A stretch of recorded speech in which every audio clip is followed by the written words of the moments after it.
The Fool Arcana.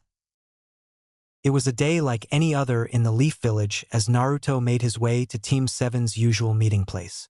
So far the blonde had followed his normal routine. He woke up, ate about a week's supply of ramen, gathered and checked his ninja gear, set off for the bridge, and ignored the several glares that the villagers sent his way. As he approached his destination, the next item in Naruto's list was to shout, "Sakura-chan," to greet his female teammate. Leaning against the bridge's rail, Sakura sighed in annoyance. Great! Not only is Sasuke-kun late today, but now I'm left all alone with Naruto. The pink-haired girl ranted in her mind. What do you want, Naruto? She asked, not bothering to keep her distaste away from her words. Catching the aversion in the kunoichi's words, the blonde genin stopped in his tracks. She's angry. Did I do something to make her mad? The nervous Jinchuriki wondered. Knowing it was too early to get on Sakura's bad side, Naruto looked for a topic that would appease her, or at least distract her. So, where's Sasuke? At the mention of her crush, the pink-haired girl's demeanor completely changed. I don't know, she solemnly informed. He usually gets here before I do. I just hope that everything is all right, Sakura commented before going silent. The two shinobi stayed in awkward silence for what seemed to be an eternity, though in reality it was merely 2 hours.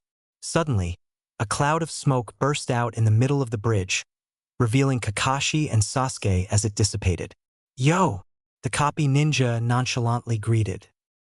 You're late, Naruto immediately screamed at his sensei, still following his routine. Meanwhile, Sakura made her way towards the Uchiha. Sasuke-kun, where were you? I was starting to get worried, the kunoichi asked with genuine concern. Unfortunately for the young girl, her crush simply grunted an incoherent answer and walked past her. Sorry for the delay, guys, but I was having some trouble trying to find Sasuke. Kakashi apologized as he scratched the back of his head sheepishly. Liar, came the immediate retort from the raven-haired boy. You told me to wait at the entrance of the Uchiha compound. I had to stand there for almost 3 hours, the young Sharingan user said, clearly angry and annoyed at the wait. The silver-haired jounin cleared his throat. Anyways, setting that aside, the copy ninja dismissed the issue. I called all of you out here to talk about a very important matter concerning the Chunin exam. I have already started discussing this with Sasuke, Kakashi explained.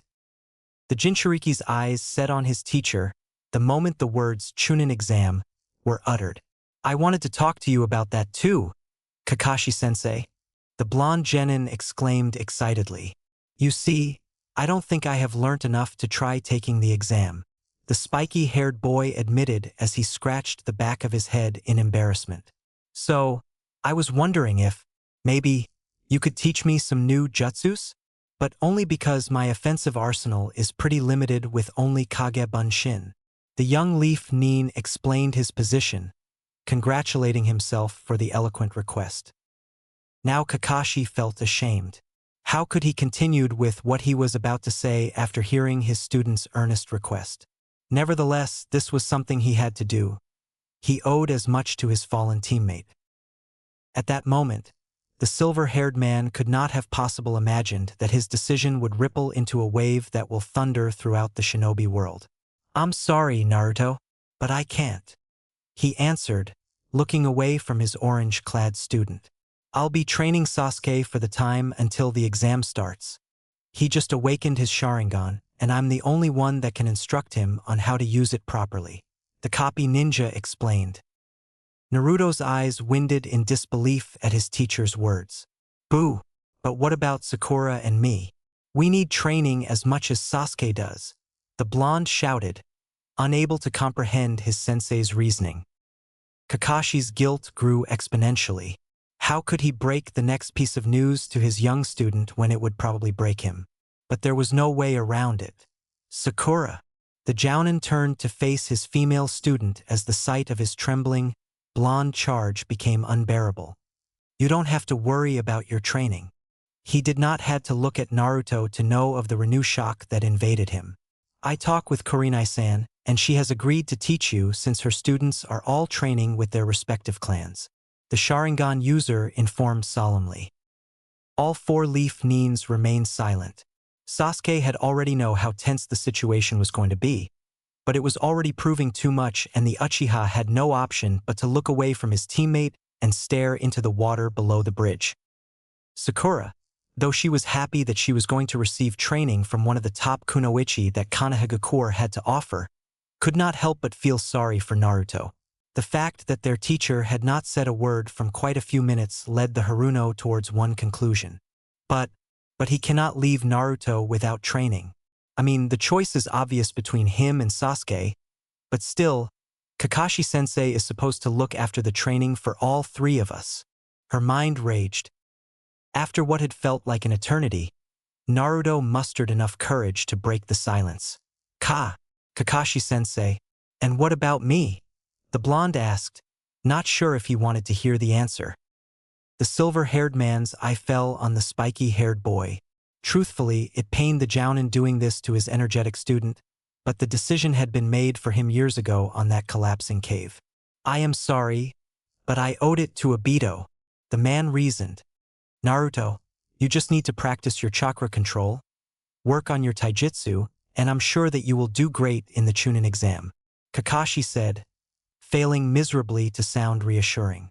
Knowing that there was no way that he could do any more damage to his young charge short of stabbing him in the heart with a kunai, the copy Nin dismissed himself and left his students to sort their minds. Staying in the bridge for a couple of minutes after his teacher's departures, Sasuke glanced at the broken blonde on his way out. The words, "I'm sorry," fought to come out of the Uchiha's mouth, but they failed, and the young Sharingan user simply walked away with his eyes set towards the ground. On the other hand, the concern Sakura was feeling towards the spiky-haired boy was becoming unbearable. It was not as though she liked the loud, annoying, clumsy, and fashionably challenged boy, but seeing him now so weak, quiet, and dim. How could Kakashi-sensei do this to Naruto? Yeah, he might be a little rough to work with, but he still needs proper training, she thought. Deciding it was best to head for the safety of his apartment before he broke down in front of Sakura, Naruto turned around and started to prepare himself to leave when he felt a soft hand on his shoulder. Naruto, are you all right? Sakura asked with genuine concern. On cue, a fake smile plastered itself in the blonde's face as he turned around to face the pink-haired girl. Of course I'm all right, Sakura-chan. The boy lied as he gave her his trademark grin. You heard Kakashi-sensei. I'm so good that I can train by myself and still amaze everyone at the exam with my incredible skills, he stated. Not buying the answer that she received, the kunoichi pressed on. Are you sure? The fake grin forcefully widened. Yeah, don't concern yourself with me, Sakura-chan. I'm fine, the genin responded. If you say so, the Haruno said, defeated. Smiling gratefully at the small affection he had being shown, Naruto gave his teammate the closest thing to a true smile he could muster at the moment. Well, I have to go now. See you later, Sakura-chan, the spiky-haired shinobi exclaimed before he ran off. Sakura remained in the bridge for a couple of minutes until she could not see orange anymore. Sighing heavily and wishing both of her absent teammates the best of luck, the girl started heading home. Naruto continued to run past his apartment. The Jinchuriki ran and ran for several minutes until his energy finally gave out and he was left walking slowly. The blonde was still trying to grasp the idea that his teacher had just simply abandoned him so that he could train his prodigy student. As the genin continued to wander throughout the village, his gaze was directed solely towards the ground. He could not see anything else, he did not want to see anything else, because if he so much as look at his sides or even front and back, the only thing that he would see would be the angry and condemning gazes of the villagers glaring at him. They did not need to say anything to express their opinion of the young Jinchuriki. Their eyes revealed everything. The blonde could not take it anymore. Forcing his body, Naruto started running once again. The spiky-haired boy moved towards the village's gate as fast as his feet would take him. The young shinobi would not dare to actually walk away from the village, but he just needed to get away from the villagers' spiteful glares. even if it was just for a moment. The instant he breathed the fresh air outside the village's walls, the blonde already felt better. There was no hostility plaguing his surroundings, just tranquility. So the spiky-haired boy decided to take a walk around the forest surrounding Konoha. As long as the boy did not wander in too deep, he would be all right. After a couple of hours simply wandering, Naruto decided to sit and relax under the shade of a tree. It's still early. I can take a nap for a few minutes and go back to the village before the gates are closed off. The blonde reasoned. With his decision made, the young shinobi closed his eyes and wandered off into a deep slumber. The dream started like any other. The blonde had to brave his way through dungeons of libraries and classrooms, rescue Sakura from the evil vegetable army, and was rewarded by becoming king of the ramen kingdom. Suddenly, Naruto's dream changed dramatically. The joyous illusion that his mind had conjured was corrupted by memories of his childhood. The genin found himself in his 5-year-old body being insulted, chased, kicked, beaten, and even burned by the villagers. The young man's nightmare seemed to focus on a particular painful incident. It was his 5th birthday, and the spiky-haired boy had committed the grave error of leaving the security of his apartment to go to the store and buy some ramen. As the young boy stepped out of his apartment and headed towards the store, some of the villagers spotted and, before the child could even realize, a mob gathered. It was only until he reached the store that the boy became aware of the angry mass of villagers coming towards him. Knowing too well what his fate would be if the crowd caught up to him, the blonde forgot all about his business in the store and started off in a mad dash back towards his home. Sadly, the villagers ran after him and caught up to him soon enough. Before he knew it, the spiky-haired boy was totally surrounded by a wall of hatred. The killer intent permeating the surrounding was as strong as any wars. The 5-year-old stood completely terrified in the middle of it all. Why? Why do you hate me so much? The little blonde cried. Shut up, demon, someone shouted from the angry mob. It's time for you to pay for what you did to the village, a man exclaimed, and the crowd roared in agreement. And so the beating began. They punched, kicked, and even threw rocks at the small blonde. In a matter of seconds, the little boy's body was reduced to a bloody mess. Looking up, to his horror, the beaten child could see that some of his aggressors were actually shinobi from the village, the people that were supposed to protect everyone. Naruto's vision became blurry, and soon all that he could see was crimson. Fortunately, before the red turned to black, the boy heard a voice shouting angrily over the mob. Stop!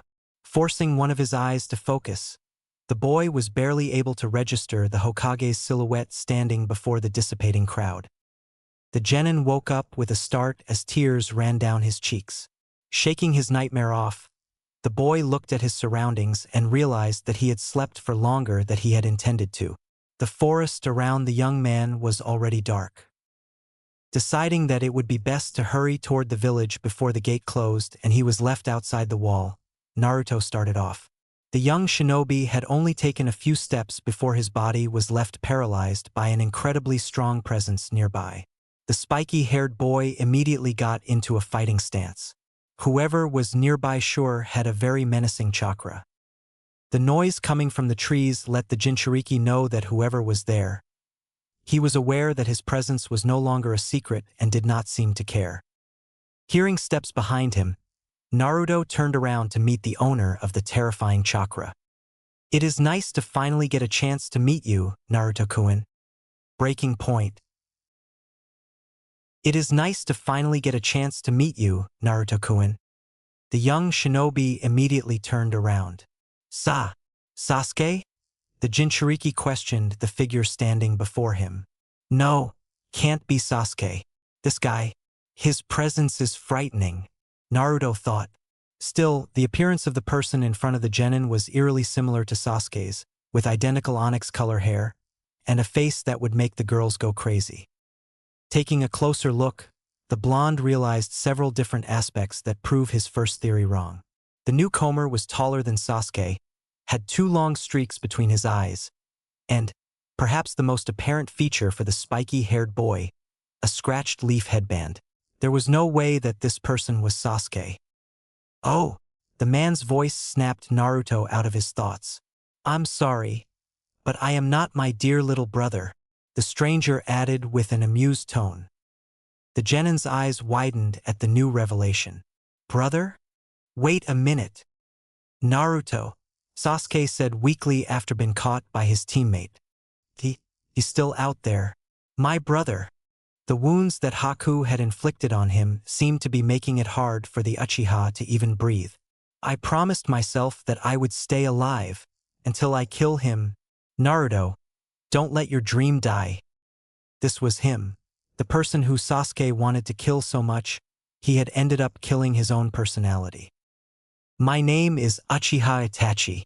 The missing Nin casually presented himself. He was wearing a black cloak with a pattern of red clouds around it, while a fully matured Sharingan shined ominously in his eyes. You have no idea how long I wanted to meet you, Naruto-kun, the young man added. At those words, the blonde took a step back. How do you know who I am? The young shinobi asked. The black-haired man simply regarded the boy before him for a couple of seconds. Oh, I know more about you than you may think. Jinchuriki of the Kyuubi no Kitsune. Itachi revealed with a hint of amusement. Naruto's eyes widened in shock. Even if the man in front of him had once been a leaf nin once, he was too young to have fought the Kyuubi during its original attack on the village, which meant that the knowledge of the fox's true fate should have been kept a secret from him. For the expression in your face, I can infer that you already know of the existence of the bijou inside of you. The young man let out a sound that resembled a short laugh. Figures that they would break their own law, the Uchiha commented. Narrowing his eyes at the older shinobi, Naruto's anger started to get the best of him. So what if I know? He asked. What's it to you? The black-haired man gave the faintest of shrugs. I do not really care if they told you or not, Itachi confessed. What I am more interested in is in how much of the bijou's power you can control. The missing Nin added. Control, the Jinchuriki thought as his eyes widened once again. What the hell does he mean by that? His mind ranted in confusion. The spiky-haired boy could remember the power boost he had received from his contact with the fox's chakra during his battle with Haku, but he could not even begin to imagine that such thing could be controlled. The pair of Sharingan eyes continued to analyze the young shinobi. It seems that you have already been able to tap into the Kyuubi's chakra, Itachi correctly commented, finding some amusement in the blonde's surprised face. Those who truly knew Itachi would know that he having more fun than he had in years. That is good. You are already starting to develop your abilities and begun growing into your role as Jinchuriki, and with the Kyuubi as your bijou you will truly become a powerful one. The Uchiha finished. Inside his head, Naruto brain was review the missing Nin's words over and over again, but he just could not understand. What the hell do you mean by my role as Jinchuriki? The boy questioned when he could not formulate an answer by himself. A sigh escaped the black-haired man, but decided to ease the genin's confusion. Jinchuriki means human sacrifice. It is a testament to how far the hidden villages are willing to go to secure power. The Sharingan user began explaining. They are willing to doom one of their own into a life of isolation and hatred simply for a chance to harness the bijou's power and turn a human into a weapon. Naruto remained silent after the older shinobi's words. So, that's what I am. His gaze dropped to the floor. A human sacrifice, meant to become a weapon, he said with a low whisper. Yes, Itachi curtly confirmed. And now that that's clear, I am going to ask you to come with me. The former Leaf Nin said, knowing that from here on out things will get more complicated. Immediately, the blonde's disposition changed into a defensive one. What do you mean coming with you? The spiky-haired boy questioned as he took several steps back. Another sigh escaped the missing Nin. You see, Naruto-kun, I am part of an organization called Akatsuki, he explained nonchalantly, and it is in the organization's best interests to come to Konoha and collect you. The Uchiha added, normally we work in pairs, but my partner had a little detour and could not make it tonight. The young man spoke as if he were discussing his favorite onigiri recipe. I was supposed to wait until he came back to secure you, but fortunately you decided to take a walk around the forest after hours just to make it easier for me. I thank you for that. He finished. As a defense mechanism, the genin shot back. What? Are you so weak that you need a bodyguard just to enter the village? Naruto exclaimed as fear and dread invaded his mind and clouded his judgment. Itachi decided to play along. No, it is not that. I simply would like to carry out missions with the least trouble possible. He answered as his Sharingan bored into the younger shinobi. And it is notably difficult to sneak into a village where you once slaughtered one of its most prominent clans. The missing nin said with a small smirk. Especially when it was you own. The revelation sent the Jinchuriki into a world of shock. The spiky-haired boy had heard that the Uchiha clan had been massacred in a single night, but he had never imagined that the culprit had been a single person.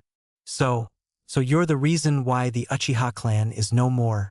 That's why Sasuke wants to kill you, the terrified blonde stated. The small smirk became slightly more marked. Yes. The young man moved his upper body faintly forwards as if giving spiky-haired boy a small bow. Uchiha Itachi, at your service? Suddenly, a frightening killer intent permeated the surroundings. Immediately, the younger shinobi turned around and started off towards the village. Naruto could not hear the missing nin's footsteps behind him, but he could feel the killer intent catching up with him, getting closer and closer for every step forward that the blood took. Unexpectedly, the presence behind the blonde vanished. At the moment of false security, Naruto committed a grave error. Stopping his mad dash towards the village's gates, the spiky-haired boy looked around trying to find where his pursuer had disappeared to. All of a sudden, the genin felt a hand grab him by the collar, and before the boy knew what had happened, his body was violently pinned against a tree. Okay, Naruto-kun. Now is time for you to come with me, Itachi said as his figure appeared right in front of the boy. Like hell I will, the Jinchuriki responded. Naruto flailed his legs trying to kick the Uchiha, but none of his kicks seemed to make contact. With an impressive display of physical strength, the black-haired man threw the blonde towards another tree. The blonde hit the trunk with a sickening impact and fell to the ground. When he finally looked up, azure eyes met the Sharingan. Right in front of the genin, the Uchiha's dojutsu started to transform. In each eye, the black komas seemed to change and come together until they formed what looked like a three-pointed shuriken. The only thing that Naruto was able to hear was the word Tsukuyami being uttered with Itachi's voice, before he was unexpectedly tied up to the tree's trunk and his surroundings completely changed. What the hell just happened? He thought. Where's that bastard? What is this place? The boy questioned as he looked around one more time. The large number for trees in Konoha's forest had been severely scaled down, and the few that remained were all black and dead, and the dark night sky had been completely covered by a blood-crimson color. Suddenly, several figures of Itachi appeared surrounding the Jinchuriki. The forms were completely black, except for the crimson color of their odd Sharingan eyes. Welcome to the Tsukuyami world, Naruto-kun, the Itachi right in front of the spiky-haired boy said. This is a jutsu that can only be created with these. He took a moment to point at his strange dojutsu. The Manjikyu Sharingan, the ultimate form of the Uchiha bloodline, the former leaf nin informed. Naruto simply remained silent, paralyzed by fear and dread. Now, this jutsu might only last for a second, the black-haired man continued, ignoring the younger shinobi's terror. But take my word for it, it can feel like days. He added with a mocking tone. Since the Tsukuyami world give its caster complete control over reality, the Uchiha said as raised one of his hands and a crow suddenly flew down and landed on it. The bounded blonde watched in shock as the raven in the missing nin's hand suddenly turned into a kunai and then into a katana. You are at my mercy for the next 3 days, Itachi said, his tone getting darker with every word. Naruto's eyes completely filled with terror. He was trapped inside a strange and frightening world controlled by a man who had killed his entire family in cold blood. Even his childhood beatings seemed like a fond memory compared to his current situation. Now, the Uchiha's voice snapped the genin back into attention. From what I have gathered, your teammates are my foolish littler brother and that pink-haired girl that was all over him, right? And Kakashi-senpai is your jounin instructor? Am I wrong? The young man asked. I am really disappointed of him, only looking after 2 of his students and leaving one of them without any form of training whatsoever. He commented, letting his target know under how much surveillance he had been under. Gritting his teeth at his captor's words, Naruto's gaze fell on the floor. A faint smirk appeared in Itachi's face. Do you want to know why he did that, Naruto-kun? The black-haired man asked. Suddenly, another Itachi appeared right next to the restricted Jinchuriki, leaning closer to the boy's ear so that the genin could barely hear him whisper. Because he hates you. All of them hate you. In an instant, Itachi and all of his replicas disappeared and 3 new figures started to emerge from the ground, taking the form of Kakashi, Sasuke, and Sakura, and each holding a kunai in hand. The 3 clones stood in front of the captured Naruto and remained silent for a whole several minutes before Kakashi finally stepped forward. It is time for you to pay for what you did to the village demon. The blonde heard his sensei's voice exclaimed, echoing his nightmare. Kakashi-san. Before the blonde could finish, the fake jounin stabbed him in the gut with his kunai. Grrrg! The Jinchuriki screamed as the very real pain permeated his entire body. Panting heavily as his blood started to flow down to the ground, the young boy forced his head up to gaze at the figures of his teammates. Sasuke, Sakura, he let out. The first to move was the black-haired boy. Everybody in the village hates you. We would all be better off if you just died, the Uchiha proclaimed before his kunai impaled the blonde. Naruto's eyes were blinded for a few seconds. The genin didn't know if it was because of the horrifying pain that plagued his body, or from the terrible scream he let out due to said pain. Struggling with his blurry eyesight, the Jinchuriki could barely discern a red and pink figure approaching him. No, not you too, he said weakly. Sakura's clone simply glared at the blonde in response. You have no idea how sickening it has been having to deal with you every day, she stated. I despise you with all of my heart. Do us all a favor and die already. The pink-haired girl shouted before stabbing the boy in his chest, inches away from his crumbling heart. Gyarg! The young genin's cry resounded through the crimson sky. Panting through the echo of his own screams, Naruto could not even find enough strength to raise his head again. Why do you hate me this much? The broken blonde questioned. Tears ran down his sorrowful face and mixed with his blood in the ground. Soon, the piercing pain of the kunais returned time and time again. Die! I thought you cared for me. Disappear. I never did anything. Why don't you just die? Please.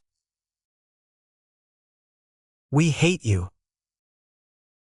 Please, stop. There will never be a place for you in the village. Stop. We can't wait for your death. Stop. I can't take it anymore. Don't you see? A dark and twisted version of Kakashi's voice said. We don't care about you, we never did. All that we want is for you to die and rot in hell. Through pained cries and sobs, Naruto shook his head. No! The whisper was barely audible. The stabs came in even faster, accompanied by the calls for the Jinchuriki's death by the 3 attackers.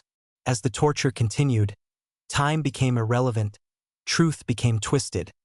The assailants' shouts became enhanced and hypnotic, and pain became overwhelming and all-consuming, until... Stop! As if something had been ripped right from the fabric of the Tsukuyomi world, a powerful shockwave spread throughout the surroundings, and the captured blonde was covered by a light blue chakra.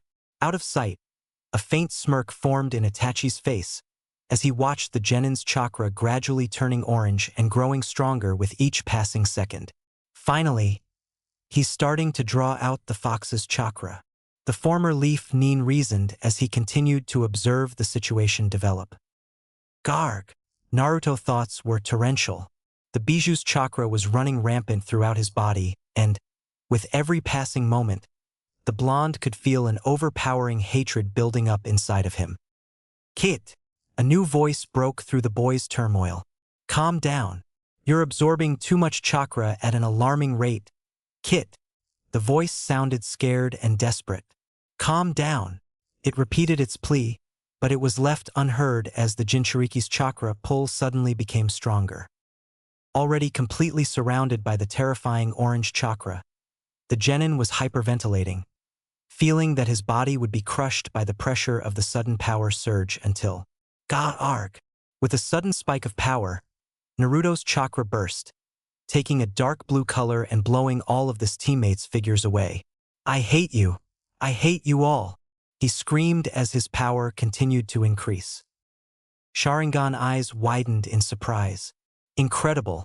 He was able to subjugate Kyuubi's chakra, and his killer intent has become terrifyingly powerful, the Uchiha thought in amazement. I will destroy everything. Everything! The boy continued screaming. With each shout, the Tsukuyomi world's crimson sky flashed back to normal.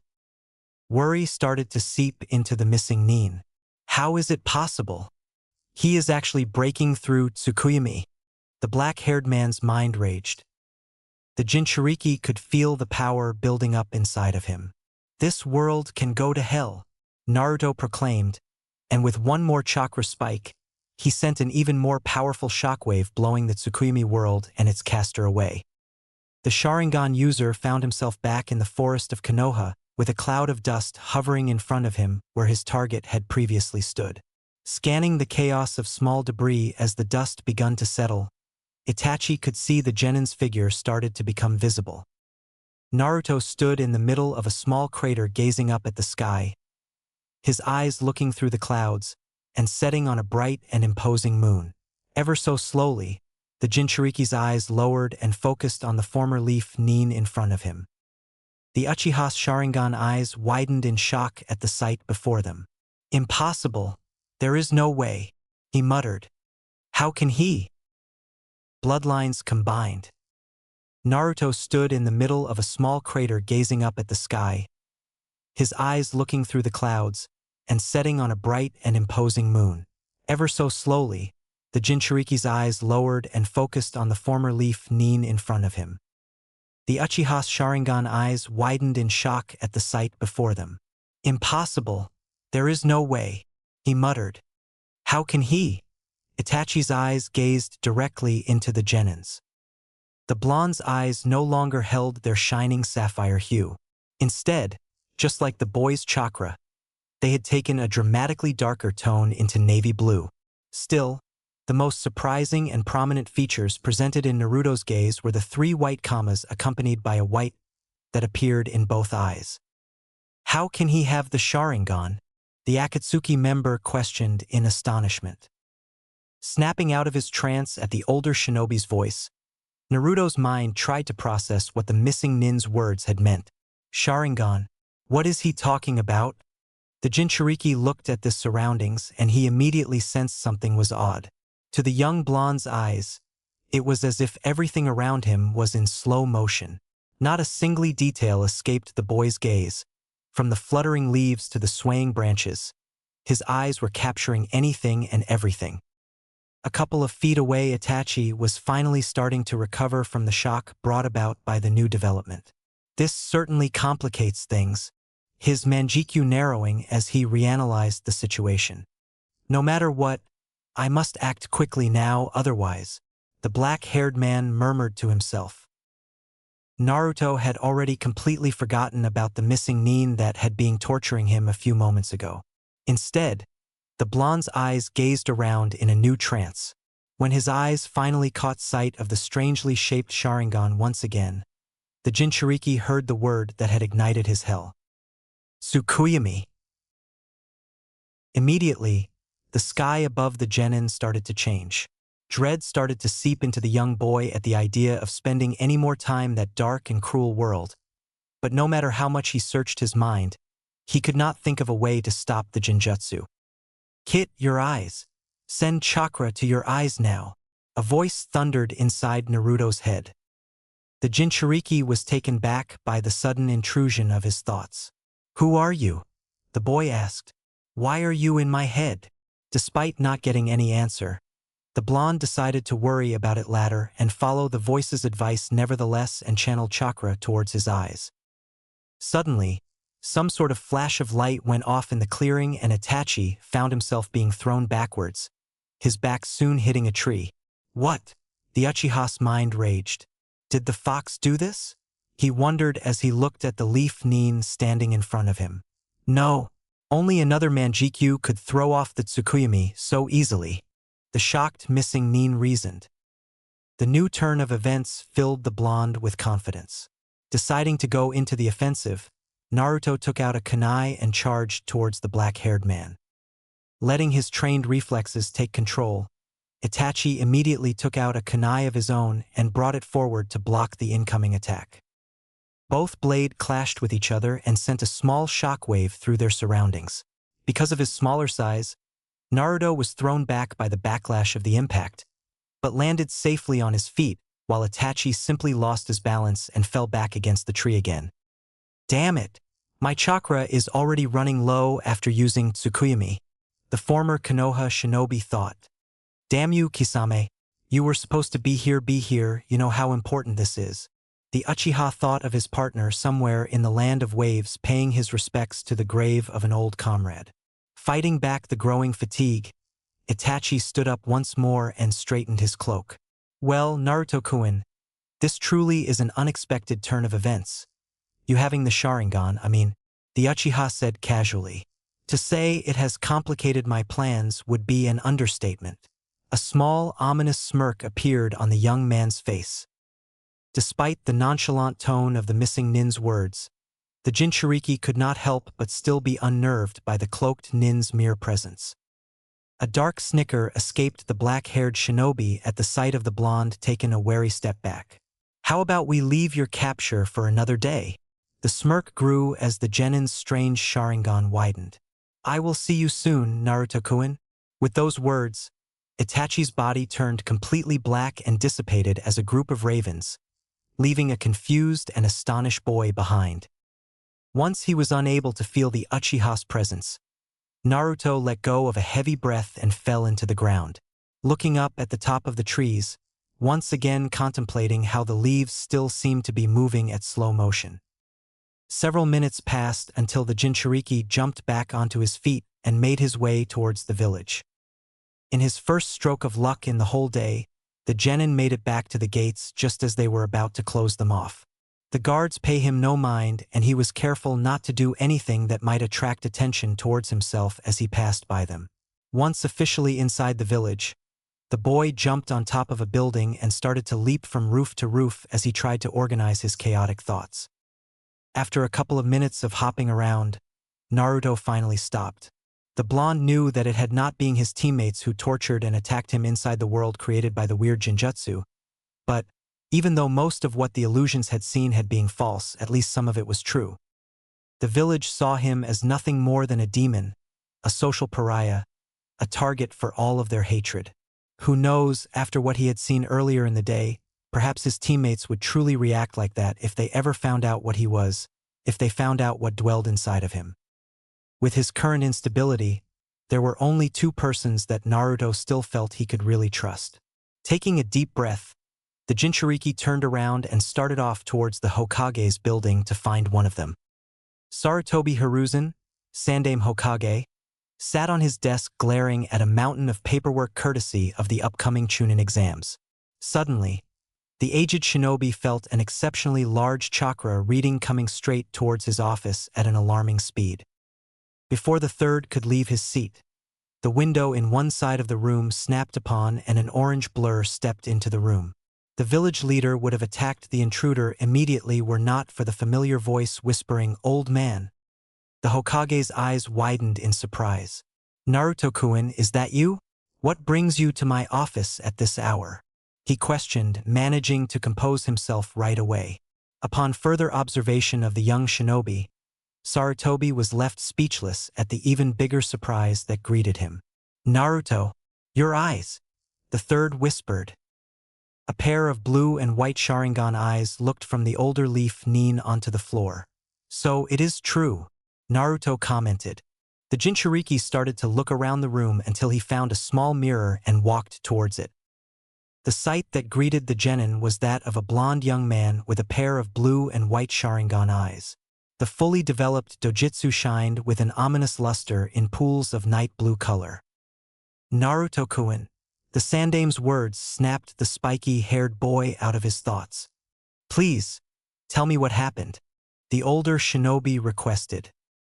The Jinchuriki spent the next hour telling the Hokage everything that had happened to him on that day, from Team 7's meeting by the bridge, to his trip out of the village, the encounter with the missing Nin Uchiha Itachi, and culminating with him rejecting the Tsukuyomi Jinjutsu. Everything was laid bare in front of the leader of Konohagakure. By the end of his tale, Sarutobi looked the oldest that Naruto had ever seen him.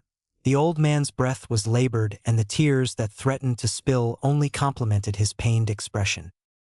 Naruto had to look away. He really did not like to see his Hokage looking so weak and feeble. But, what I don't understand, the spiky-haired boy started again, is how do I have the Sharingan? He brought into question. The third sighed and took a minute to compose himself. I am truly sorry, Naruto-kun, for I have kept much from you, the seasoned shinobi informed before standing up from his chair and walking towards a drawer. I never imagined that something like this would happen, he commented as he searched the drawer until he pulled out a blue folder from it. Sarutobi walked back to his desk and sat down. The genin quietly waited as the aged man regarded the blue folder for several minutes before the Hokage opened it, took out a photograph and gave it to him. Looking down at the picture, a pair of Sharingan eyes widened. It was a picture of a young woman wearing a red variant of the Konoha Jounin's uniform, and she was the most beautiful being that the Leaf Nin had ever seen. She had alabaster skin that contrasted with her long and dark onyx hair, and a vibrant smile that would light up the darkest and stormiest of days. Naruto didn't know why, but for some reason he could not stop the tears that ran down his face as he gazed at the photo. Her name is Uchiha Kagome. Sarutobi's voice cut through the blonde's trance. She was one of the Leaf's most promising kunoichi, he said with a mix of pride and nostalgia. Her exploits during the last war earned her the name of the Uchiha's Crimson Raven, due to her mastery over the Sharingan and her tendency of using crows as a theme for her jutsus, especially genjutsus. The sandame seemed lost in a memory. Yes, she was especially skilled in genjutsu. She could easily fool an entire room filled with members of the Uchiha and Hyuga clan, and no one would ever realize it. Naruto's eyes narrowed. She was? The aged shinobi closed his eyes for a second. Yes, he sorrowfully answered. She died the day the Kyubi no Kitsune attacked after giving birth to her son. Sarutobi's eyes set on the young genin as the boys widened. She is your mother, Naruto-kun, he revealed. Out of sheer surprise, the younger shinobi had to take a step back. What do you mean my mother? I'm not an Uchiha. I don't even look like one, the boy protested as his eyes glared at the Hokage's. The sandame gaze dropped to the floor momentarily before moving up towards the portraits of the previous Hokages. Yes, you do not look like a member of the Uchiha clan, but that is because you inherited your physical traits from your father, Namikaze Minato, the Yandame Hokage, Sarutobi stated. Naruto's eyes almost doubled in size as they widened. The fourth? Is my father? He exclaimed, unable to believe what he was hearing. The third nodded. Yes, few people knew of the relationship between Minato and Kagome, and even less people knew that they were expecting a child. The village leader informed. After you were born and became an orphan, we thought it would be safer to give you another name. Your parents already had their share of enemies, and the child of an elite Uchiha and a Hokage would not go unnoticed by the shinobi world. So, In order to protect you, you became Uzumaki Naruto, Sarutobi said as guilt hung strongly onto his voice. Hee hee. A dull and mirthless laugh escaped the blonde. I always wondered about my parents, the boy confessed. I came to think that perhaps I never had any, and instead I just sprout right out of the ground. The tears that ran down his cheeks framed his frail and fake smile. But I guess that I did have parents, even if it was for only an hour or so. Sarutobi would not have been surprised if his eyes were crying too. Yes, you did, Naruto-kun, he started. And both of them loved you with all of their hearts, the aged man assured the young boy. Kagome put her life on the line to bring you into this world, and Minato gave up his to create a seal that would allow the Kyuubi's chakra to flow into you so that it would protect you. The thrid gave the spiky-haired genin a couple of minutes to let his words sink in. Their last wish was for you to grow up into a strong and healthy man that would be able to accomplish any and all of his dreams. I was planning to tell you all of this once you were ready, and I am sorry I did not realize that you have been for a long time now. The Hokage stressed his apology by giving the blonde a small bow. Another smile formed on the Jinchuriki's face, and, though small, this one stronger and brighter. Even if he didn't fully show it, the young man was the happiest he had been ever since he became a shinobi. The knowledge of who his parents had been and the fact that he was truly loved by them filled the genin with warmth. Still, somewhere in his joy, something captured Boy's attention. Hold on a second, old man, the blonde said. You mentioned that you never expected that I would awaken the Sharingan. Why is that? He questioned. The Hokage sighed. He knew that this question was fast approaching. Well, you see, the Namikaze and Uchiha bloodlines are too dominant. They tend to overpower any other genetic traits that they come in contact with. The idea that the two bloodlines would found a middle ground and compromise with each other was unthinkable. The third watched as the spiky-haired boy brought a hand to his eyes. So, when I looked at you for the first time and saw that you were the spitting image of your father, I thought that the Namikaze bloodline had won out. Naruto nodded in acknowledgement at the explanation. So, this Sharingan is… It was the Sandame's turn to nod. Prove that I was wrong, and that the Uchiha and Namikaze traits somehow found a way to fuse together, Sarutobi stated. From what you told me, I think that it is safe to infer that, when you started to forcibly drain the Kyuubi of his chakra, it worked as a catalyst that combined the two bloodlines. He explained and waited for the young shinobi to show his understanding. And I even venture the guess that, after what you said happened when Itachi tried to use his Genjutsu a second time, your Sharingan is showing traits of the Magenkyu Sharingan, the next step in the Uchiha Dojutsu. A pensive look took over the Jinchuriki's features. Yes, Itachi had it, a weirdly shaped Sharingan. Naruto pointed out. The Hokage considered his words for a couple of minutes. Do you eyes feel tired, Naruto-kun? He asked, realizing that the young genin must have had his dojutsu activated since it was first awakened. The Jinchuriki looked at the older shinobi with a confused face. No, not really, the boy responded as he shook his head. Do me a favor and please concentrate in cutting off the chakra flow to you eyes, Naruto-kun, the Sandame requested. The village leader watched as the white comas disappeared from the blonde's eyes and the dark blue color reverted to their original sapphire hue. Naruto blinked several times as the strange slow-motion sensation he had been feeling disappeared. Effortlessly shaking off the weird feeling, everything went back to normal for the genin. Sarutobi waited for the young man to give him a sign that he was okay before starting again.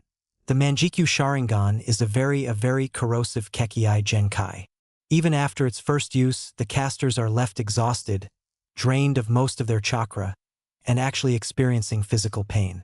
The fact that you can stand there before me shows that your Sharingan should be able to access the Manjikyu's abilities while bypassing its terrible toll. The young Jinchuriki was genuinely surprised by the revelation, remembering how the fluttering leaves looked through his Sharingan and his escape from Itachi's second try at the strange Genjutsu. Suddenly, the Hokage stood up from his chair. I have something for you, Naruto-kun. Please wait a moment, he announced as he stepped out of the room, leaving the genin alone in the office. Naruto collapsed onto one of the chairs in the room. A lot had happened during the last couple of hours and the blonde was still letting it sink in. Someday we're having, don't you think so, Kit? At the sound of those words, the leaf Nin jumped out of his chair. Who are you? He called out. Hee hee. The laughter sounded very close to the spiky-haired boy. Are you so stupid that you already forgotten what that Mizuki bastard told you? Kit, the voice questioned. The Jinchuriki's eyes widened. The fox, he exclaimed. Since when can you talk to me? The genin asked astonished. Another laugh escaped the bijou, but it soon turned sour. Since you severely weakened the seal as you stole most of my chakra, the fox bitterly commented. Talk about hollowed victories, right, Kit? Sapphire eyes narrowed. What do you mean most of your chakra? He asked with caution. I mean just that, idiot, Kyubi exclaimed inside his head, making the young shinobi cringe. You took almost all of my chakra, and now I'm as dangerous as the monster you thought lived by the vegetable products aisle at the market, the fox exclaimed. Naruto had to scratch his head at the new revelation. So, I'm as powerful as you were. Ha! The sealed bijou laughed. Now, listen here, Kit, and listen well. You may have possession of my chakra, but there is no way in hell that you can control it as you are now, the fox explained. You are just as strong as you were this morning, sans despicable dojutsus of course. The only difference right now is that your colossal chakra supply just got larger. The blonde nodded at the Kyubi's words as he sat down again. Then where do we stand now, regarding your chakra? The once feared entity took a couple of moments to think the question over. You would still need to learn how to properly tap into it and control it, he informed his host. And believe me when I said this, it is going to be a hard and painful process, the bijou added, taking joy at the wince from his jailer. But don't worry, those damn eyes of yours should help you with it, he added, opting to appease the boy a bit. Okay, Naruto muttered. But then what's going to happen to you, now that your chakra is gone? The dark laugh that the fox let out did not set too well with the blonde. Worry about me, are you? He teased. It seems that this is it for me. I will be doomed to spend the rest of my life wandering around in this poor excuse of a mind, watching everything that you do and pointing out all of your flaws. Kyubi announced a dumbstruck blonde. Think of me as your brand new conscience. The Jinchuriki sighed in frustration through the bijou's laugher. Oh good. I get a new conscience whose idea of a good time is leveling an entire village to the ground, the boy thought, renewing the laughter for his tenant.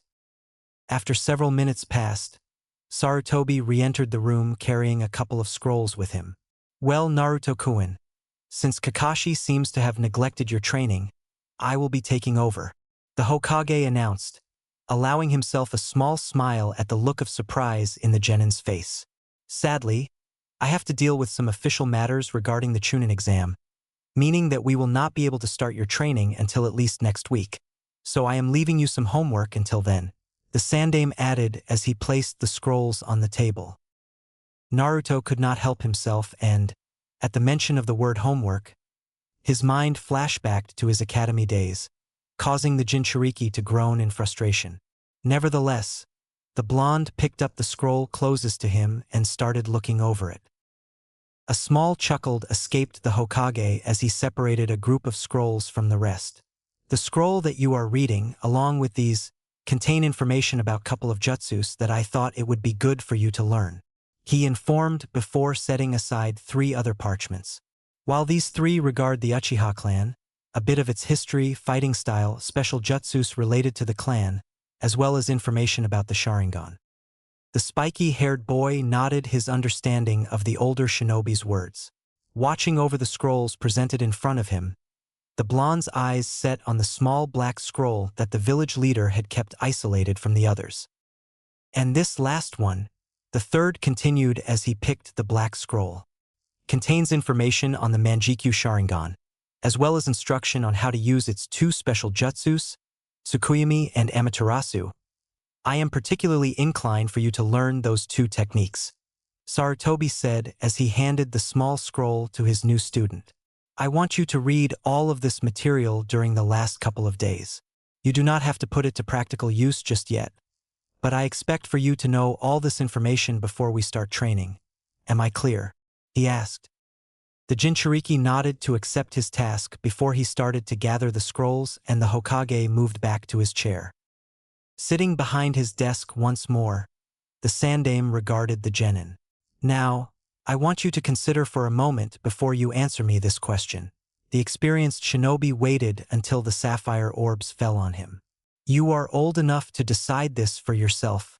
Do you want me to make your heritage public, Naruto-kun? He asked. The boy's eyes fell to the floor as he pondered. After several minutes in silence, Naruto lifted his gaze back to the Hokage. No, he said in a determined but solemn voice. Accepting the genins answered, the third continued. And what about Kakashi? The blonde remained pensive for a while before nodding. How much should I tell him? The blonde sighed as he considered. You can tell him about my parents, he finally answered. But not about my Sharingan. I don't want him to know about it, the spiky-haired boy said as his fist tightened. Very well, Naruto-kun, Sarutobi said before giving the younger Leaf Nin a smile. That only leaves us with the matter of your Sharingan, he announced. A confused look was directed towards the village leader. My Sharingan? The genin asked. Nodding, the third smile grew slightly. Yes, from what you told me, your Sharingan differs from any other of its variants, making it a new dojutsu, the aged man explained. So, as a new dojutsu, it needs a name. Naruto was taken back by the announcement for a couple of seconds before he started thinking over it. Gradually, the young man's eyes drifted towards the open window in the office as he contemplated his dojutsu. Sky, the Jinchuriki said before returning his gaze to the Hokage. Sora Sharingan. Its name is Sora Sharingan, the shinobi declared. The Hokage nodded and smiled warmly once more. The blonde gave his leader a small bow before starting to walk toward the door. Suddenly, the genin stopped on his tracks. Is something wrong, Naruto-kun? Sarutobi asked with concern. Sapphire eyes shined brightly as the blonde looked back. No, he said. I just wanted to thank you for everything, old geezer, the spiky-haired boy said before giving the older shinobi a true, real smile, before turning around and walking out of the office. A sigh escaped the Sandaime. It is good to see that this terrible ordeal was not able to fully break your vibrant spirit, Naruto-kun. The Hokage whispered to himself as he smiled. Please forgive me. The third sat in his office early in the morning. He had sent somebody to look for Kakashi and, knowing him, Hiruzen had at least 2 hours before he showed up. Sighing, the Hokage tried to find something to distract himself. Briefly, he considered one of those colorful books that Jiraiya had sent him. Suddenly, with a cloud of smoke, the copy ninja appeared in the Hokage's office, just as the seasoned shinobi had built up enough courage to start reading his previous student's novel. You wanted to see me, Hokage-sama? The silver-haired man asked. Yes, Kakashi. I wanted to talk to you about Naruto, Sarutobi replied. Did you know that he was attacked last night? He questioned. What happened? Is he all right? Shocked at the piece of news, the Jounin immediately asked in concern. Then, after a second, anger at his student being attacked started to set in. Who did it? He asked, expecting it to be one of those brainless villagers that still viewed Naruto as a demon. The answer he received surprised him even more than the news that one of his genin students was attacked within the past 24 hours. Sarutobi looked directly into Kakashi's eye and responded. Uchiha Itachi. Needless to say, it took the High-Eight's brain a couple of seconds to process the fact that an S-rank criminal had attacked one of his students. You can't be serious, Hokage-sama. Uchiha Itachi attacking Naruto? How could that happen? The Hokage looked at the copy ninja with a bit of disappointment. It seems that after your team meeting, Naruto was feeling a bit distraught So he decided to take a break from the ignorance of the villages and fell asleep outside the village. He informed. It was when he was making his way back that he was attacked by the missing nin, Uchiha Itachi. Sarutobi explained. Kakashi kept silent for a few moments. He knew too well what the Sandaime had meant by distraught. Hokage-sama, you have to understand. I feel it is my obligation with Obito. Sasuke is from the same clan, and he needs somebody to train him on his bloodline. The silver-haired man tried to get his point across. And I believe that I am the best choice, since I'm the only one who still have a Sharingan and is still affiliated to the village, he said in his defense. The third simply shook his head in response. So you owed to you fallen teammate? He reiterated the point that the younger shinobi had tried to make. What about your sensei? You do know that Naruto is his son, do you not? The Hokage asked. The copy ninja looked down at the floral. He was one of the few people that actually knew that Naruto was the Yandaime's son. Though he never knew who the mother was, but still he could not help but feel that his debt with Obito was far larger. I know, Hokage-sama, but still, Sasuke is that last of Obito's clan. He would have wanted me to train him. The Jounin desperately wanted to explain himself. By now, the Hokage was beginning to get angry. You think that Obito would have wanted you to focus only on training Sasuke? Sarutobi's eyes were a combination of anger and disappointment. Please, do not insult his memory. The comment hurt Kakashi. How could the Hokage even think that he would do anything to insult his teammate's memory? But Kakashi did not have time to voice his opinion as the Sandaime started again. First, Obito would not even think of giving one student preference over another. That is something that your sensei tried to teach you. He began. Second, your tea is the exact image as your old one. You have a famous teacher. Except that in this new team the instructor seems to like playing favorites. You have a prodigy, a girl who tries to keep everyone together, and a boy that some consider thrash but actually has incredible potential.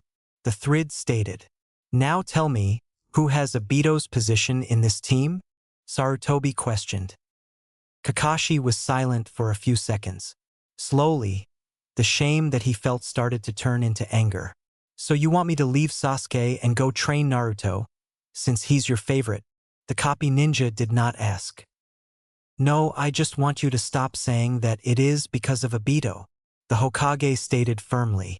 The truth is that you want to train Sasuke simply because of his natural talent and because he reminds you of how you used to be, the Sandaime said, raising his voice. It's not that. Kakashi tried to defend himself. Yes, it is, the third insisted.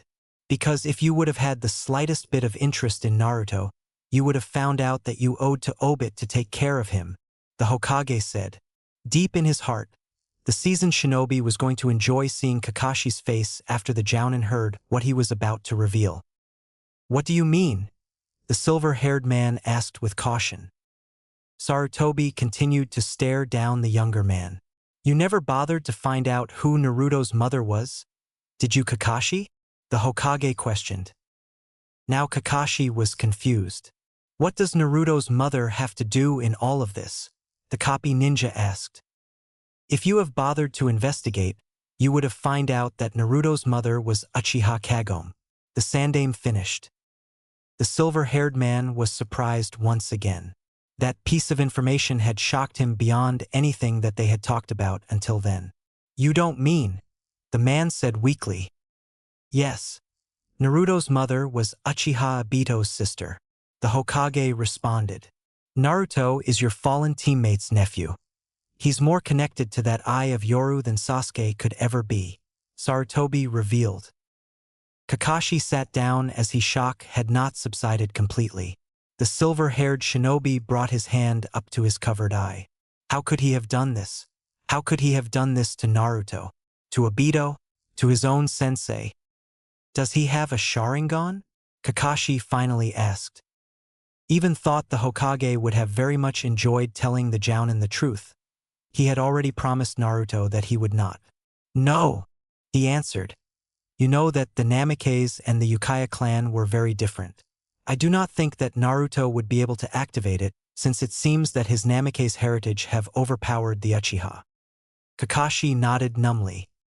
And you do not have to worry about Naruto's training anymore. The third continued. From now until the Chunin exam starts, I will be supervising his training. The Sandaime finished. The copy ninja nodded once again and asked to be dismissed. The Hokage knew that Kakashi had a lot to think about and decided to let him go. The silver-haired Jounin walked aimlessly through the village for hours. It was almost 6 o'clock in the afternoon, around the time when rain started to fall, that Kakashi found himself in front of the memorial stone. The man fell on his knees and stared at the name Uchiha Obito. I'm sorry, he muttered. The Hokage is right. The reason why I wanted to train Sasuke was because he's a prodigy and I've been using your name as a way to justify myself. The Jounin admitted. And to top it all, I ignored and neglected Naruto, my student, your Nephao, Sensei's son. He chocked for a second. I failed you and Minato-sensei. Please, forgive me. Kakashi begged and finally started his way home. On the way, tears fell from both his eyes and beneath his headband. It was the morning of the Chunin exam and Naruto was currently at the Hokage's office. The Sandaime had called him to the tower earlier that morning, telling him that he needed to meet him right away. 5 minutes later, the Blodden was knocking on the Hokage's window, and now he was waiting around as the seasoned shinobi searched the room for something. Ah, here it is, Sarutobi exclaimed as he held a scroll. Naruto noticed that the Namikaze clan symbol was imprinted on the scroll's seal. What is that, old man? The genin asked, looking at the parchment with curiosity. Well, since you have done so well in your training and learned very single jutsu in the scrolls I gave you, I have decided to use this. He signaled to the scroll. Think of it as a present for all of your hard work. The Sandaime gave the young man the parchment. It is a summoning scroll for an ancient weapon. The third explained. Only a member of the Namikaze clan are able to summon it and use it. The Hokage said, smiling. The hand seals necessary for the summoning are inside as well. Naruto opened his present. Inside were the series of hand seals needed, a bunch of stuff they ignored, and some sort of symbol similar to the Namikaze insignia as its center. Normally, you would need to carry the scroll everywhere and use it to perform the summoning jutas by placing a bit of your blood into the seal. The third commented. But since this is a specific clan jutus, you can replace the scroll with a summoning tattoo. In fact, if you hurry, you could get the tattoo done before the Chunin exam starts, Naruto-kun. The Hokage said, smiling at the young shinobi. The spiky-haired blonde closed the scroll and looked at the Hokage. Thanks, old man, the Jinchuriki said with a half a smile as he turned around and jumped out of the window. Several hours later, Sasuke, Sakura, and Kakashi were standing outside room 301, waiting for the last member of their team. Kakashi-sensei, where is Naruto? Sakura asked. The exam begins in a few minutes and he still hasn't shown up. The Uchiha was pacing in the hall anxiously. Is he coming? The young man asked. I'm sure he is, the silver-haired Jounin responded. He'll be here, don't worry, he said, his eyes shifting back and forth, almost nervously. But before he does, there is something really important that I need to talk to you two about. He suddenly started again. It's about Naruto. You see, during this past month he has sort of changed. The man informed. What do you mean, Kakashi-sensei? Sakura asked in confusing. How did he changed? Kakashi did not really how to answer the girl's question. The Hokage had only said that Naruto was not the same anymore, but he had not given any specifics, and the silver-haired shinobi had been unable to muster enough courage to face the spiky-haired boy during the previous month. In fact, the famed Nin was not sure if he would be able to face him now. Before the Jounin had time to make up an answer for the pink-haired Kunoichi's question, all three Leaf Nins heard footsteps come from down the hall. All three turned around to see who was coming. They tried to figure out who was walking towards them, but it was not until they saw the whisker marks on his face that they recognized him. Naruto! Sakura said in a low voice. The two genin were left dumbfounded. Their teacher saying that the blonde had changed was a massive understatement, since, from their perspective, it seemed that the boy had undergone a complete transformation. His orange jumpsuit and blue sandals were gone. Now the spiky-haired teen wore a pair of black sandals, dark blue pants, a navy-color undershirt, and a black, long-sleeve jacket over it.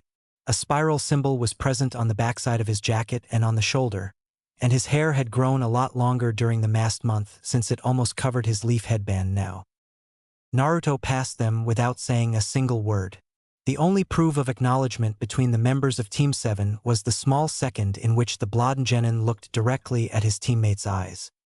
When the Jinchuriki was in front of the door, he stopped and looked back. "It's time for us to enter," Naruto said with a monotonous voice as he pushed the door open. All three genin entered the testing room. Immediately, they were welcomed with the glares from all other participants. Sasuke-kun. Suddenly, a blue and yellow appeared on Team 7's field of view and latched itself onto the Uchiha. Anger started to seep into Sakura right away. "Stop bothering Sasuke-kun, Ino pig," Sakura shouted at the girl that was hugging the raven-haired boy. "This is so troublesome," a black-haired boy said lazily as he approached the group while a boy eating potato chips followed fight behind him. Naruto, who was not paying much attention to the two girls bickering, turned his gaze towards his former classmates Shikamaru and Chuji as they stood before the group for a second before looking back up to the roof. "Whoa, is that Naruto? I can't be." He never looked so serious or stood so quiet before, the Nara though as he regarded the blonde leaning against the wall. "Well, it seems that the Rookie 9 are all together again." An arrogant voice was heard as Kiba made his way towards the others. His dog, Akamaru, barking from inside of the boy's jacket. Behind the Inuzuka were a blue-haired girl with pale eyes and a boy wearing sunglasses. Hinata and Shino followed the hooded teen as he reached the group.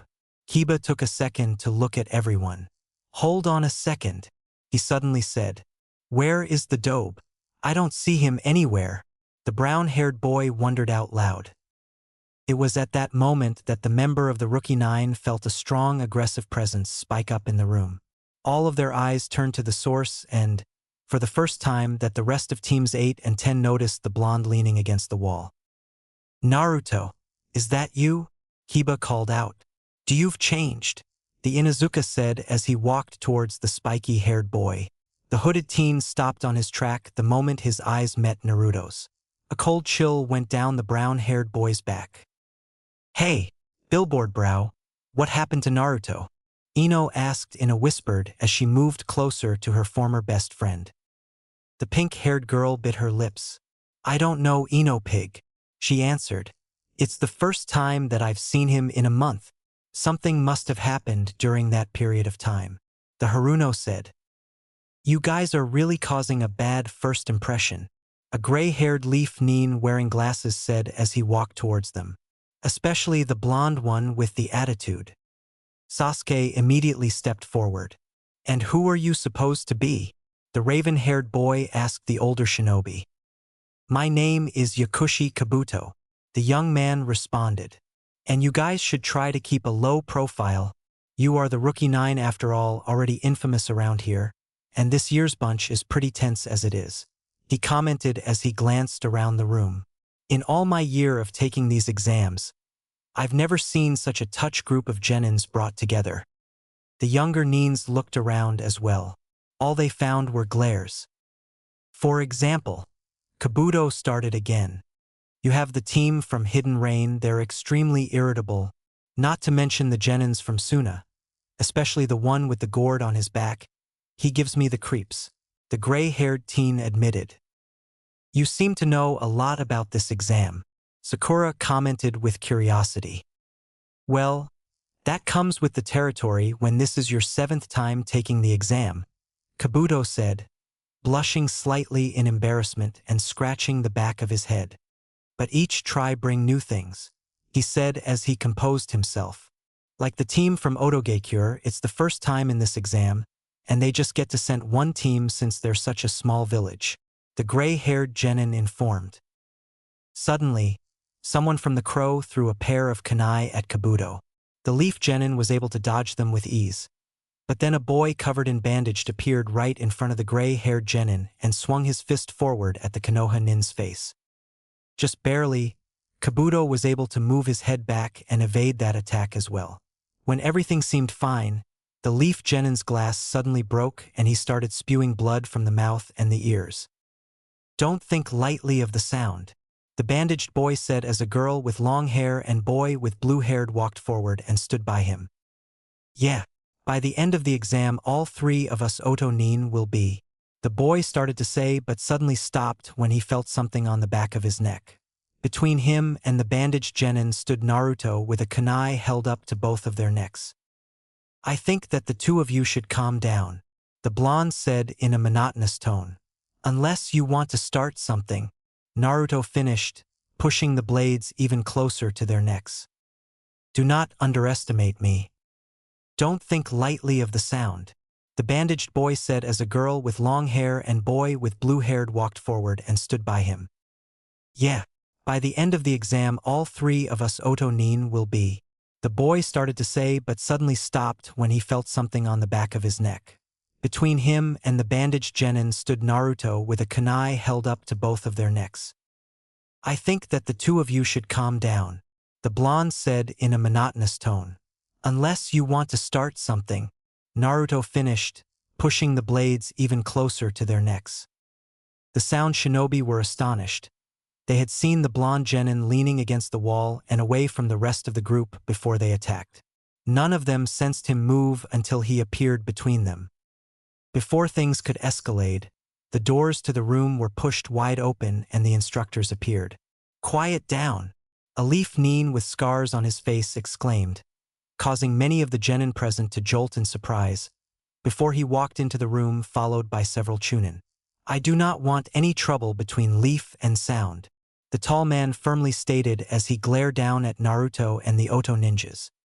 The blonde looked straight back at the older shinobi's eyes, but nevertheless he pulled his blades back and moved away from the Sound genin. "Now, my name is Marino Ibiki," the man announced to the rest of the room. "And I will be your instructor for the first part of the Chunin exam," he declared before slamming the large stack of papers he had been carrying in the desk at the front of the room. "Take your seats so we may begin," the Jounin finished. Quietly, Naruto moved to his seat without saying anything to his teammates or to his former classmates.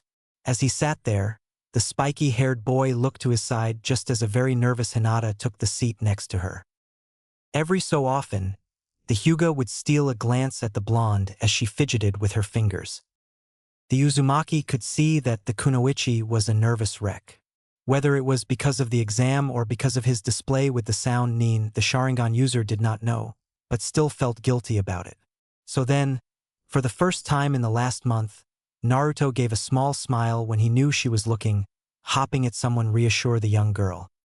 Her face got several shades redder, but nevertheless the Hyuga seemed calmer afterwards. A couple of hours later, the members of Team 7 were waiting for the second part of the exam to start. At least that tedious first part is done with, Naruto thought. That test's intentions could not have been clearer. He reasoned as his hand checked that all his gear was ready for the next phase. With all the chunin in the room and so much emphasis on cheating, it was obvious what they wanted. The Jinchuriki reasoned. Even though the Uzumaki had deduced the objective of the written test, he had decided to tempt his fate and prove his theory. A light chuckle escaped the blonde.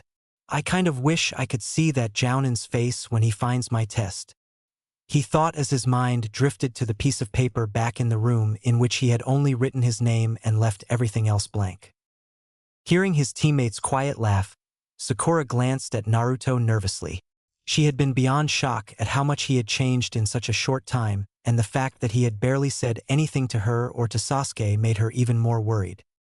Feeling eyes on him, the Sharingan user glanced at his side once again, this time finding his pink-haired teammate observing him.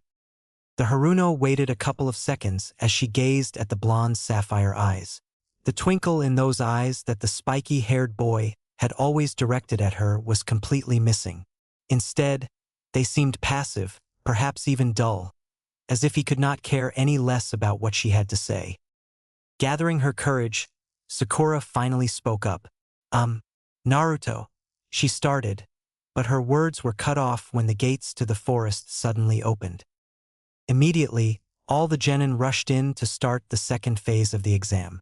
The killer intent emanating from the forest was enough to wipe everything else away from the genin's minds. I had expected to run into more challenges by now, Naruto pondered as he and the rest of Team 7 sat on a small clearing, taking a break 5 hours into the second part of the exam. So far all that we have seen was a weak group of Rain Nin, and they ended up running away soon after, the blonde thought with a bit of disappointment.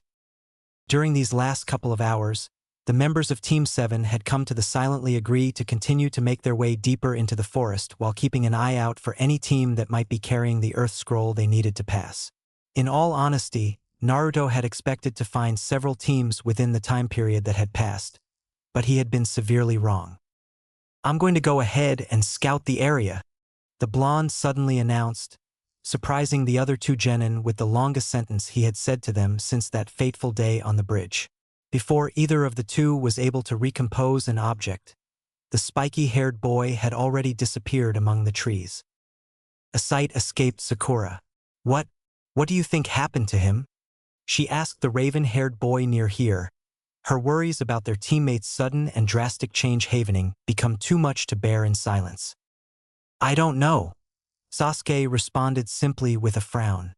He definitely feels odd, he added as he recalled how the blonde acted the last time the Uchiha had seen him and how different it was from his current attitude. It's like the boy stopped in mid-sentence when he suddenly felt a terrifying amount of chakra being gathered somewhere close by. Too close for the Sharingan user's comfort. Sakura, move out of the way, he shouted. The two-leaf Nin jumped from where they were sitting just before a powerful blast of wind burst right through with enough force to tear a tree off its place. Immediately activating his Sharingan, Sasuke started to look around the forest for the source of the attack. So there you are, a menacing voice echoed through the surroundings. Sasuke-kun, it added before a grass Nin appeared in front of the two genin. Amaterasu, Naruto exclaimed seconds after activating his Sora Sharingan. Immediately, the giant snake that was about to swallow him whole was completely covered in black flames. To its credit, the giant reptile continued its attack as its entire body burned, forcing the spiky-haired boy to jump back a couple of branches. Eventually, the snake stopped advancing and, after some squirming, finally dropped dead in the middle of the forest, the black flame still eating its body away. The Uzumaki observed the dead animal for a couple of seconds. That was weird, the Jinchuriki said to himself as he remembered how the snake had ignored its wounds to continue attacking him. It almost looked as if the snake had been sent after me specifically, he commented before the Sharingan disappeared from his eyes. Suddenly, Naruto felt two chakra signatures spike in the direction in which he had left his teammates. One of them was familiar and around the level of a Chunin. The blonde could easily recognize it as Sasuke's, but the other one he could not readily identify. It felt like a Jounin, and a very powerful one. Not as strong as Itachi's, but just as menacing. Not liking the feeling of that chakra, the Jinchuriki dashed off back towards his teammates. It took him a short while to get back to the clearing, but what he found there shocked the young boy to the core. A disfigured grass Nin was biting Sasuke on the neck as the raven-haired genin agonized in pain. Rage started to fill the blonde's body. The grass Nin finally let the Uchiha fall limply to the ground. Sasuke-kun, Sakura screamed, rushing to catch the raven-haired boy's unconscious body. Taking advantage that his presence had not been noticed, the blonde quickly formed a series of hand seals. Gukakyu no Jutsu, he said before blowing a large fireball out of his mouth towards the grass Nin. Unfortunately, the strange shinobi saw the large fire jutsu approaching and had more than enough time to move clear out of the way of the blast. The long-haired man took a few seconds to regard the blonde in amusement. I thought that my snake would have been enough to take care of you, the disfigured Nin said, Naruto narrowed his eyes. "Who are you?" he asked. "There is no way you are a genin," the Jinchuriki stated firmly. A chuckle escaped the grass Nin. Well, aren't you more perceptive than I gave you credit for, Naruto-kun?" He commented before bringing one of his hands up to his face and actually ripping the skin off. What was left was an incredibly pale face with yellow eyes that resembled a serpent's. Despite himself, the spiky-haired body took a step back on the branch he was standing on. He recognized the face, not just from the Konoha history books, but also from a picture in the Sandame's office. "You, the snake Sannin, the old geezer's former student, Orochimaru," the genin exclaimed. A delighted laugh escaped the pale man. "Right again, Naruto-kun," the legendary shinobi said with amusement. "So now, if you know who I am and what I am capable of, why don't you just take your teammates and walk away?" He smiled wickedly. "I would really like Team 7 to continue to the third phase of the Chunin exam," the Sannin added. Naruto narrowed his eyes and let out a growl. "Do you think I'm scared of you?" The snake summoner's smile widened. "Well, there are several villages that are still recovering from missions I carried out in there that would think so." The Jinchurikis at being made light of. "I'm not stupid," he stated. "I know that you were chased out of the village by the Sandame and are still considered a high-priority missing Nin," the spiky-haired boy pointed out. "If you were to use your full power, it would be the same as to lighting up a huge neon sign over your head saying, 'Please, third, come and get me.'" As she held Sasuke's body, Sakura was being quickly overwhelmed by fear. In front of her was a man that people said was as powerful as a Hokage and as vicious as a Bijou, and to top it all off, Naruto was challenging him. The blonde had changed yet again. Gone was the cold and aloof boy that she had seen walking toward them at the beginning of the exam, and in his stead there was menacing warrior giving off wave after wave of killer intent. Suddenly, Orochimaru started to laugh out loud. "Haha, I knew you were unpredictable, Naruto-kun, but I never thought you were this much fun," he exclaimed as he continued to laugh. "Very well then, I will fight you at the same level I fought Sasuke-kun. Let's see how long you can last." The Sannin finally agreed before staking a fighting stance. In a flash, both Naruto and Orochimaru lunged towards each other. Fist met fist, sending a small shockwave that shook the leaves on the trees. The pale man tried to kick the spiky-haired boy, but the blonde was able to block the incoming strike with ease using his forearm. The Jinchuriki then tried to deliver a punch of his own to the Sannin's jaw. However, before his attack could connect, he saw another fist flying straight towards his face. Naruto switched from offensive to defensive in less than a second as he moved his arms to block Orochimaru's punch. Unfortunately, the attack still carried more than enough strength to send the young boy a couple of feet back. "Kage Bunshin no Jutsu," the genin immediately called out, making two clones appear next to him. The three boys immediately charged forward at the Sannin. The clones moved in from the sides while Naruto went for a frontal assault. However, older shinobi was able to block all of the attacks simultaneously and push Naruto and his clones back. All three blondes took out a couple of shuriken each and hurled at Orochimaru. As the spinning blades flew through the air towards their target, Naruto and his clones cried out in unison, "Shuriken Kage Bunshin no Jutsu." Immediately, the 6 blades in mid-flight multiplied to over 100. Orochimaru jumped off the branch he had been standing on to avoid the massive amount of weapons flying towards him. The moment he landed back on a branch, he was instantly surrounded by the 3 blondes, each already driving their attacks towards the black-haired man as they started to pump more chakra into their movements. At his current, heavily restricted power level, it was starting to prove difficult for the Sannin to keep up with the genin and his 3 clones. Despite what his intel had gathered, the original Naruto was actually faster and stronger than Sasuke, while his clones were at least on par with the Uchiha. After being put on the defensive for far longer than his pride would allow it, Orochimaru finally found an opening and managed to deliver powerful blows to both of the clones. When the Bunshin disappeared in a cloud of smoke, the real Naruto used it as cover to land a powerful punch at the pale man's face, sending the Sannin flying straight into a tree. However, before the blonde was able to continue his attack, the older shinobi rose on of his hands and a pair of snakes immediately came out of his sleeve, lunging themselves at the boy. Naruto quickly took out a kunai and beheaded both snakes with one swift movement. The Jinchuriki wasted no time and charged towards the Sannin as he readied his blade. Orochimaru easily blocked his opponent's kunai strike, but the genin immediately dropped the weapon and used his now free hand to grab onto the pale man's forearm. The spiky-haired boy spun his body in the air and delivered a powerful kick onto the Sannin's head, sending him flying off the tree branch. Even his body landed, Naruto was already making hand seals. "Entenkawa no jutsu," the blonde exclaimed. Immediately a powerful blast of hot air shot out of the genin's mouth, hitting Orochimaru with full force and slamming his body on the ground far away with a thunderous impact.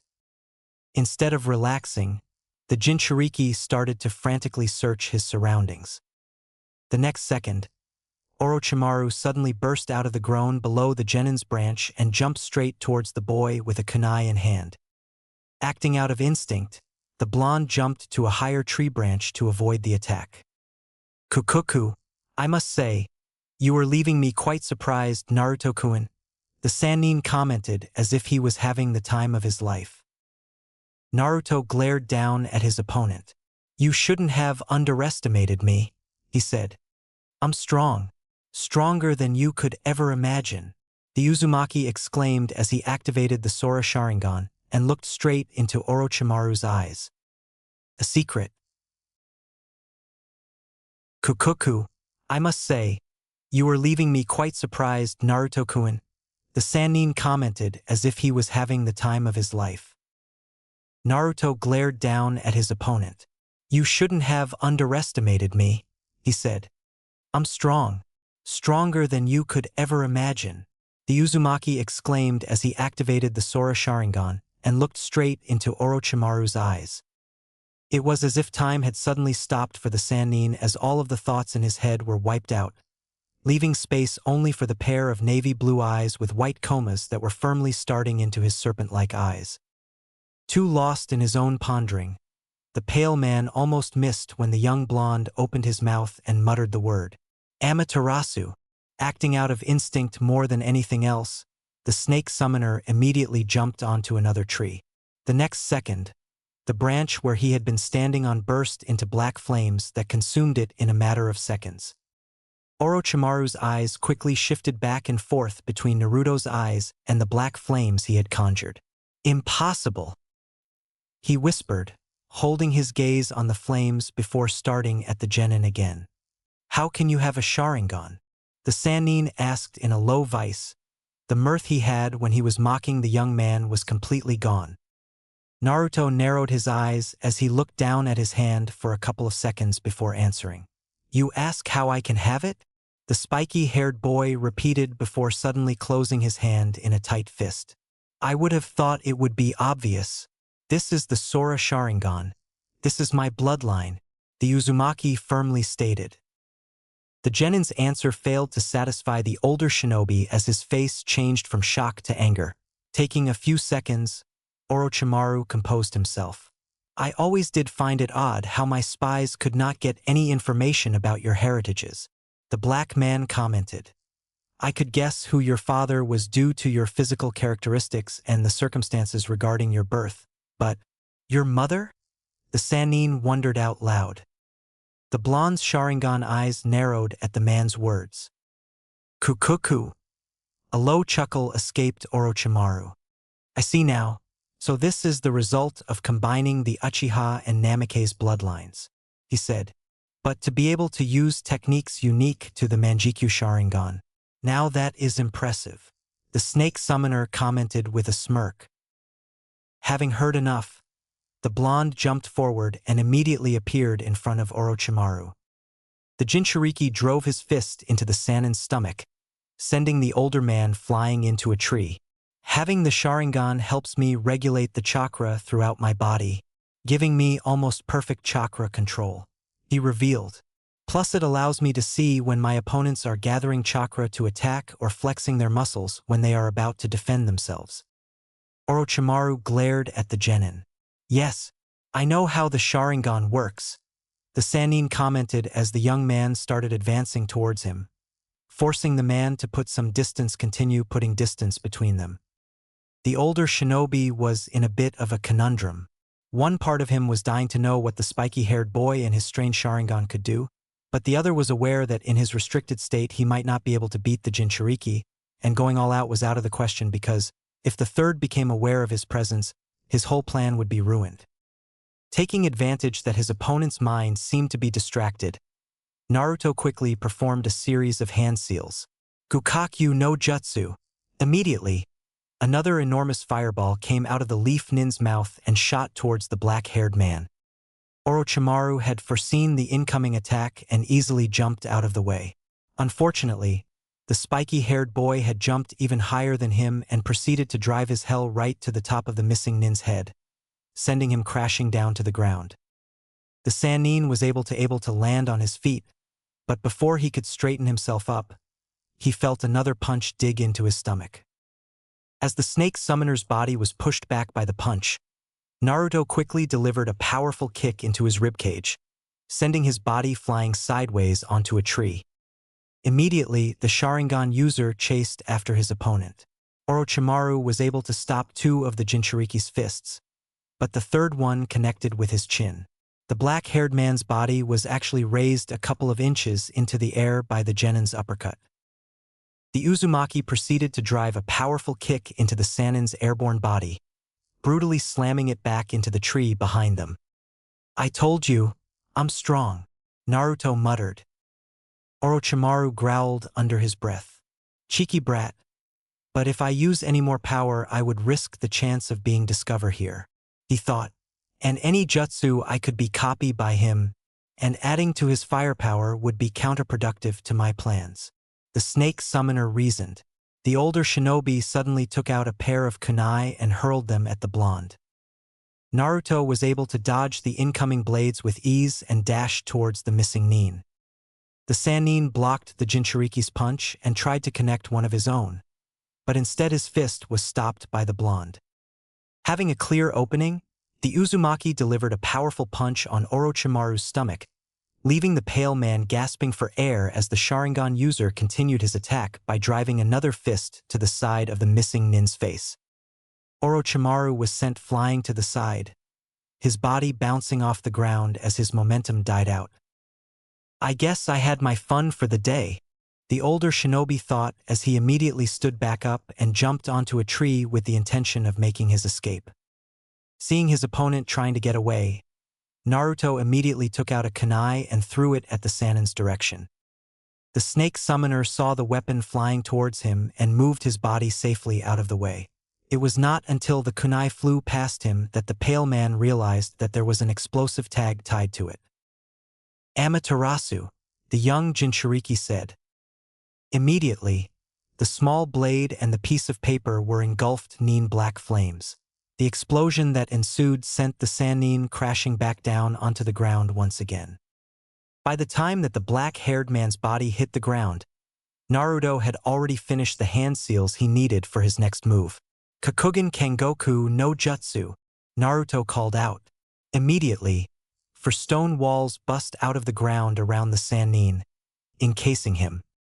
Orochimaru looked up at the only exit in his prison to find the blonde already standing on its edge. Naruto looked down at the former leaf nin with his Sora Sharingan. "Amaterasu," the Uzumaki repeated, conjuring more black flames that immediately filled the inside of the prison. A second later, the whole stone construct exploded as the body of a giant snake fell lifelessly into the ground. Moments later, Orochimaru burst out of the serpent's body completely unharmed by the flames. "Kukuku, that was a very clever strategy, Naruto-kun. I applaud you," the older shinobi commented in an amused tone.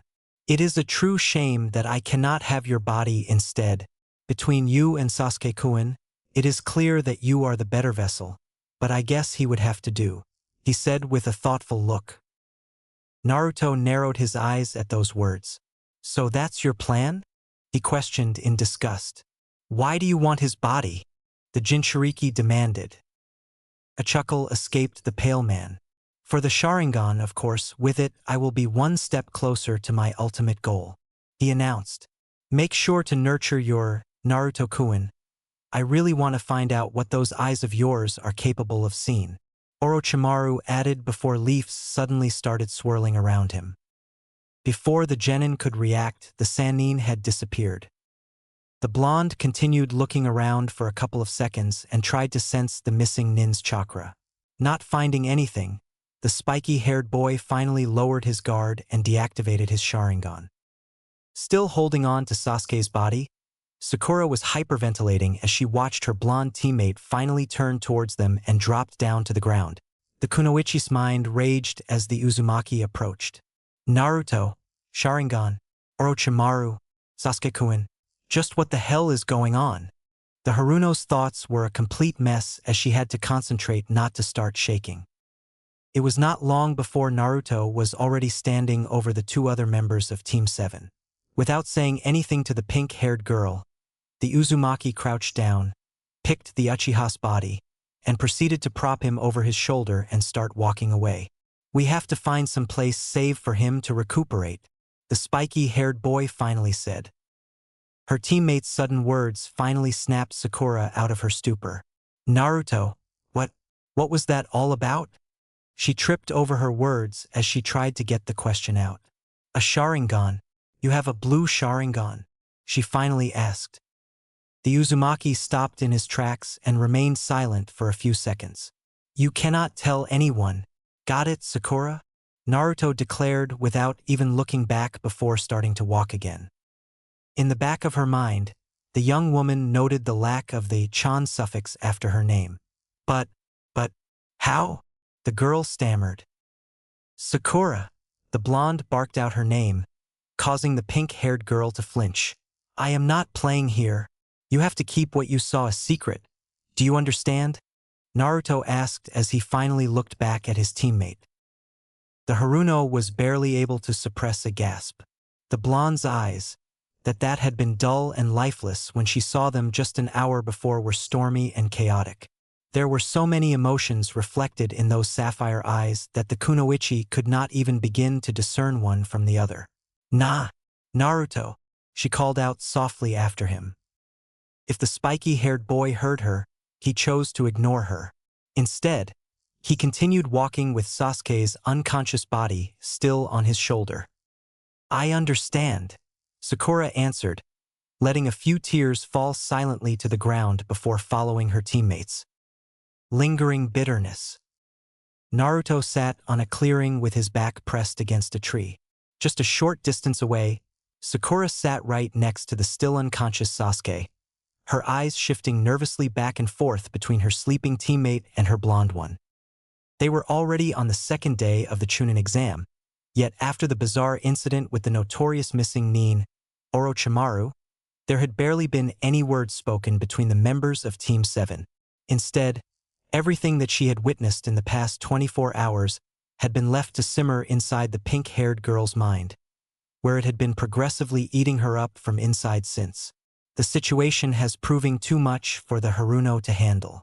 In the back of her mind, she briefly wondered if she was perhaps still on her bed sleeping through the actual exam and caught in a dream that started with a completely changed and cold Naruto and ended with an unconscious and wounded Sasuke. A short, mirthless laugh escaped the pink-haired Kunoichi when she realized how much she wished she was currently dreaming. For his part, Naruto rather liked the silence. After a close encounter with an S-ranked missing nin, it was the perfect thing to calm him down.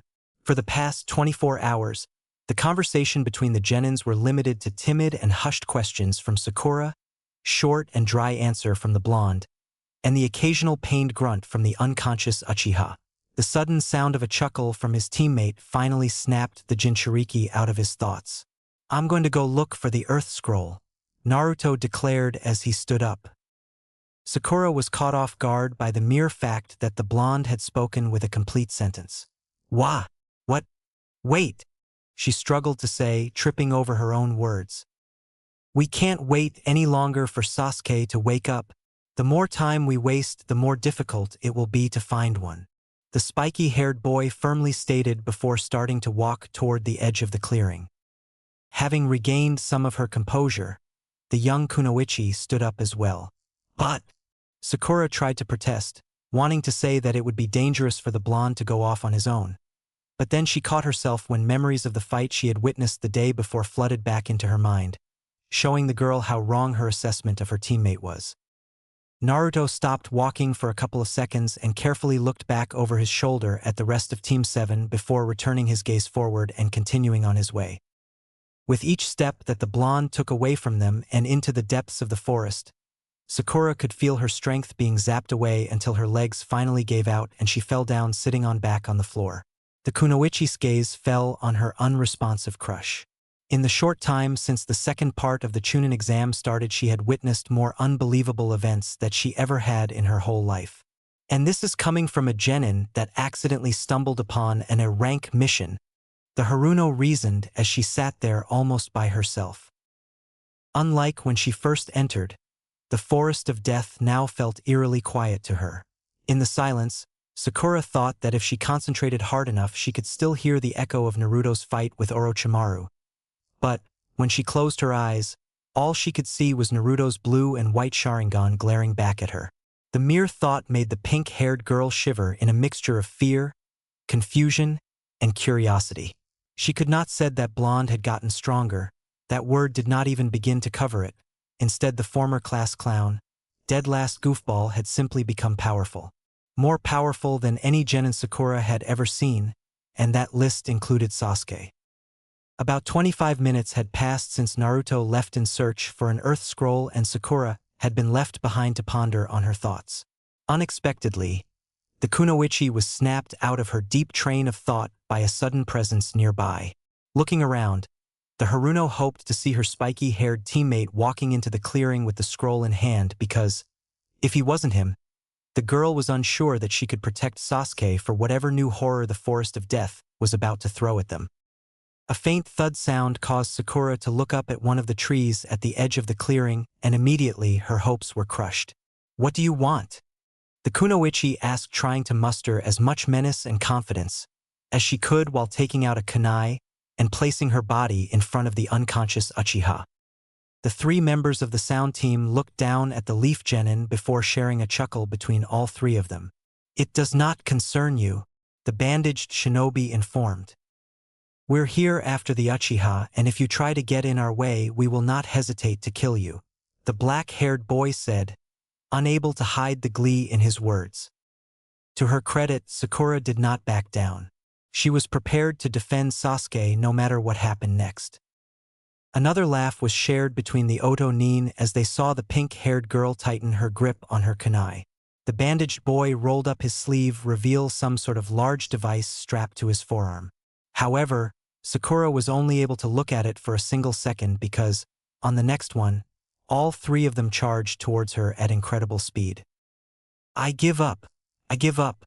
You can have our scroll," an IWA shinobi screamed and flailed his one free arm before using it to take out an earth scroll from his pocket and throwing it to the side.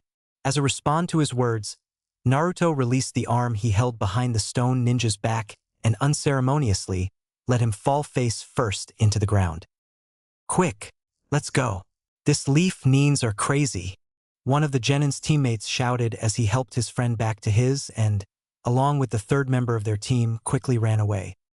From his position up on the tree branches, the spiky-haired boy could see the severely beaten IWA genin fleeing from him without looking back or caring about their scroll anymore. "Finally," the blonde whispered as he let out a sigh. "This is the third group I found. I was starting to think I was never going to get the damn earth scroll," he thought to himself before dropping down and picking up his reward for all his efforts. In the back of his mind, the Sharingan users wondered if the Waterfall and Cloud teams he had beaten up had regained consciousness yet. Placing the earth scroll in his pouch, the Jinchuriki took a moment to ponder over his situation and reflect. For the first time in his life, Naruto actually felt strong. All his life he had always been running away, trying his best not to get carried over and drowned by the waves of hatred in the village. Then the incident with Itachi occurred, and after that the blonde had spent almost all of his time training with the third. His first actual battle since his change had pitted the Sharingan users against Orochimaru of all people, and even though he managed to hold his own, the boy would not kid himself and think that if the Sannin would not have crushed him in less than a second had he really wanted to. Now though, fighting against other genin teams, Naruto felt vastly superior. He could now see the fruit of his training and all he had gained since his meeting with Itachi. It was a lot better than thinking about all he had lost on that night.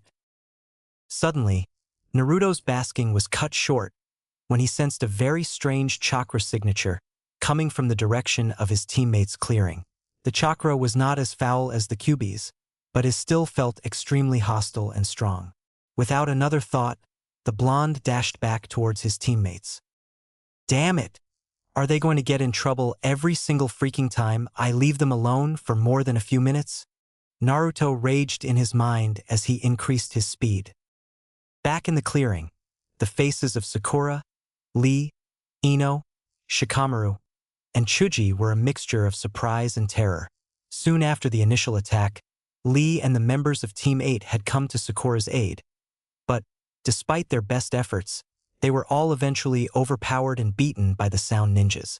It was at that moment that Sasuke had suddenly woken up and things turned really terrifying. After he regained consciousness, strange, dark flame-like marks appeared on the Uchiha's body as he started to emanate a menacing chakra. The raven-haired boy's face was an eerie mixture of madness and malice as he launched himself at the three Odo Nins. Within a couple of moments, Sasuke had utterly crushed all three of his opponents, much to the shock of the other Leaf Shinobi, which only increased with what happened next. Sasuke took a hold of the black-haired Sound Nin's arms, both of which he had already broken just a few minutes prior, and now seemed intent in tearing the genin's arms off his body. Meanwhile, the Odo Shinobi screamed and pleaded to be spared. Sasuke-kun, stop! Sakura could have sworn that her heart was beating louder than she screamed. Unfortunately, the pink-haired girl's words, or anyone else's in the clearing, seemed to fail to reach the hellbent Uchiha. Suddenly, everyone present saw a dark blur swiftly pass by and, the next thing they knew, the raven-haired boy was pinned down to the ground. That's more than enough, Sasuke, Naruto firmly stated as he looked down at his teammate straight in the eyes. Ino blinked in surprise, and a quick look at her surroundings showed that all the other Leaf Nins shared the same expression. No one had even sensed, let alone heard, the blonde approach. Get off me, loser!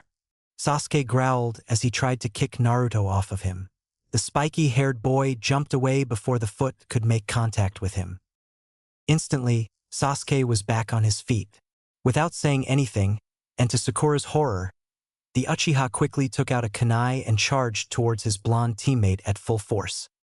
On reflex, Naruto pulled out a kunai of his own and blocked the raven-haired boy's attack. The clash between the two Leaf Genin sent a small shockwave throughout their surroundings.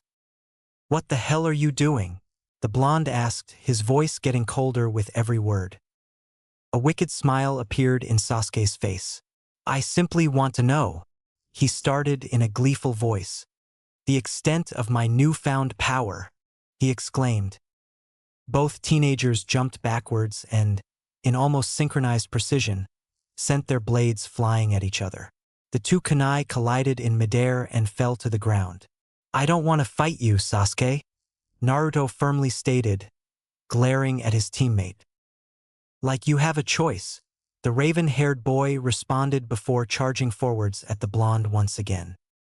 Gritting his teeth, the Jinchuriki had no other choice but to block the incoming attack from his seemingly deranged teammate.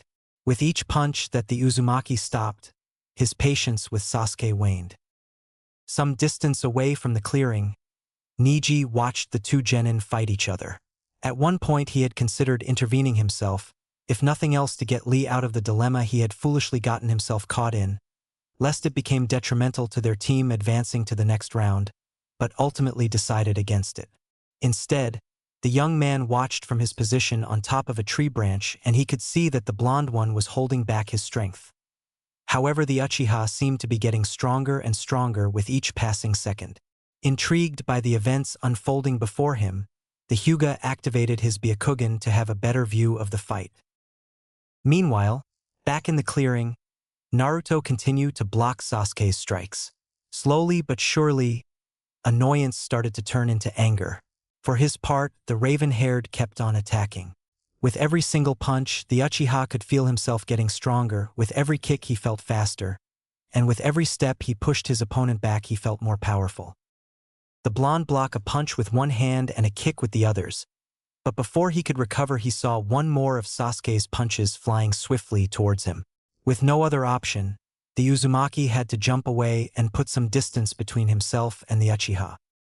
Feeling elated at seeing his opponent forced to back away, Sasuke started to make hand seals, finishing just as Naruto's feet touched the ground. "Housenka no Jutsu," the young man called out before releasing a barrage of fireball out of his mouth flying straight towards Naruto. The spiky-haired genin was not expecting something like this. Even if his relationship with Sasuke had been antagonistic at best, or even if the raven-haired boy did not seem in the right state of mind at the moment, he had never expected that his teammate would use lethal force on him. Suddenly, images from his time trap inside the Tsukuyomi world flooded into Naruto's mind, completely freezing the Jinchuriki in his place and preventing him from evading the incoming attack. Every single fireball fell on its target. The people witnessing the fight from the edge of the clearing let out a gasp of horror. They had just seen the blonde genin get hit full force by Sasuke's lethal attack. The fireball's impact had created a large cloud of dust and smoke that prevented the spectators from seeing what damage they had done to the spiky-haired boy. A low, uncharacteristic chuckle escaped Sasuke, which soon evolved into an all-out laugh. In the raven-haired teen's tainted mind, Naruto had long since been replaced by the memory of Itachi on the night of the Uchiha massacre. "I'm strong. I'm stronger now," the lost genin proclaimed in his thoughts. Away from the commotion, Neji also displayed a look of surprise, but for very different reasons. With his Byakugan, the black-haired teen was able to see how, right before the fireballs hit, a strange, dark blue chakra had seemingly exploded from the blonde and protected him from harm. Afterwards, the Hyuga could literally see the power surging out from the spiky-haired genin. Once more, a gasp escaped the spectators as the dust started to settle and the image of an unharmed Naruto became clear. In the back of their mind, they all shared the same thought, that suddenly, the blonde felt far more dangerous than the Uchiha. Immediately, Sasuke stopped laughing. Naruto's eyes were completely clouded by fury as he glared at his teammate. The raven-haired boy smirked and started dashing towards the blonde. The Uchiha directed his fist towards the Uzumaki's face, but Naruto easily caught the incoming punch in his hand, and no matter how hard Sasuke tried to pull, he could not get his first freed from his opponent's surprisingly strong grip. The Jinchuriki took the opportunity to deliver a powerful punch onto Sasuke's stomach. The Uchiha gasped for air as the attack was strong enough to lift his body off the ground and sent him flying towards a tree. Sasuke recovered immediately and stood up. In one swift move, the genin took out a couple of shuriken and sent them flying towards Naruto. Easily evading the incoming projectiles, the blonde started to make a series of hand seals and, immediately, Sasuke started mimicking him.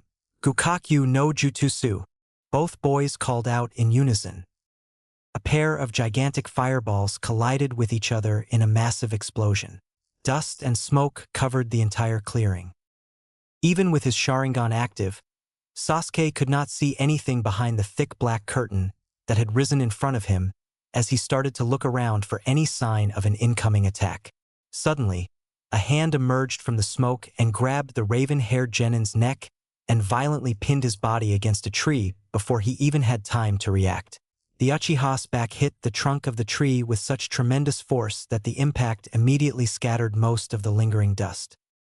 Once things became visible again, Sakura and the others were greeted by the sight of Sasuke backed up against a tree as he struggled against the iron grip Naruto had on his neck. The purple chakra returned to the Uchiha's body as if it were trying to push the blonde genin away, or at least scare him off. Nonetheless, it failed at both as the spiky-haired teen's hold did not waver. Sasuke continued to struggle to free himself. Panic started seeping in as the raven-haired boy could feel his newfound strength start to dissipate while his opponents seemed to be increasing. The Uchiha searched for what he thought were his brother's eyes, but instead of the coldness from that night, what he found was unrelenting fury in them. Nevertheless, Sasuke still felt as weak and helpless as he did back then. Naruto could feel that his teammate was starting to lose consciousness as he saw that the flame-like pattern in his body and the dark chakra both started to retreat. In the back of his mind, the blonde wanted to let go before he seriously injured Sasuke. Unfortunately, the rage that had overwhelmed him preventing him from loosening the grip of his hand. If anything, it strengthened. Sakura watched in horror as Sasuke finally lose consciousness and Naruto still did not let go. "Naruto, stop!" the pink-haired girl screamed, but her pleas were either unheard or ignored by her teammate. Inside his mind, the part of Naruto that wanted to stop was becoming desperate. He was about to kill one of his teammates, one of the people who, despite everything, he still considered a friend, and there was some strange force that had taken over his body and was not planning to stop until the person in front of him was no more. In some level of his subconscious, just like the Uchiha had replaced him with Itachi, Naruto had replaced Sasuke with all the pain and suffering that the village had given him all his life. Suddenly, Naruto felt a tug on his jacket and something pressed against his back. The next second, he felt drops of water fall on his back and ran down. It was then that the Jinchuriki realized that Sakura had moved behind him. Her hands were desperately clenching the lower part of his jacket while her forehead was pressed against the blonde's back, right below his neck. "Naruto, please stop," she whispered. "I can't bear to watch the two of you kill each other, so please stop," the kunoichi said, choking up with her tears. The range started to dissipate off the Uzumaki, and his grip on Sasuke's neck finally loosened. Realization of what he was about to do washed over him as he let the Uchiha's body fall onto the ground. Sakura immediately let go of the blonde and went to check on the raven-haired boy. Naruto took a few steps back. "I got the Earth Scroll," he informed without even looking at his teammates. Then, without saying anything else or acknowledging any of the others present or their questions, the Jinchuriki simply walked away from the clearing. "Not a test for my power." Sasuke rubbed his neck as he waited for the first match of the third test was decided. The Uchiha's body was still sore from all that had happened in the Forest of Death. He had waken up in the last day with barely any memory of what had happened before. He remembered having waken up after the strange nin bit him. He remembered attacking the sound nin and Sakura pleading him to stop, and the last thing he remembered was Naruto pinning him down to the ground. After that, everything was just a blank. He had asked what had happened, but both of his teammates were reluctant of talking about it. One thing Sasuke did notice was that Naruto seemed even more distant than before, and Sakura kept on glancing nervously between the blonde and the Uchiha.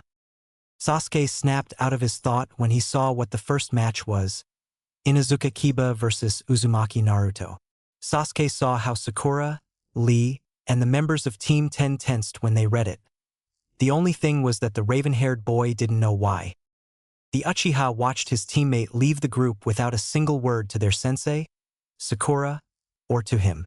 Sasuke's gaze was then redirected towards Team 8, where Kiba was ranting about how short the match will be. The raven-haired boy watched as the two genin face each other in the area. The only thing that was heard were Akamaru's barks. Sasuke looked at Kiba first. The dog lover had a triumphant smirk on his face, as though he had already won. Sasuke's gaze shifted to look at his teammate. If the Uchiha didn't know any better, he would say the Naruto looked bored. The match didn't seem to excite him in any way. The Chunin called Hey-8 gave the order to start the match. "Why don't we skip the trash talk and go straight to the beating?" Kiba said, getting into fighting stance. "I'm feeling generous today, so I'm going to make this as quickly as possible." The brown-haired boy finished, while Naruto stood unmoving. Kiba started towards the blonde. "Suga!" Kiba screamed before he started spinning, creating a destructive tornado. Naruto watched the attack as it got closer and closer. At the last moment, the blonde lazily sidestepped and dodged the attack. Kiba turned around and tried one more time. Unfortunately for the dog lover, Naruto sidestepped again and evaded the attack. The blonde's lazy movements made dodging the attacks look easy. The brown-haired boy tried his luck a couple of times more without succeeding. After being unable to get a single scratch on the blonde, Kiba stopped. It was evident that he was ticked off. Bastard, Kiba murmured as he clenched his, taking 2 pills and putting one in his mouth. Akamaru, the brown-haired shinobi said, as he threw the second pill towards the dog. Suddenly Akamaru's fur turned red as the dog jumped on his owner's back. Jujin Bunshin, Kiba cried out as Akamaru barked. Immediately the brown-haired boy's body turned beast-like and the Akamaru turned into an exact copy of Kiba. Getsuga, Kiba cried out as he and Akamaru started spinning towards Naruto. The blonde kept on dodging all of the attacks, moving on the last possible second and still without getting his cloths ragged. Kiba growled in frustration. What's the deal? Naruto would have never been able to dodge all of the attacks. The brown-haired boy thought. Both Kiba and Akamaru started circling Naruto. They were still using Getsuga. Naruto extended his arms and grabbed both Kiba's and Akamaru's forearms. Using their momentum, Naruto rotated on his heel and released Kiba and Akamaru, sending both of them crashing towards opposite walls. Akamaru reverted back to his dog form while Kiba struggled to stand up. Bastard, Kiba murmured again as he started towards the blonde with his clawed hands. Naruto dodged Kiba's swipe with ease. Immediately the blonde drove his fist into the brown-haired boy's stomach, sending him back to the wall. Kiba stood up and dashed towards Naruto once more. The blonde started to make hand seals and gathering chakra on his index finger. Akuma Zenshin no Jutsu, Naruto said as he started towards the incoming genin. There was some sort of flash that blinded everyone in the audience. As Sasuke started to regain his eyesight, he immediately looked down at the arena. There stood Naruto behind. The blonde's right arm and index finger was extended. The Uchiha looked towards the other genin. Kiba stood frozen in mid-attack for a few seconds before the boy started screaming and clenching his head. Inside his mind, Kiba was watching how hundreds of people were slaughtered. He could their screams as they pleaded, but it was useless. Whatever was causing this was completely merciless. Kiba then looked down to find his hands covered in blood, and then it hit him. He was the killer. He was the one who was savagely slaughtering this people. With one final scream, Kiba fell unconscious. The medic Nines started to check Kiba's condition as Hayate declared Naruto the winner. The blonde didn't give any acknowledgement of being victorious. He just walked back in the direction of his team. Sasuke's hand was trembling. Whatever Naruto had done to Kiba had possessed an evil chakra, but somehow he had the sensation that he had felt it before. The Uchiha was snapped out of his thoughts once again. Akido Yoroi versus Uchiha Sasuke. Sasuke nodded towards Kakashi and started his way towards the arena where his opponent was already waiting for him. Naruto watched his teammate face off against the older Nin. The blonde felt the same evil chakra that Sasuke had used at the Forest of Death. Only this time the Uchiha was able to hold it back and still achieve a win. After the match, Sasuke was taken to the back by Kakashi.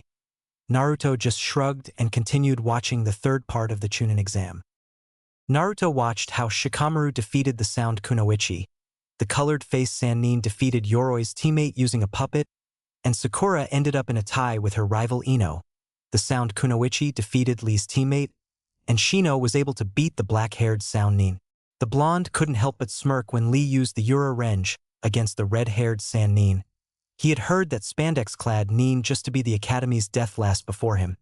Sadly, Gaara was able to emerge victorious. Naruto felt something coming from Kyuubi as he watched Gaara appeared between his teammates. Naruto watched as Chuji and the last sound Nin eliminated each other form the exam. Every one of the adult tensed up before the last match. Hyuga Hinata versus Hyuga Niji. Both genin descended to the arena. Hinata was shaking while Niji was glaring at her. "You should quit while you can, Hinata-san. You're not cut out to be a shinobi," the black-haired boy said evilly. Hinata started to back away. People shouldn't judge others. Anyone who put their hearts into everything they do and never give up can achieve anything, Naruto said loud enough for everyone to hear. Every in the audience looked from Niji to Naruto and back again while the two genin glared at each other. Niji looked towards his cousin. The fear in Hinata's face was replaced by sheer determination. "I will never give up, Naruto-kun," the blue-haired girl thought as she activated her Byakugan. Niji activated his Byakugan too and got into fighting stance just as Hayate started the match. Hinata and Niji exchanged blows using Jukin. Naruto was familiar with the style. The old geezer had made him study and practice it. The match continued, and it seemed that Hinata stood a chance of emerging victorious until Neji completely turned the tables. The black-haired boy delivered blow after blow, and it wasn't long before Hinata fell to the ground. Naruto wasn't disappointed. Hinata had proved that she isn't worthless like some people think, but he was mildly surprised that she was able to stand up again, because Neji had gone unnecessarily brutal on her. It was obvious that she couldn't win anymore, but at least she demonstrated that she wasn't, by any means, weak. Neji completely lost all his self-control, and the hatred inside of him overwhelmed him. Neji dashed towards Hinata with every intention of killing his cousin. Before any of the jounin present could react, Neji was pinned to the wall away from Hinata. Naruto had the Hyuga prodigy by the neck. "What that hell do you think you're doing?" The blonde growled. "Can't you see that she's in no condition of continuing the match?" Naruto asked. "This is none of your concern." Neji growled back, glaring at the blonde, as he tried to break free from his hold. "And Naruto-kun," Hinata whispered before she felt a pain in her chest and felt unconscious. The sound of the kunoichi hitting the floor distracted Naruto. "Hinata," Naruto said as he looked back without releasing Neji. The black-haired boy took the opportunity and tried to connect an attack on the blonde. Unfortunately for the Hyuga, Naruto moved his body to dodge the attack, immediately released Neji and drove his fist straight to the Hyuga's chest, leaving the black-haired boy gasping for air. "I promise, I'll going to make you pay for what you did to Hinata," Naruto said low enough for only Neji to hear. After glaring at the black-haired boy one last time, Naruto started towards Hinata, who was already surrounded by medic Nin. After a couple of minutes, all of the injured were sent to receive medical treatment, and the genin that were still in the exam minus Sasuke were listening to the Hokage's explanation of the next phase. "Now each one will take a piece of paper," Sarutobi said as Anko, the Tokubetsu jounin that was in charge of the second exam, passed carrying a box.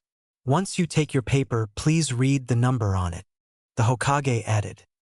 4 Shino,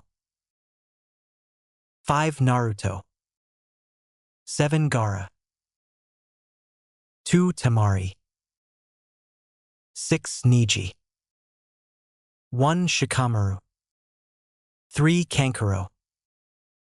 "That means he's 8, Ibiki said, while the Hokage just nodded as Ibiki started to write something. Once he finished, the Sandaime spoke once again.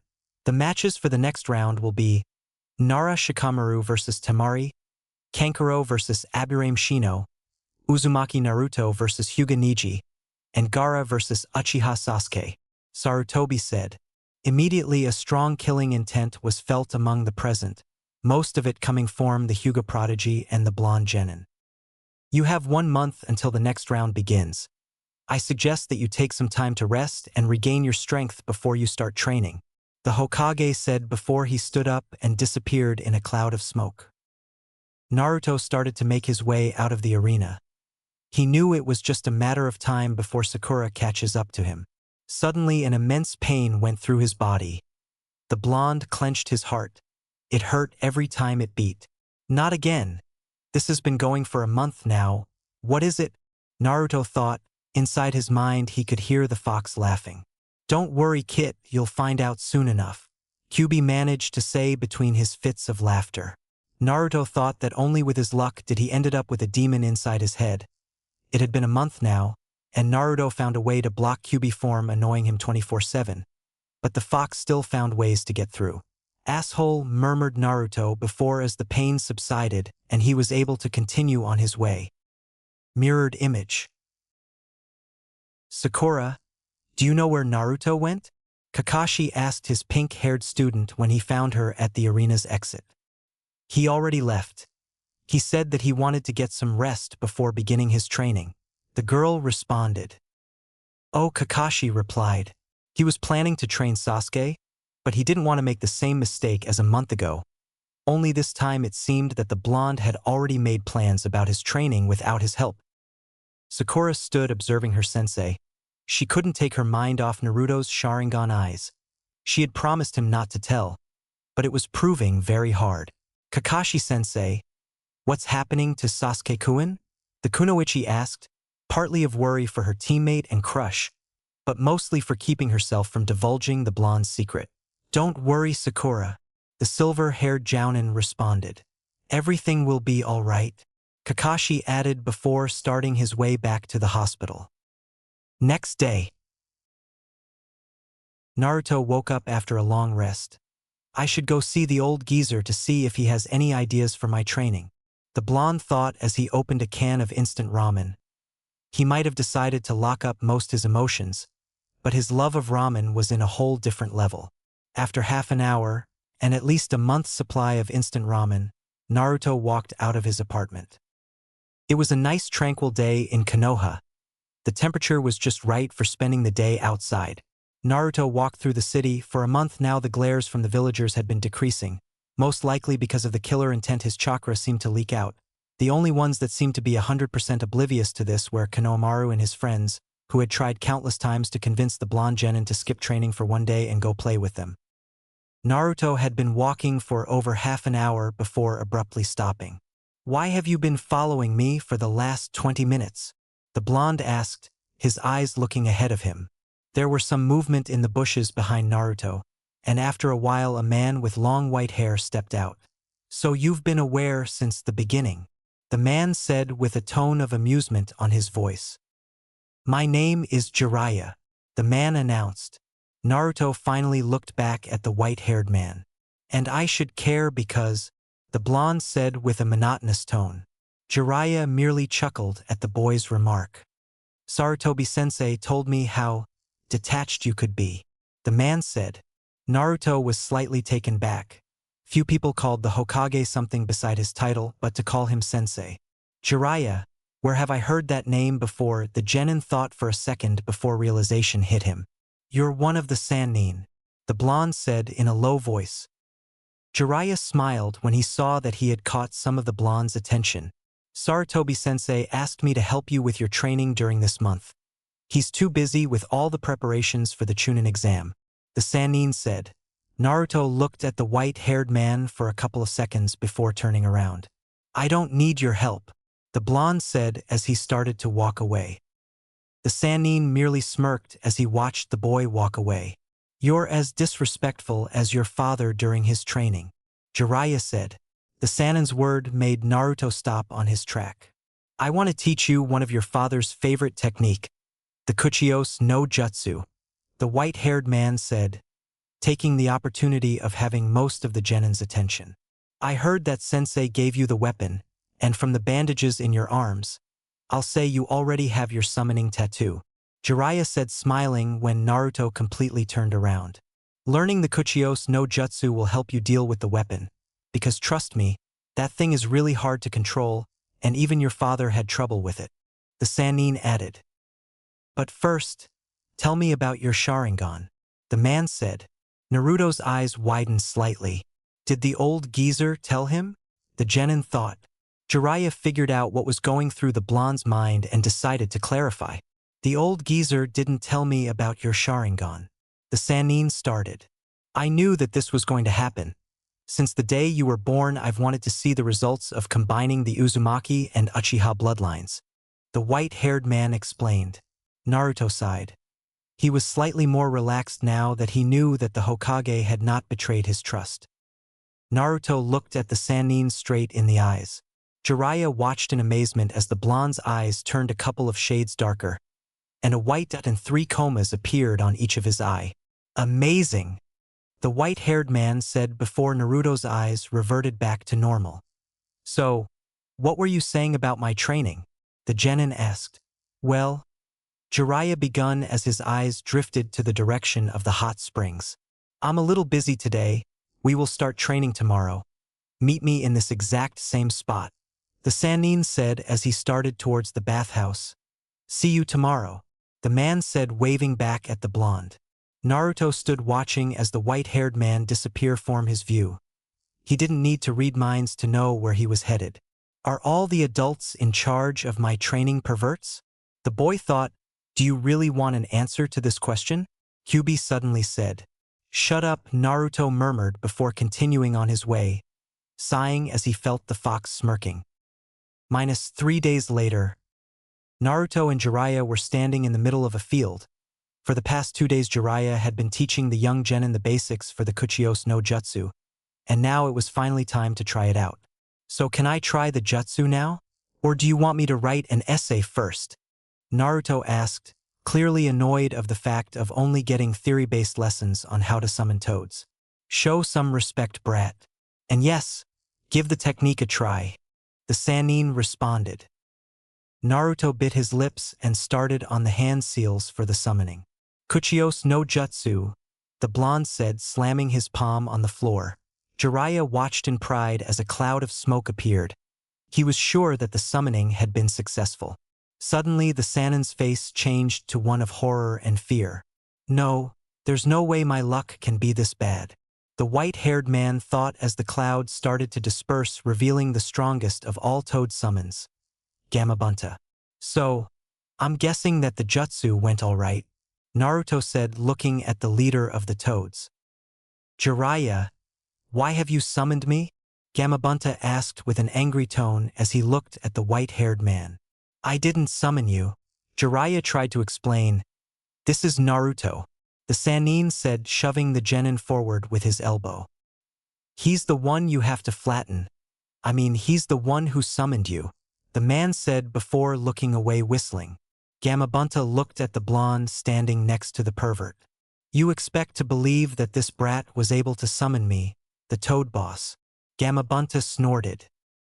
Naruto looked up at the giant toad with narrowed eyes. Gamabunta caught the blonde's eyes.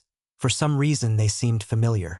Wait a minute, the toad said when he realized where he had seen those eyes before. Erasure, you have the same eyes as him, Gamabunta said, examining the boy. Well, of course, he's his and Kagome's son. Jiraiya started. How else do you think he was able to summon you? The Sannin explained.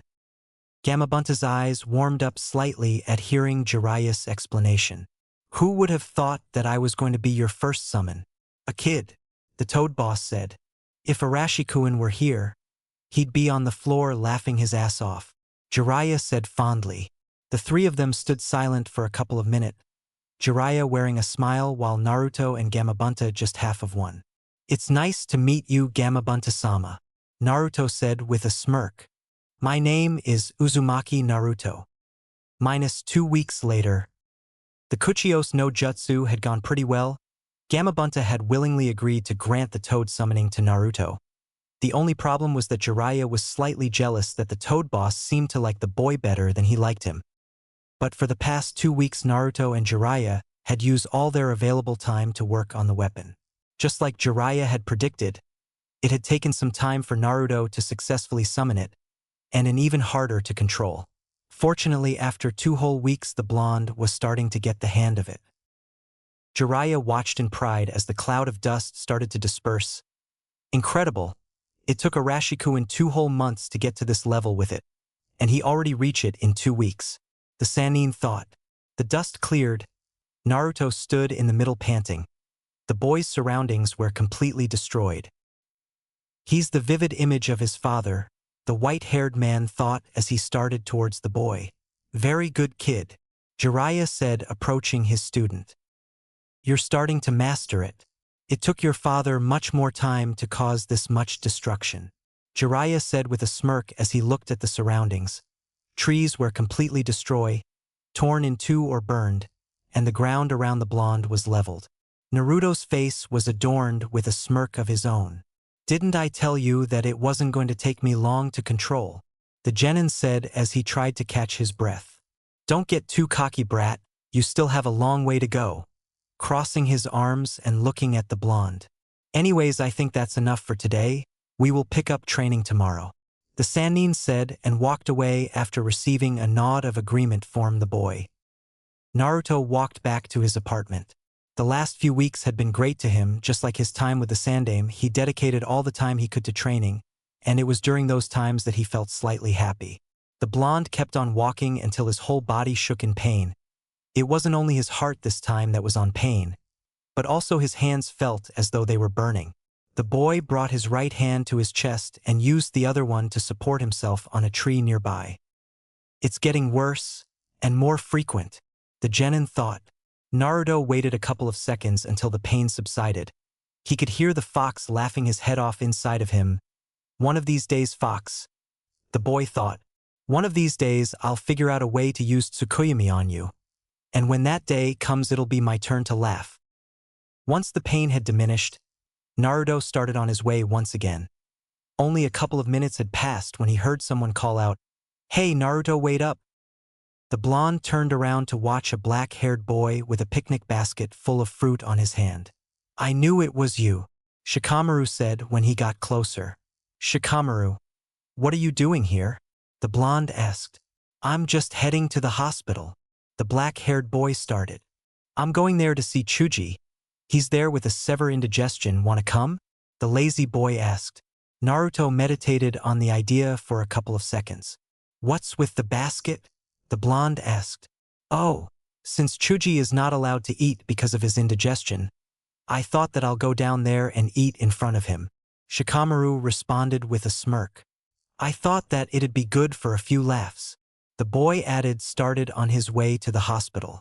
Naruto stood in silence for a few seconds before following Shikamaru.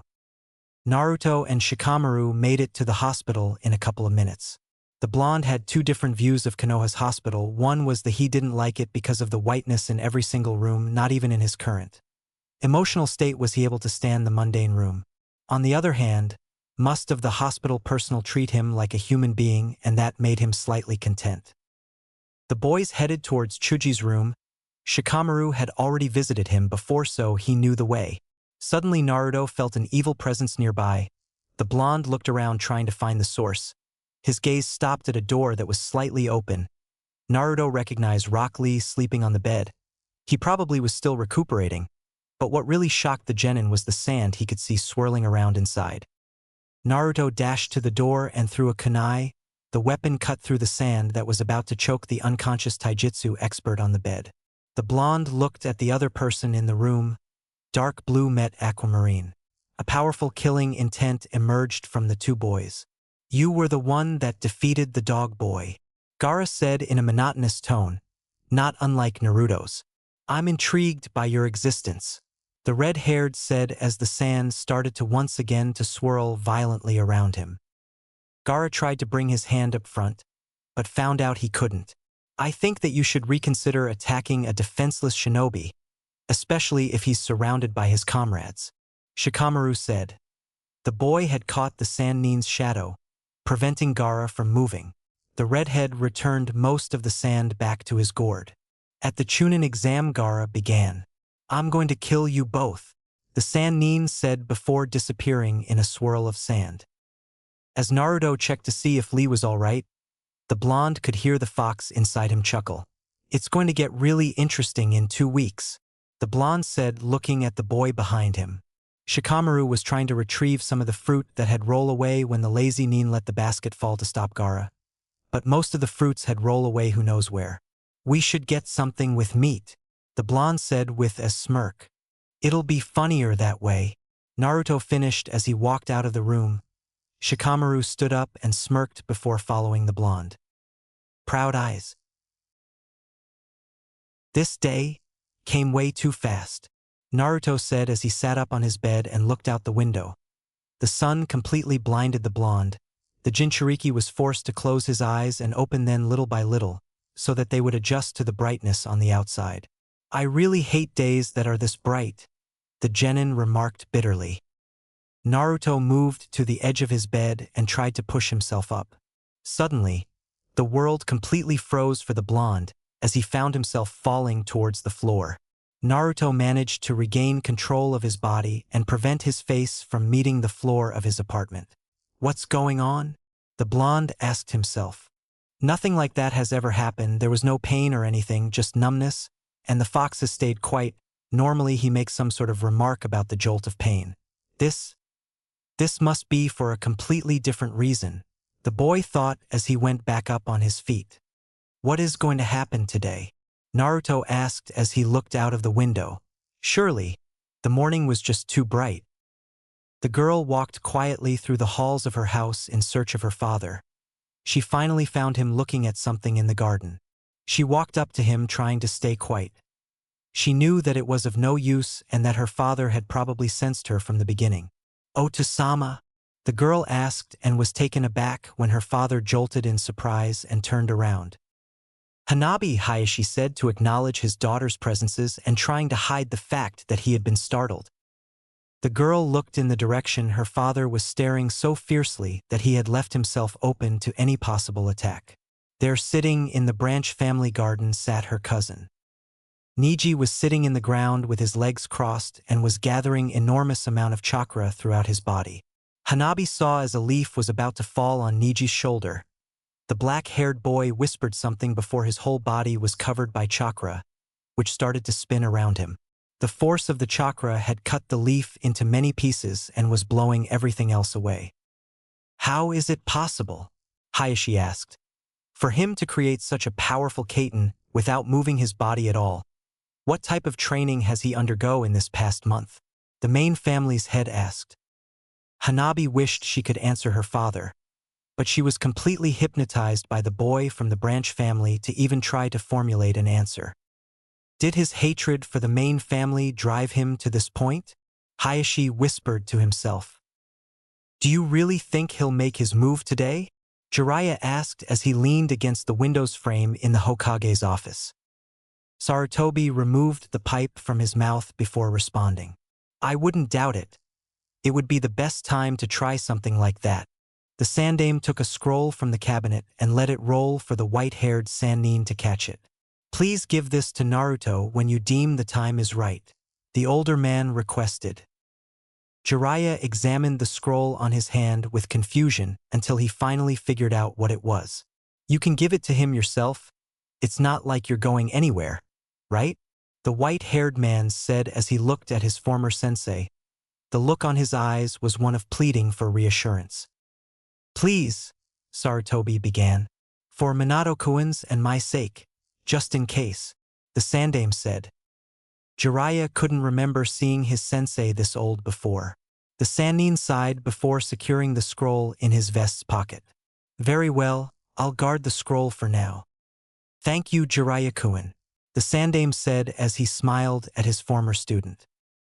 The white-haired Sannin glared at the Hokage. Though I told you to cut that Kuin thing years ago," Jiraiya said as he crossed his arms and stood indignantly, all in an attempt to lighten the mood in the room. Jiraiya's behavior caused Sarutobi to chuckle. "I guess old habits die hard," the Hokage said. "Just like you," Jiraiya said as he smiled at the man that was once, and he will always be, his sensei. "Where are they?" Shikamaru thought as he looked at his surroundings. He could see the Sand siblings, Shino, Niji, and a shinobi who had introduced himself as Ganma, their referee for the conclusion of the Chunin exam, but there was not trace from the two members of Team 7. Genma looked up to where the Hokage and the other judges were sitting. The Sandaime nodded in acknowledge of the proctor. "If they don't appear soon, then we will have to start without them. They have until their matches come up to arrive," Genma started as he looked at the genins in front of him. "If they fail to show up by then, they will be disqualified." The Jounin finished. Shikamaru's teeth gritted against each other. It wasn't like those guys to miss out of something like this, especially Naruto after what they had talked. Flashback. Naruto and Shikamaru were sitting at the park playing shogi. They had left the hospital after almost causing Chuji, according to the doctors, a mental breakdown.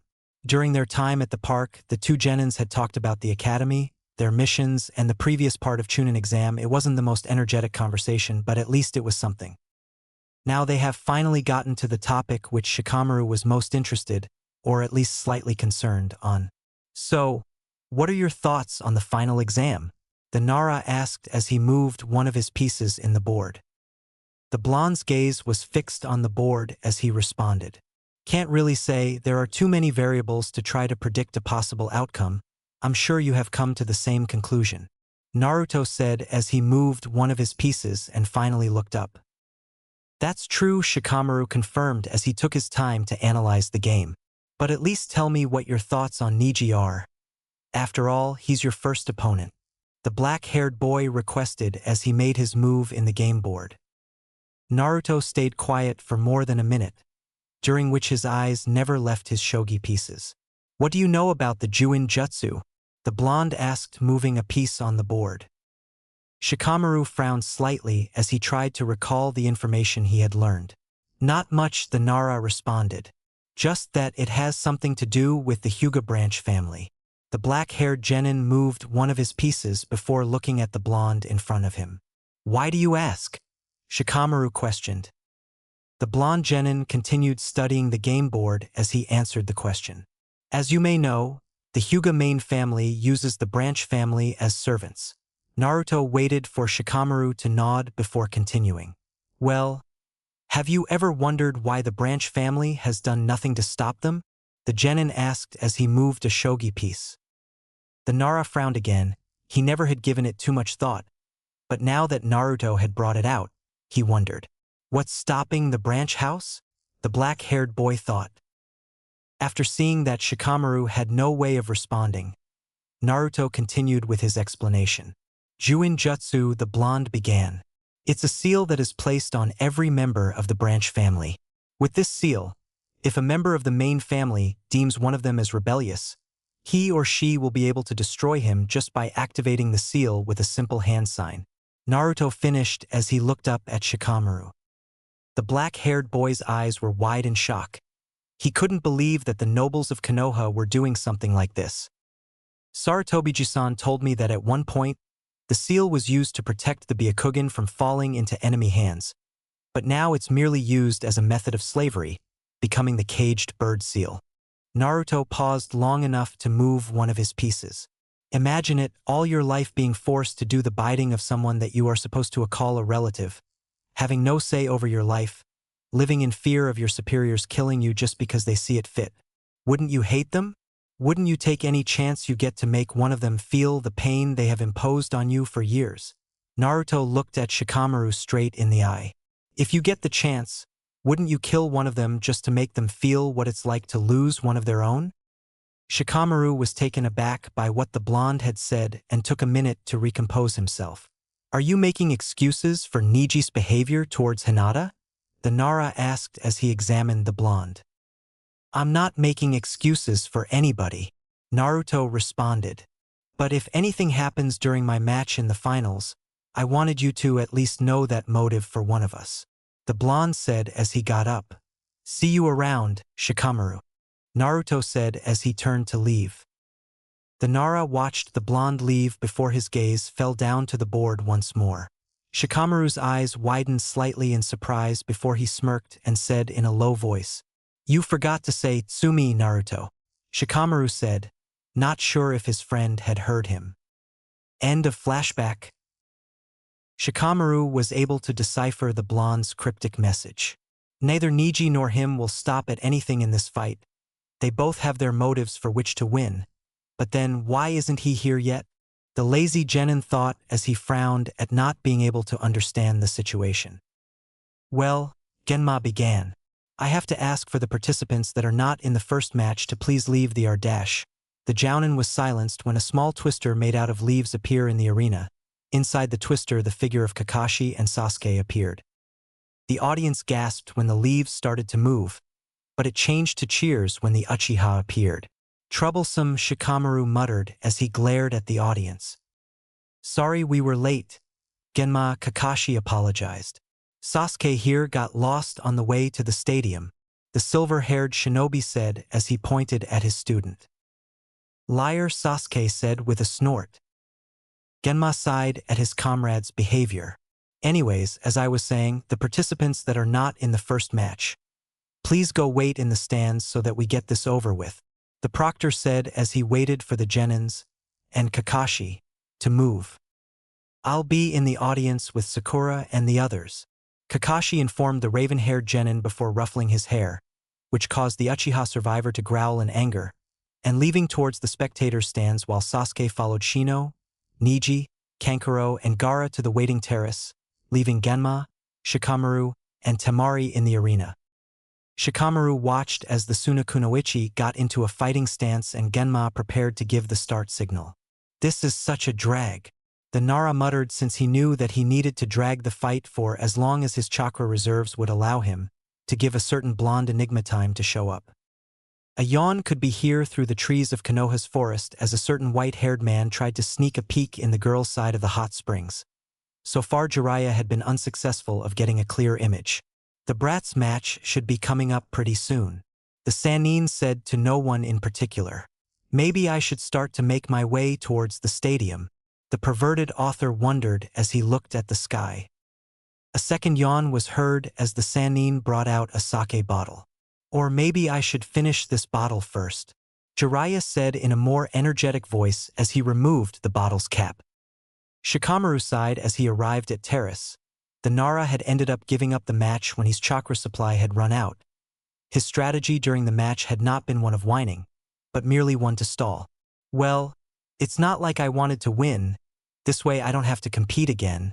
But the black-haired boy looked at the others in the terrace and sighed once again, this time of disappointment.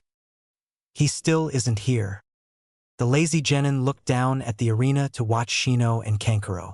At least there is one more match before his, and best of all, he wasn't here to see me giving up.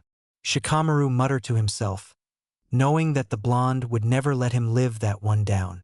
The Nara frowned as something from the Suna shinobi caught his attention. Is it me? Or is that guy so nervous that he's shaking? The genin thought.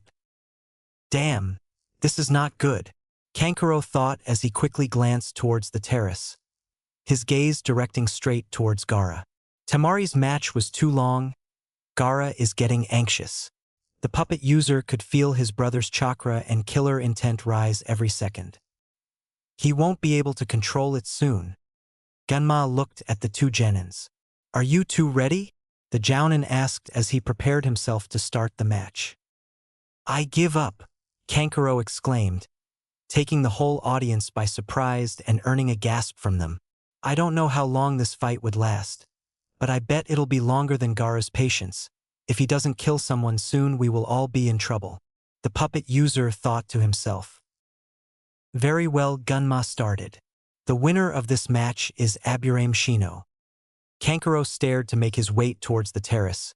He could feel the glare of disappointment and anger from behind the bug user's shades, even if the Aburame's face remained stoic. Damn it, Shikamaru cursed under his breath. I thought he had more time, the Nara thought as he watched Kankuro and Shino return to the terrace, and Niji descend to the arena. Genma watched as Niji approached the center of the arena. If Uzumaki Naruto does not appear in 5 minutes, he will lose by default, Genma announced to the participants and the audience. Shikamaru could clearly see the frown on Niji's face. I guess he doesn't want to win this way, the Nara thought as he felt the 5 minutes pass like seconds. Well, I guess his time is up, the black-haired genin whispered in resignation. What are you talking about? I'm right here, came a voice from behind the Nara. The voice made 5 out of the 6 genin present turn around in surprise. Naruto was leaning against the wall casually as though he were unaware that he was about to be disqualified. Shikamaru had frowned the moment he heard the blonde's voice, but his frown soon leave to make place to smirk. And where the hell have you been? The black-haired genin asked. Around, the blonde answered simply, still no giving any sign of going to the arena for his match. Suddenly, Shikamaru frowned again. How long have you been there? The Nara asked. Naruto looked at the lazy genin in the eyes and something that resembled a smirk came into his face. I saw you giving up, if that's what you're asking, the blonde responded. The black-haired boy sighed as the blonde stared to walk towards the end of the terrace. I came in halfway during your match. I was watching from the roof. Sorry to make you worry. Naruto apologized as he jumped from the terrace window and landed in the arena. Sasuke frowned at his teammate's behavior. He hadn't acknowledged Sasuke's presence or any of the other genins besides Shikamaru. In fact, after the Forest of Death, the little communication that they had had during Hichunin exam had become almost non-existent. Genma watched as the blonde walked to the center of the arena where Niji and he were standing. The jounin made a note of how much the killing intent in the arena had increased due to Naruto and Niji merely looking at each other. I was starting to think that you weren't going to show up, Niji commented as the blonde stood before him. You should have known better, Naruto simply responded. Man, I feel like the temperature of this arena has dropped many degrees, Genma thought as he looked from one genin to the other. The third match of the finals is about to start. Uzumaki Naruto versus Hyuga Niji, Genma called up as he raised his hand. Commence! The Jounin shouted as he brought his hand down. A second later, the two genins disappeared. Sound was the only thing that alerted most of the audience that a match was underway. Those who had not trained as a shinobi could only hear the clash of metal that indicated that the two boys had taken out weapons. Even some of the nins among the crowd were having problems following the fight. All they saw were blurs from time to time, and an image of the two genins when their momentum was broken every time their attacks met. The two genins finally stopped in the middle of the arena. Kunai against kunai, each boy tried to push the other. How much strength are they putting in each blow? Kakashi wondered as he watched them from the audience. Their cloths were starting to become ragged from the backlash of their attacks. Just as I expected, Naruto thought as he stood in his ground. We're about the same in armed combat, the blonde concluded as he recalled what has happened during their exchange of blows. He had tried to attack every place where he had seen a shadow of an opening, and he was sure that Niji had done the same, yet none of their attacks came close as the other's blade was right there to stop the blow. Let's make this interesting. Naruto brought his kunai down, taking Niji by surprise and giving himself an opening. The blonde tried to drive his fist to the side of the Hyuga's face, but was stopped by the black-haired genins. Naruto was able to see a smirk on Niji's face just before the Hyuga moved his hand and sent his kunai towards the blonde's face. Naruto had to step back to prevent the kunai from impaling his chin. As soon as the blonde stepped back, Niji started to gather chakra in the index and middle finger of his left hand and jammed them into his opponent's chest, sending Naruto back. Genma watched as the Uzumaki kid grunted in pain. That attack was really close to the heart. The Jounin thought as the blonde put his hand on his chest where the blow had landed. These kids aren't playing around, Genma whispered to himself. Once the pain had resided slightly, Naruto looked up to see Niji smirk and get into a specific stance. The blonde knew what was coming next and, for his sake, he had to stop the Hyuga. Niji started forward as he began his attack. The blonde followed suit and rushed to the Hyuga. Naruto was able to stop Niji's attack by intercepting the black-haired boy's forearm, effectively nullifying Niji's momentum. Naruto grabbed the Hyuga's arm and closed his fist, preparing his retaliation for what the black-haired boy had done earlier. At that moment, Naruto heard the Hyuga mutter the words, Fudo Kaiten.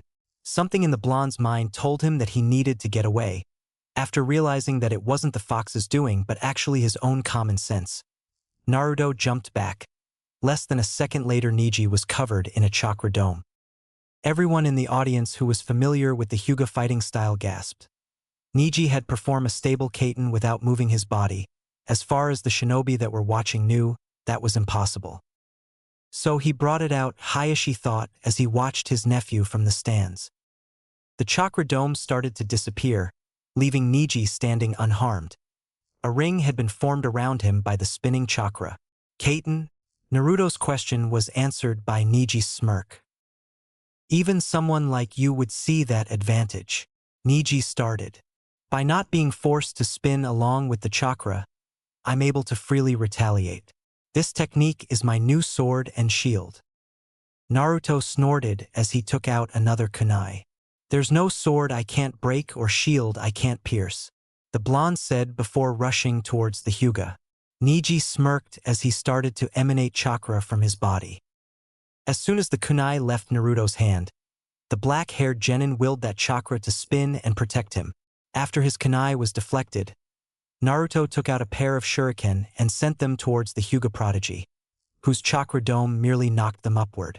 Immediately, the blonde started to make hand seals. Shuriken Kage Bunshin no Jutsu, the genin said before the two shuriken in the air became 200. The rain of shuriken fell on the chakra dome, but merely bounced off.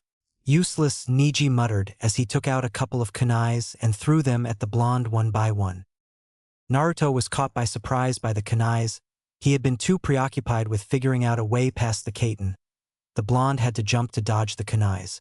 That boy has the Uzumaki kid stuck in a corner, Genma thought as he watched the genin land at a safe distance from the Hyuga. Maybe if I add more power, Naruto thought as he made 6 Bunshin appear. The clones rushed towards the chakra dome from all sides. The attack caused 4 of them to disappear and knock back the other 2. A pair of kunais from the inside of the dome took care of the remaining clones. Why is Naruto wasting his energy by attacking with clones? Sakura asked her sensei who had come to sit next to her. I mean, it didn't work the first time. Kakashi answered his pink-haired student without taking his eyes off the fight. He's looking for Neji's weakness. At this point, the only way for him to overcome a new technique is by trial and error. Let's just hope that he finds a way around it before he runs out of chakra. The Jounin said. Neji observed with a smirk as the Narutos surrounded him. He merely took out a kunai and waited for the real Naruto to appear above him. That trick was too obvious, the Hyuga said when he saw Naruto appear above with his Byakugan. The black-haired genin threw the kunai up, impaling the blonde. Soon, Neji's smirk faded as the Naruto became a cloud of smoke. Behind the smoke, the real Naruto smirked as he created 1 more Bunshin. Using the clone's feet to propel himself down, the blonde gathered chakra in his fist. He was traveling down way too fast for Neji to prevent his fist from connecting with the upper part of the chakra dome. There was some sort of pulse that shook the arena the moment Naruto's fist clashed with Neji's shield. It was followed, half of a second later, by an explosion indicating that the shield had been broken. Neji had managed to jump out of the way to prevent from being caught in the explosion. As the dust settled, it revealed the blonde taking his fist from the hole it had made on the ground. I told you I would pierce through it, Naruto said as he looked at the Hyuga. It was a pretty good defense, I give you that, but it's obvious you haven't mastered it yet. The blonde continued in an almost mocking tone. To release so much chakra from every part of your body, it was just a matter of time before its weakness became obvious. Normally, it would be rather easy to control chakra that's released forward, and you can use the momentum created by it to move that chakra behind you if you get any problems, but to control the chakra above you while maintaining it harmonized with the one that's orbiting you, it's easy for it to become unstable, Naruto explained. Neji gritted his teeth. He was aware of the Kaiten's weakness, but he never thought that it would become a hindrance against Naruto. He had completely underestimated the blonde, and now his exhaustion was telling him that he was paying the price for his mistake. The blonde genin took note of the Hyuga's weakened state. And the fact that you're panting, it seems that pulling that stunt has taken a toll on you, Naruto teased. I still have enough strength to defeat you, Neji said as he got ready, lowering his body and tilting it forward, and with his right arm stretched back. Naruto could feel Neji's chakra concentrating and prepared himself for the technique that was coming. Hack Rokujinshu, Neji said as he rushed forward. 2. The strike were met by Naruto's forearms, but missed their targets. For only one of the strikes hit, the blonde had managed to dodge the other 2. Half of the strikes landed. 16. Neji was getting frustrated when only 6 strikes hit. The Hyuga pushed his body even further. 32. 20 strikes hit, but the rest were stopped by the blonde before they could hit their mark. 64. Neji pushed his body to the limit and landed 50 strikes on Naruto, sending the blonde crashing down against a tree. The audience cheered as they watched the Uzumaki brat being struck down by the Hyuga prodigy. Soon, the cheers started to die out as the blonde struggled to stand up. Naruto walked towards the middle of the arena in silence. He stopped when he was in front of Neji and the audience had completely silenced. Neji could see that something resembling a smile came to the blonde genin's face. Naruto looked up and his gaze fell on the audience.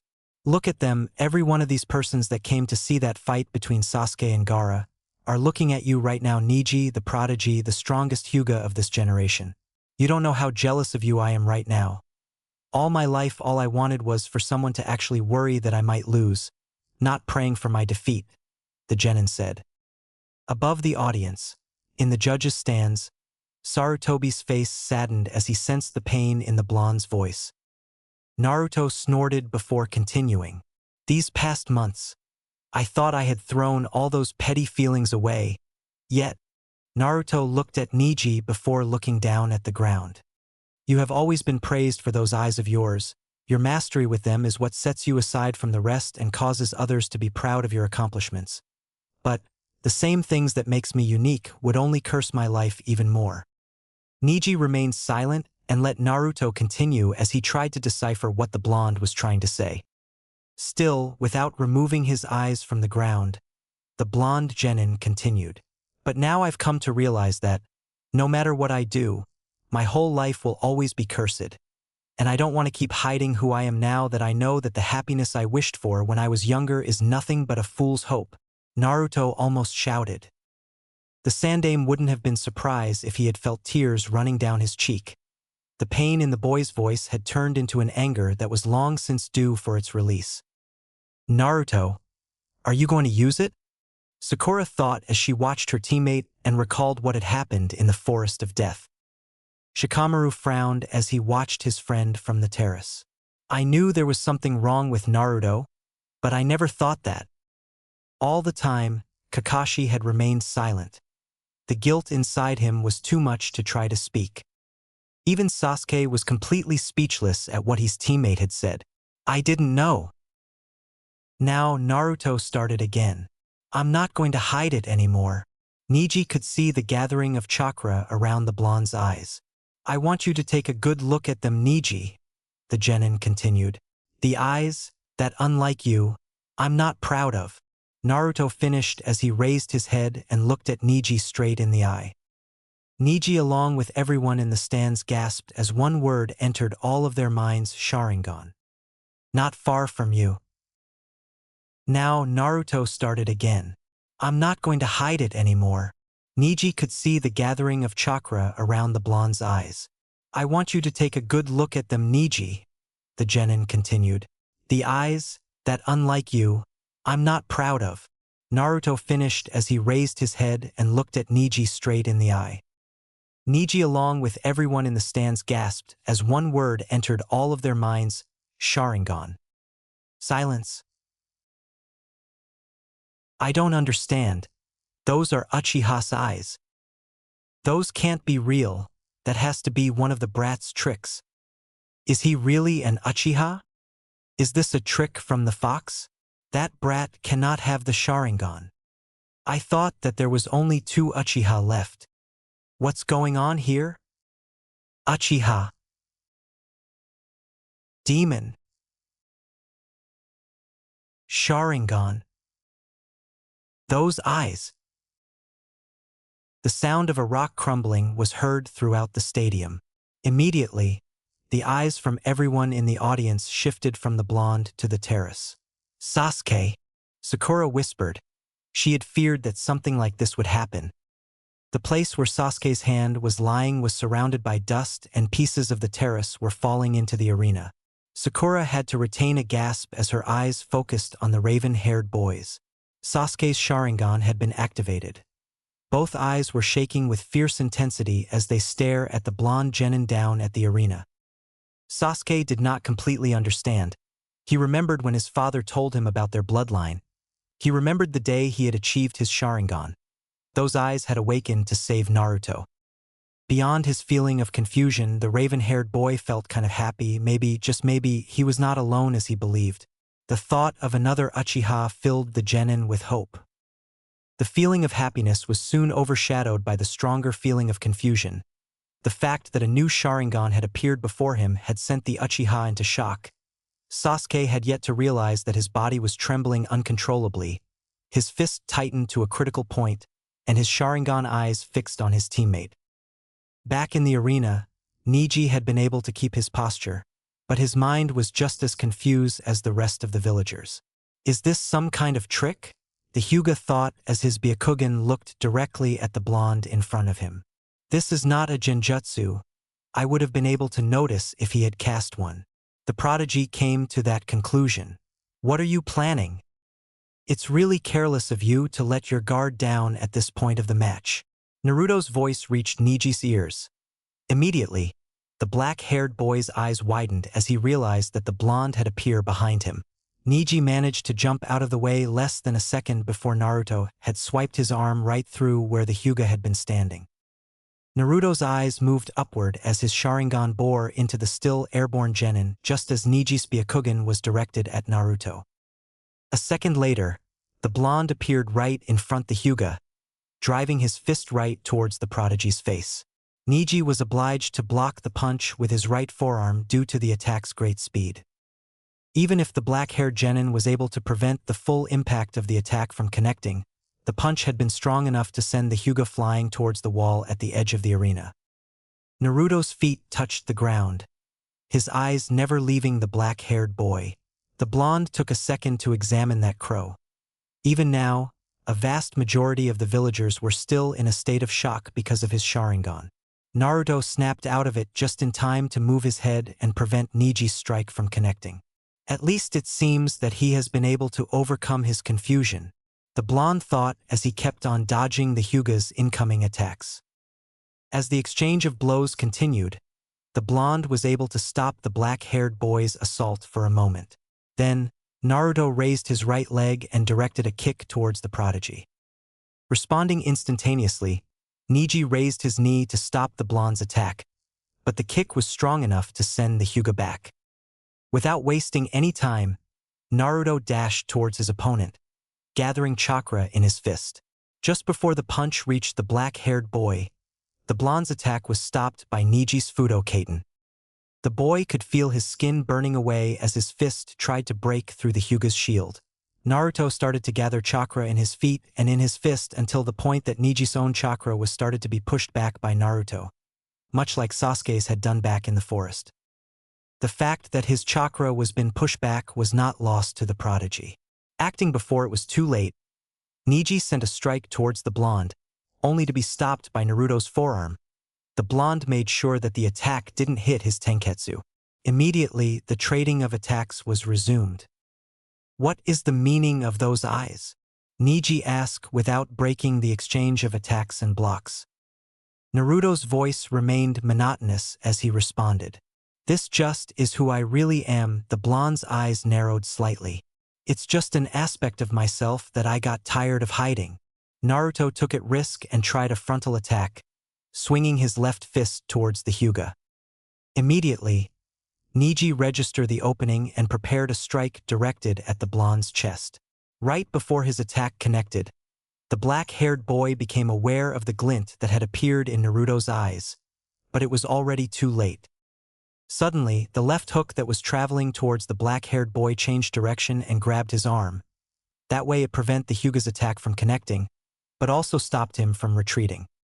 Before Niji could do anything about his current situation, the black-haired boy found himself slammed against the wall at the edge of the arena once again, but this time he could feel a strong hold on his neck. The Hyuga struggled to remove the blonde's hold on his neck, but no matter how much he tried, the grip never loosened. I promised. Naruto's voice reached Niji's ears. The monotonous tone had now become extremely cold. That I was going to make you pay for what you did to Hinata. The strength of the hold increased and the prodigy was starting to find it hard staying focused. Niji managed to send a glare in Naruto's direction. The Byakugan met the strange Sharingan. Neither had any signs of backing down. Suddenly, the black-haired boy heard the blonde speak once again. If anything, his voice had become even colder. Tsukuyami. It was the only thing Niji was able to hear before he realized that he wasn't in the arena anymore. He couldn't feel the blonde's grip on his neck anymore. The Hyuga looked around and found himself in a field. Actually, it was more like a wasteland since there was no sign of life as far as he could see. But it wasn't the lack of flora and fauna that caught the black-haired prodigy's attention. The sky was tainted an ominous crimson color, while the land and the dead trees he could see were as black as the darkest night. After analyzing the surrounding field, as far as his line of sight would allow him, Niji tried to move his body, but, to the boy's horror, he found himself bonded and unable to move. How many times? Naruto's voice reached the Hyuga's ears. Immediately, Niji became aware that the blonde was standing right in front of him, and, just like everything else in that weird place, he was nothing more than a black silhouette. Niji tried to force the binding that tied him, but without successful results. "What the hell is this?" the black-haired boy demanded the blonde in front of him. The Sharingan user did not make any sign of acknowledgement to the Hyuga's question, but merely continued.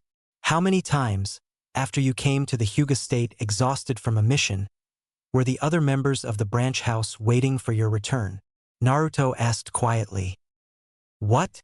the black-haired boy asked, confused by the blonde's questions. Naruto's eyes narrowed as he regarded the prodigy in front of him. "All my life," the blonde began. "I had to come into an empty apartment, if I was able to make it back at all."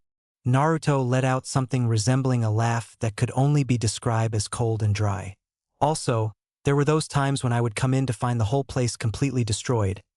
Those days I would sleep in the least trashed corner of the apartment, if I was lucky, because most time it didn't exist, and I would sleep outside by the door while thanking Kami that they at least didn't burn down the place." The Hyuga's glare stayed in place as he looked at the blonde, trying to figure out where he was going with telling him about his past. "There was only one person that gave a damn about my well-being, but he had so many responsibilities that there was no way for him to always be there for me." A joyless smile appeared on Naruto's face before he continued. "I specifically remember one occasion. I was around 6 years old, if I remember correctly, and there was a festival. I was really happy because I had some extra money that day and decided to spend it at the festival." The same cold, dry laugh came from the blonde once again. "I found this merchant that had come from the border town to sell his masks at the festival. I remember finding the mask of a fox. I was fascinated with the mask. I thought it was the coolest thing in the world with its orange color and the 3 whiskers on each cheek. All my extra money went into buying that mask." Naruto stopped as though he were lost in his own thoughts. Taking the chance to analyze what was been told to him, Niji couldn't help but feel that there was something terrible at the end of the blonde's story. A slight, ominous chuckle escaped the Sharingan user before he continued. "I was walking back to my apartment. I was really happy since it was rare for me to have something cool. But then I came across a group of villagers, and the sight of me wearing that mask infuriated them. They immediately started shouting things like 'monster' and 'he's going to attack,' and started to gather wooden clubs, pipes, or anything they could find. Of course I started run. It wasn't much for fear of my safety, but because I didn't want them to take my mask away from me. I ran as fast as I could and took every shortcut I knew to try to get away from them." The smile in Naruto's face became one of sadness. "But I was still just a little kid back then. It wasn't long before I couldn't continue to run anymore and they caught up to me." Niji's eyes widened at the blonde's revelation. The Hyuga didn't need to hear the next part to figure out what happened, but he couldn't believe that something like that would happen in a peaceful village. A mob gathering to beat up a child just for wearing a mask seemed unreal to the black-haired boy, but for some reason he believed every word of it.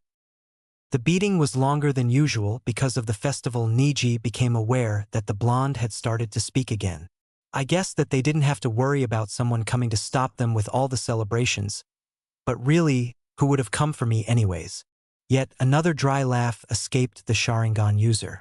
"It's not like it hadn't happened before, but this time I was too far away from my apartment. I didn't know if I had the strength to make it back. And it wasn't long before I started to think that I wouldn't be able to make it out of this one. But that's when she..." Naruto's eyes seemed to be lost in the distance. Flashback. The resonance of his steps could hardly be heard over the festival's music. Even far away from the festivities, the villagers' cheers shrouded his suffering. Naruto felt his body's weight increase with each step he took, still many blocks away from his sanctuary. The blonde boy was starting to lose hope of making it. "It got destroyed," the boy whispered. His thought had drifted once again to the mask he had happily been wearing before the mess had started. Almost as if the planet itself wanted to participate in the kid's punishment, gravity brought down the blonde's body into the floor. Naruto tried his best to stand up, but no matter how much the young boy tried, neither his legs nor his arms were able to support him. Panting, the boy continued on his way by crawling, dragging his body with his weak, broken arms. He hadn't even made it to the end of the alley, but he already felt extremely exhausted.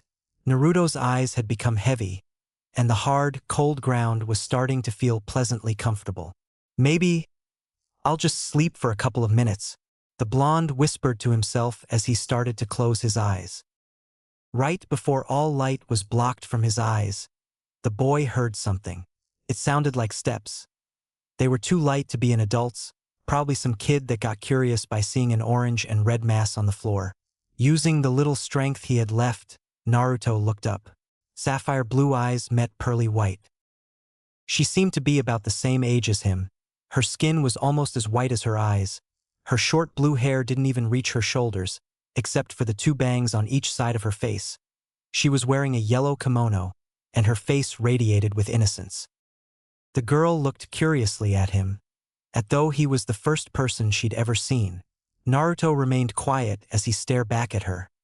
His mind had already made its own prediction about what was going to happen next. A little gasp escaped the girl before she turned around and ran off the blonde's sight. It had been just like Naruto had predicted. It had happened every time another kid had found him after a beating. The blonde imagined the girl running towards her parents saying something about a dirty orange thing she had found. Sighing, the boy started to wonder what he should do next. Sleeping right there on the ground still seemed as a good idea.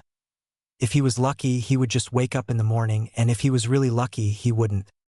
His train of thought was interrupted by the sound of steps once again, except that this time they seemed rushed.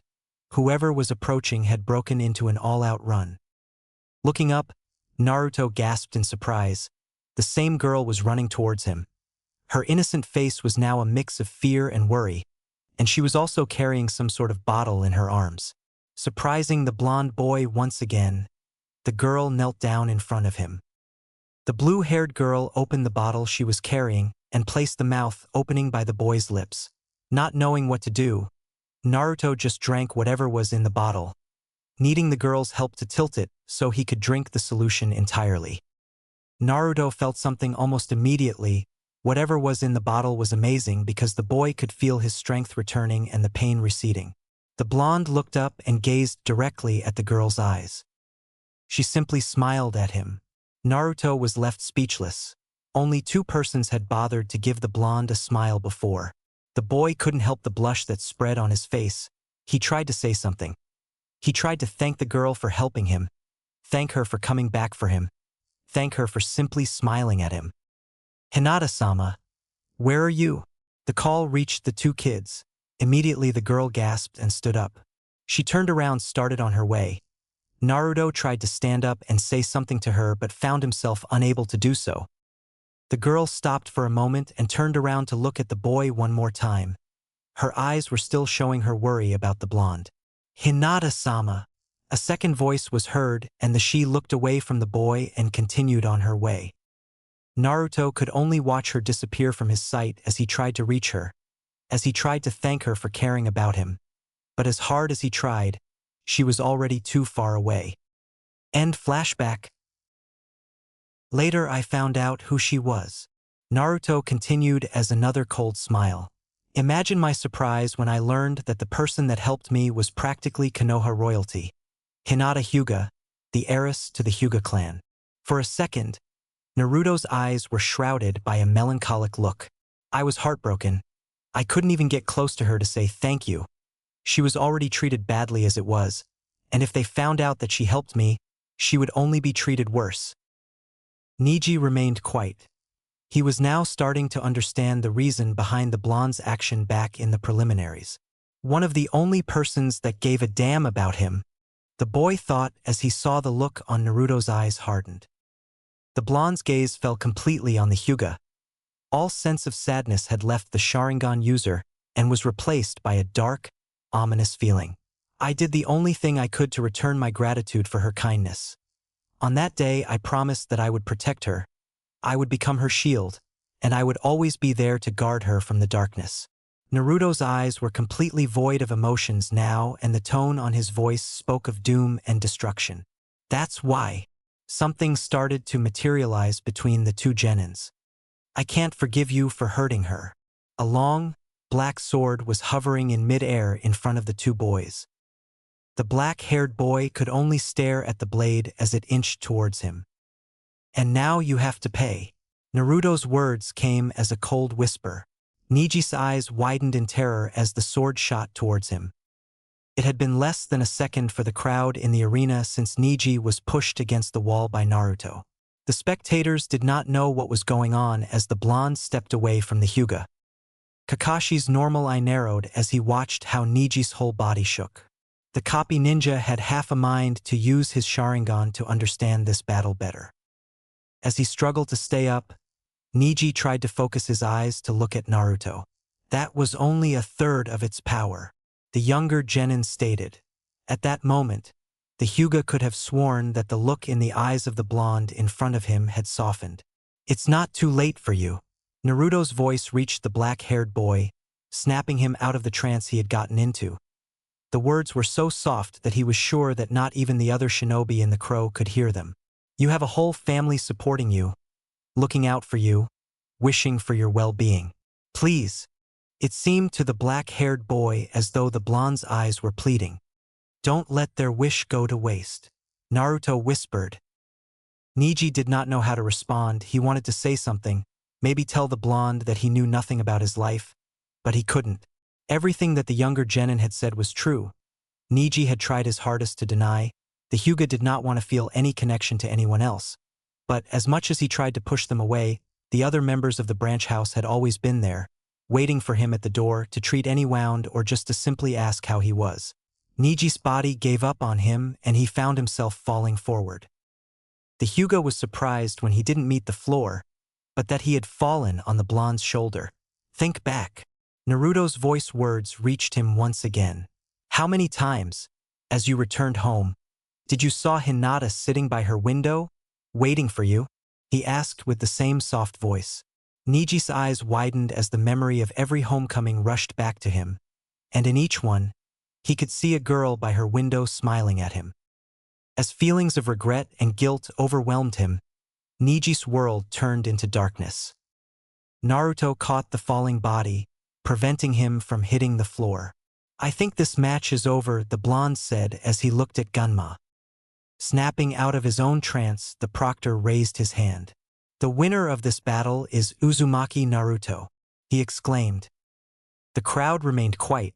They didn't know what had happened as they watched the medic Nines walk into the arena and take the Hyuga inside. No one dared to say or do anything as Naruto walked back to the participant balcony in a silent stadium. The blonde jumped into the terrace without saying a word, just like that rest of the people present in the stadium. As Naruto started walking towards the back, his Sharingan eyes shifted to the side, for a single second, and focused on Sasuke. Shock, the initial surprise of the existence of another Sharingan, had still yet to leave the raven-haired boy. Anger at himself for letting himself get so weak while his teammate had acquired so much strength. Fear, Sasuke had recognized that jutsu, so many times he had relived his experience with it in his nightmares. It was the same jutsu that his brother had obtained along with the Magenkyo Sharingan. But how could Naruto have it? The genin had already become aware of his shaking, but he was unable to will his body to stop. Naruto walked until he reached the opposite wall. The blonde sighed as he turned around and leaned back against the wall. "Just like I expected," the genin thought as his gaze fell down to the floor, the Sora Sharingan leaving his eyes. Drip. The sound of a drop falling on snapped the blonde out of his trance. Naruto looked at his hand where blood was streaming down from his knuckles. "It must have been when I punched Niji's Kaiten," the boy determined as he observed his fist. Suddenly, Naruto heard a tearing sound and piece of cloth fell on his bleeding hand. "Clean up and stop making a mess." Shikaramu's voice reached the blonde. Looking up, the Sharingan user could see the Nara standing in front of him. A piece of his jacket sleeve had been torn. "Thanks," the blonde said in a soft voice as he cleaned his fist. "Each time I think that I'm beginning to understand you, you come up with something completely unexpected," Shikamaru commented as he crossed his arms and smirked. "Sharingan, I can honestly say that I did not see that coming," he added as the blonde returned the smirk. The medical team had finally left the arena. I wonder what surprise this next match will bring. Ganma thought. I ask all the participants of the last match, Uchiha Sasuke and Sabaka no Gaara, please come down to the arena, Ganma exclaimed. Immediately, sand started to spin around Gaara. The redhead disappeared to later reappear standing in the middle of arena. Many people in the audience shivered at the insane smile that his face wore. Sasuke was finally able to stop shaking. The black-haired Uchiha looked back at the blonde by the wall. For a fraction of a second, Naruto's blue eyes met Sasuke's Sharingan. Without saying a word, the black-haired genin jumped into the arena and started to walk towards his opponent. As soon as the Uchiha came into view, many of the spectators found their voice. The talk started right away. Some talk about how a true Konoha elite would show everyone what a real shinobi is all about. A number were wondering how he would defeat the Sand Nin, but others were thinking what Sasuke's thoughts were about the possibility of not being the last Uchiha in Konoha. Genma waited until Sasuke reached the center. When it became apparent that there would not be any thrash talk between the two genins, Genma raised his arm. The fourth match of the finals is about to begin. Uchiha Sasuke versus Sabaka no Gaara. The Jounin looked at the two boys beside him. I hope we're ready for this, he thought before he brought his hand down. Commence! In less than a second, a stream of sand shot out of Gaara's gourd straight towards Sasuke. Moving quickly, the Uchiha jumped back out of the way. The sand seemed to bounce back from the ground and chase the black-haired genin. Sasuke kept moving back and dodging until he reached the sand. The Sharingan users jumped to his right as the stream of sand crushed the place he had been standing. As soon as Sasuke's feet touched the ground, the Uchiha ran towards the redhead. He hadn't gotten halfway through when a wall of sand had already formed in front of him. Gathering chakra in his feet, the black-haired boy jumped out of the sand's reach. The leap was strong enough to land at the same distance he had been from Gaara, but on the other side. The redhead was starting to get irritated. His hands went through a series of signs as he glared at Sasuke. Sabaku aim, the Sand Nin said. Immediately, the sand around him shot into the air, just to drop towards the Uchiha at an incredible speed. The raven-haired boys started to move at an incredibly speed to dodge the descending shots of sand. Those moves, Gaara thought. They remind of that other one. Kakashi, you? Guy begun as he looked at his comrade.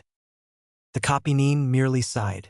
The only way that he could beat Gaara's defense was to use the move of the one that already had. The gray-haired man stated. Guy's eyes narrowed. And he achieved it in 3 months? The Jounin asked. He was only able to imitate his movie. Kakashi begun to explain. But there was no way that he would be able to duplicate Lee's speed. The answer surprised Guy. But I could have sworn that he just... The eccentric Jounin stopped as he noticed that his rival had lowered his head slightly. Realization hit the black-haired man. Is his body able to endure it? He asked. Down at the arena, Sasuke had been dodging all of the sand shots that were coming violently from above. Now, as he saw an opening, taking out a kunai tied with an exploding tag, the Uchiha threw it towards Gaara. Immediately, the sand stopped the kunai, but it couldn't prevent the explosion created by it. Gaara had been protected by the sand, but the blast had raised a cloud of smoke, preventing the redhead from seeing anything. Unexpectedly, the sand shot forward, startling the Sand Nin. Did he decide to attack? He wondered. Suddenly, the redhead heard a sound. His head turned slightly and his eyes widened. He could see the Leaf Nin finishing a set of symbols. Gukakyu no Jutsu, Sasuke exclaimed as a blast of fire came from his mouth towards the Sand Nin. Fortunately for Gaara, the sand had blocked the fire jutsu before it had a chance to connect. The redhead willed the sand to attack the raven-haired boy, driving the Konoha genin back into the wall.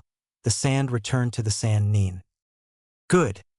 I have him on the defensive, the Uchiha thought. Sasuke was about to move forward when he felt a jolt of intense pain on his leg. Not yet. He whispered to himself as his eyes drifted to look at his teammate in the participants' balcony. Flashback. Sasuke was panting as he struggled to stay up. No matter how hard he tried, he wasn't able to achieve the same speed that, according to Kakashi, Lee had used to get past Gaara defense. It seems you can't reach Lee's speed, the gray-haired shinobi said. The raven-haired Uchiha glared at his sensei for stating the obvious. Well, it seems that we would have to use something else, Kakashi said. The look of irritating in Sasuke's face makes seem as thought he were about to attack his teacher. Naruto, the Jounin said without even acknowledging the glare from his student. Immediately, Sasuke's face had a look of confusion. The single mentioning of his teammate's name caused the prodigy to start wondering what had happened to the blonde. Ever since the start of the Chunin exam, Sasuke's mind had not stopped trying to figure out what was going on with Naruto. Without looking at the younger shinobi, Kakashi continued. Remember back during the bell test and the first time we faced Zabuza? The gray-haired man asked. Kakashi waited for Sasuke to nod before carrying on. For a single moment, during both occasions, Naruto showed a moment of incredible brightness, in which he was actually able to take Zabuza and me by surprise, the copy Nin said. A frown formed on Sasuke's face. And what does that have to do with everything? The raven-haired boy asked. I'm getting to that, Kakashi said. It seemed to the Uchiha that his sensei was enjoying the fact that he was building suspense. In both of those occasions, nobody expected that from Naruto. We all made assumptions according of what we have observed from him, and were unaware of the potential he had. The gray-haired shinobi explained. And that's how you can get past Gaara's sand defense. The Uchiha recounted his sensei's speech in his mind, but as much as he tried, he was unable to see the connection between Naruto and him bypassing the Gaara's defenses. At the look of confusion in his student's face, Kakashi decided to explain even further. Gaara's sand reacts according to motion. Lee was so fast that the sand was unable to keep up, but since you can't maintain that type of speed, you have to lure the sand and, at the last second, boost your speed for a single moment in order to get past it. Just like in Naruto's cases, Gaara would not expect it. Kakashi stopped for a second to make sure that the younger Nin understood. But I do have to warn you. Using this type of strategy would cause a heavy burden on your body, he warned. Sasuke remained silent as he analyzed everything that his teacher had said. Just like Naruto? End flashback. The raven-haired boy dashed towards the sand Nin. The sand moved forward in response but missed the Sharingan user by less than half an inch. How was he able to dodge it? Gaara thought as Sasuke merely side-stepped the streams of sand. Without halting his run once, Sasuke reached the redhead, driving his fist to the side of the sand Nin's face. The other Genin's punch was strong enough to lift Gaara from the ground and flying back. Due to the attack's force, Gaara's body turned in the air. The redhead could see the sand already coming to catch him. But before that could happen, Sasuke appeared in front of him, hitting him across the face with his forearm and sending the sand Nin crashing face down into the ground. Gaara hit the ground so hard that the impact caused him to bounce back up into the air. Immediately, the redhead felt an extreme jolt of pain from his side as Sasuke kicked him on his side, sending the redhead flying away once more. Now! Sasuke shouted in his mind as he released on of the binding in his left hand. Flashback. Sasuke-kun at the sound of his female teammate's voice. The Uchiha turned around. Sakura walked timidly towards the raven-haired boy, her gaze fixed on the floor. They were in the hospital after his collapse during the matches. Sasuke was finally going to be released and be able to start his training with Kakashi. What is it, Sakura? The boy asked, a little colder than he might have intended. The girl did not look up from the floor. It's about Naruto, she said with a low voice. The mentioning of his other teammate immediately caught Sasuke's attention.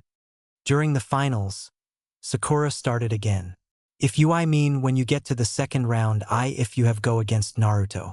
Please, don't fight him, she exclaimed. Sasuke was taken back by what the pink-haired girl and said. She had left him speechless. Please, Sakura said as she tried to keep her voice even. I don't want it to happen again. Not like last time. Even thought her eyes were directed to the floor. Sasuke could see that she was at the verge of tears. I don't want you two to kill each other. I don't want to see you fight like that day. Something jolted in Sasuke's memory, something that he had dismissed as a nightmare back in the forest of death. He remembered he felt like he was drowning in a dark ocean. At first he enjoyed the blissfully feeling it bestow upon him, but then he realized that the darkness was overwhelming him. He desperately tried to reach for the surface. As he got close, he noticed someone standing on the dark ocean. When he got even closer, he recognized to be Naruto. The black-haired boy tried to reach his teammate, but when he tried to raise his hand above water, an extremely powerful and cold gust of wind started to push the Uchiha back through the water. For some reason, it seemed to the drowning boy that the wind was originating from the blonde. The raven-haired genin was starting to become desperate. He called for his teammate, but Naruto merely looked down at him for a couple of seconds before he turned around and started to walk away, leaving Sasuke to drown in the ocean of darkness. The boy broke out of his trance. His eyes narrowed as he regarded his pink-haired teammate. What do you mean by, last time, Sakura? What happened in the forest? Sasuke asked as he took a step forward. Sakura merely shook her head. And nothing, she said with a breaking voice. I'm sorry, it's nothing, the kunoichi said as she turned around and started off. Sakura, Sasuke shouted as he started after her. Sakura, wait, he exclaimed as went through the hospital's exit, but she was already gone. Sasuke's eyes snapped open. He was lying flat on the ground, his whole body ached. You passed out because of the pain. Kakashi's voice reached him. I warned you of the burden. Struggling to stand up, the raven-haired boy couldn't force back the memory of his conversation with Sakura a week prior. Even the intense pain his body, especially his legs, felt couldn't detour his mind. Tell me the truth.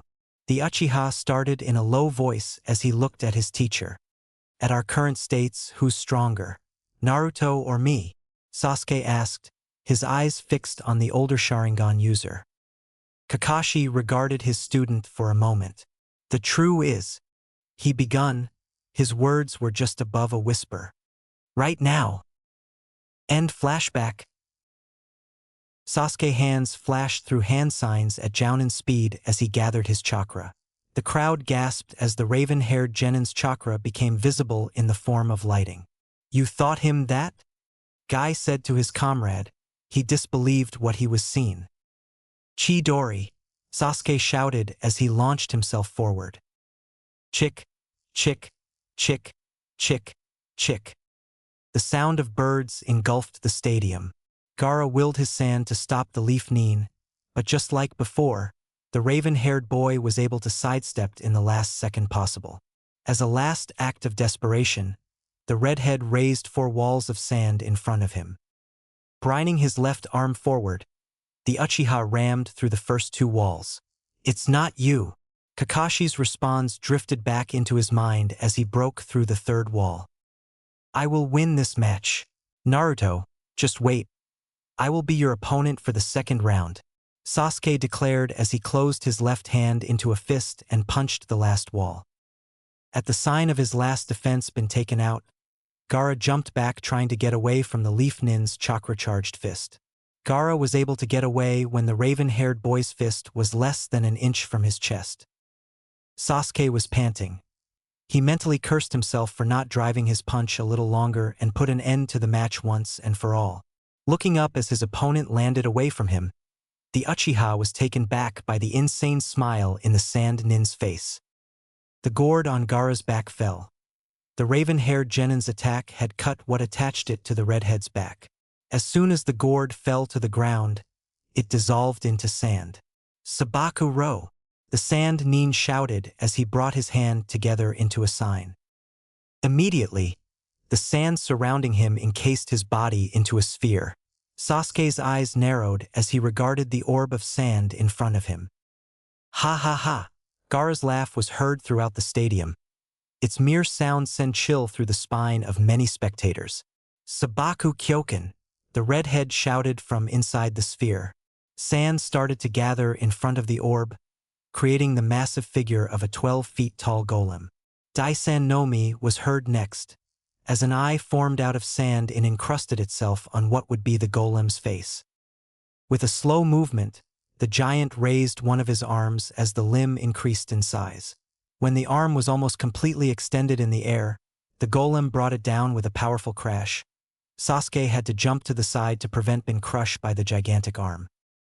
As soon as the Uchiha's feet touched the ground again, the raven-haired boy had to jump into the air as the other arm went right through where he had been less than a second ago, hitting the wall at the edge of the arena and leaving a crack behind.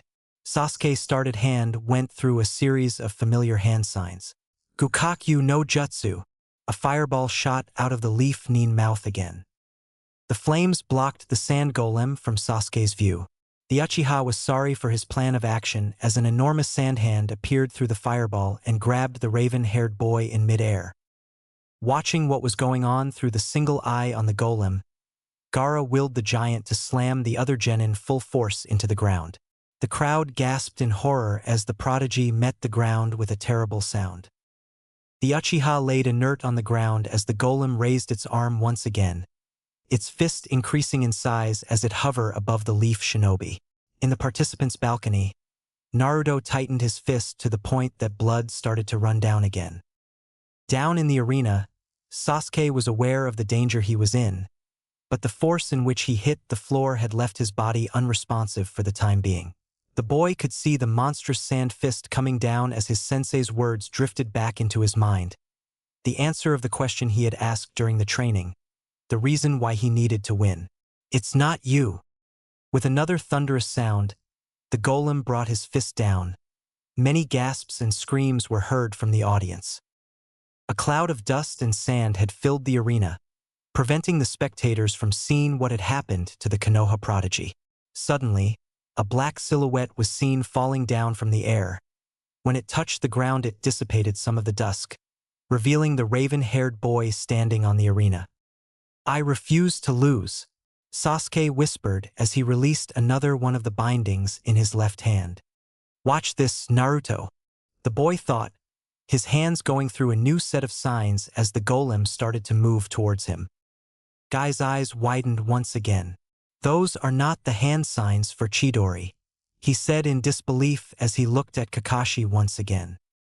The gray-haired man's face was unreadable. Sasuke, are you sure you can pull this off? The Jounin said softly. A huge amount of chakra started to gather in raven-haired boy's hand. Right now, you might have surpassed me, but know this. The lighting appeared once again, but not only in his palm. This time it kept increasing to the point where it was no longer in his hand, but it completely covered the Uchiha's body. I'm not far from you. Sasuke's chakra burst and shot into the sky. Crumbling leaf. A huge amount of chakra started to gather in the raven-haired boy's hand. Right now, you might have surpassed me, but know this. The lightning appeared once again, but not only in his palm. This time it kept increasing to the point where it was no longer in his hand, but it completely covered the Uchiha's body. I'm not far from you. Sasuke's chakra burst and shot into the sky. The crowd in the stadium gasped at the tower of lightning that had formed out of the raven-haired boy's body. Sasuke brought his arm forward, willing the chakra pillar to twist, forming a spiral. The end of the column started to change. The spectators could discern what seemed to be eyes and fangs as the chakra took the form of a dragon's head. Raikiri Ryu, the Uchiha shouted as the head at the end of the spiral let out an intimidating roar. Incredible, Guy thought as he watched in amazement his rival's student. To be able to manipulate chakra like that at such a young age. The Jounin looked to his right, and to his surprise, his gray-haired comrade had an extremely concerned look on his face. Is it that much of a burden? The man thought as he went back to watch the arena. By now the dragon had taken form completely. It was several feet long. The head was almost the size of a small horse. Its long body came down in a spiral that ended in the Uchiha's left hand. The serpentine body had remained moving since its creation as the head seemed to be tilting towards the sand golem in from on it. The raven-haired genin tightened his hold on the chakra flow, causing the dragon to roar again. This? Sasuke's voice came strained as he tried to ignore the building pain in his body. especially his left shoulder. "Is my power," the boy exclaimed as he rapidly lifted his left arm and brought it back down again. Immediately the chakra dragon shot forward and rammed its head against the sand giant, pushing the golem back. Naruto gritted his teeth. He didn't need his Sharingan to see how Sasuke's body was shaking from all the strain caused by the jutsu. "How far are you planning on going?" the blonde whispered softly. Unknowingly to him, his right hand was cracking the ledge of the balcony out of unconscious concern. The Uchiha refused to lessen the force with which he was pushing the chakra dragon against the golem, though now the sand monstrosity was starting to push back as Gaara's insane laughter was heard once again. "Ha ha ha! This is power? To us, this is nothing," the redhead shouted from inside the sand. The giant grabbed the dragon by its neck and pushed it away from its sand body. "No!" Kakashi whispered as his worry increased. "What's happening?" Guy asked, looking at his friend again. The gray-haired man sighed as he closed his eyes. "Think about Sasuke's dragon," the lazy Jounin started. "What characteristic of it had you caught onto?" Kakashi asked as opened his eyes and looked at his comrade. Guy pondered in thought for a couple of seconds as he went over everything he had seen about the chakra dragon in his head. Suddenly, the eccentric Jounin's eyes widened. "It has never stopped moving," the man declared. Kakashi nodded. Though Sasuke is able to manipulate the lightning chakra into taking the form of a dragon, he's unable to maintain it stable. He needs to sustain a constant movement in order to keep the chakra flowing and for the dragon to stay alive. He explained. If Gaara is able to hold down the dragon and keep it from moving, even for a second, then this match would be over, the gray-haired man informed. The sand giant raised the dragon higher as it prepared to slam the lighting incarnation into the ground. Moving his left arm back, Sasuke managed to release the dragon from the golem's grip. Taking a step forwards, the sand golem brought its arms up and a barrage of sand bullets shot at the Uchiha. Sasuke swung his arm over his body, causing the dragon's body to wrap around his body, blocking him from an attack. Though the dragon's body stopped to protect the raven-haired boy, the head never stopped and it immediately shot towards the giant as soon as the barrage ceased. The force of the collisions was strong enough to push the golem back, but the sand monster soon regained its ground and got a grip on the dragon's body. The Uchiha swung his left arm to the right, freeing the lighting dragon from the giant's hold, before swinging his arm back. The dragon moved to hit the side of the sand giant, only to be caught by the golem's grip once again. "Damn it," Sasuke thought, his vision was starting to become hazy. "I won't be able to keep this jutsu much longer. I have to make the next attack count." With determination, the raven-haired boy brought his arm back, releasing the lighting creature from its hold. "This is my power," Sasuke exclaimed as he brought his arm forward with full force. With a tremendous roar, the dragon shot towards its opponent once again, this time traveling closer to the ground than the previous times. Before the sand golem could react, the dragon shot upward with his fangs baring, grazing a hole of the giant and taking it along as it rose into the air. Immediately, Sasuke jumped, getting higher than the two chakra beings. Using the dragon's body as leverage, the raven-haired boy shot himself towards the sand monster, gathering all the chakra released on the dragon's body into his left hand. With the extra charged Chidori burning in his hand, Sasuke rammed his hand into the sand golem's body, breaking through it and causing the sand to start to disperse. The whole stadium cheered as the giant's body started to break down. Sasuke closed his fist to retain the Chidori in his hand and used the falling blocks of sand to propel himself towards the redhead's dome, driving his Chidori-covered hand into the sand sphere. The crowd immediately turned silent as all waited to see what would happen next. "Aha!" A horrible scream was heard through the arena. Suddenly, Sasuke felt as though something grabbed his arm, pain starting going through the Uchiha's body. "Blood, my blood!" Gaara's cry sent a chilling feeling down Sasuke's spine as he tried to free himself from the hold on his arm. Finally been able to step away from the sand, the Uchiha jumped back, but, to the boy's horror, A grotesque arm made out of sand was attached to his. The monstrous limb let go of the raven-haired genin and retreated into the dome. Just like the golem, the sand in the sphere started to fall back into the ground, revealing the redhead. Gaara's hand was clenching his left shoulder as blood traveled down his body. The Sand Nin's eyes were fixed fiercely on the Uchiha. Naruto's eyes, which a moment before had been watching the arena intensively, suddenly widened as he looked around at the stadium. The blonde could see white feather falling throughout the arena as the villagers started to drop down unconscious. Immediately, the genin brought his hands up to dispel the jinjutsu. Shinobi all over the stadium jumped in the air. Kakashi and Guy watched as a group of what seemed to be ANBU leaped to intersect some of the Sand Nins. "You're going to make this into a contest, aren't you?" the silver-haired man asked as he looked at his comrade. Guy smiled as he caught an incoming Sand Nin and drove his head into the ground with amazing force. "I already started my count," he declared while giving a thumbs up. Kankuro, Temari, and Baki landed beside Gaara. "What's wrong?" the puppeteer asked as he wondered if it was safe to approach his brother. "Fool!" Baki exclaimed. "What were you thinking trying to transform before the plan started?" Temari knelt in front of the redhead. "He's experiencing the side effect. He's too unstable to go on now," she declared, looking up at her sensei for guidance. "What are we supposed to do now?" Kankuro asked, desperation starting to become evident in his voice. "Are we supposed to proceed without Gaara?" Baki stood silent for a couple of moments as he tried to analyze the situation as fast as he could. "Retreat," he whispered to his students. The order was received with bewildered looks from Temari and Kankuro.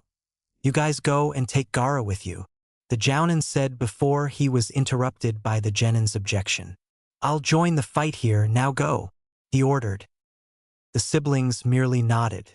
Kankuro placed Gaara's arm over his shoulder before the three of them jumped over the stadium wall. "Grr!" Sasuke growled as he tried to chase after the sand genins, but his body prevented him from moving. "Damn, I don't have any more chakra. My body is going numb," the Uchiha thought as he fell on his knee. Suddenly, the raven-haired boy sensed something flying at him, and, out of reflex, Sasuke caught the object with his hand.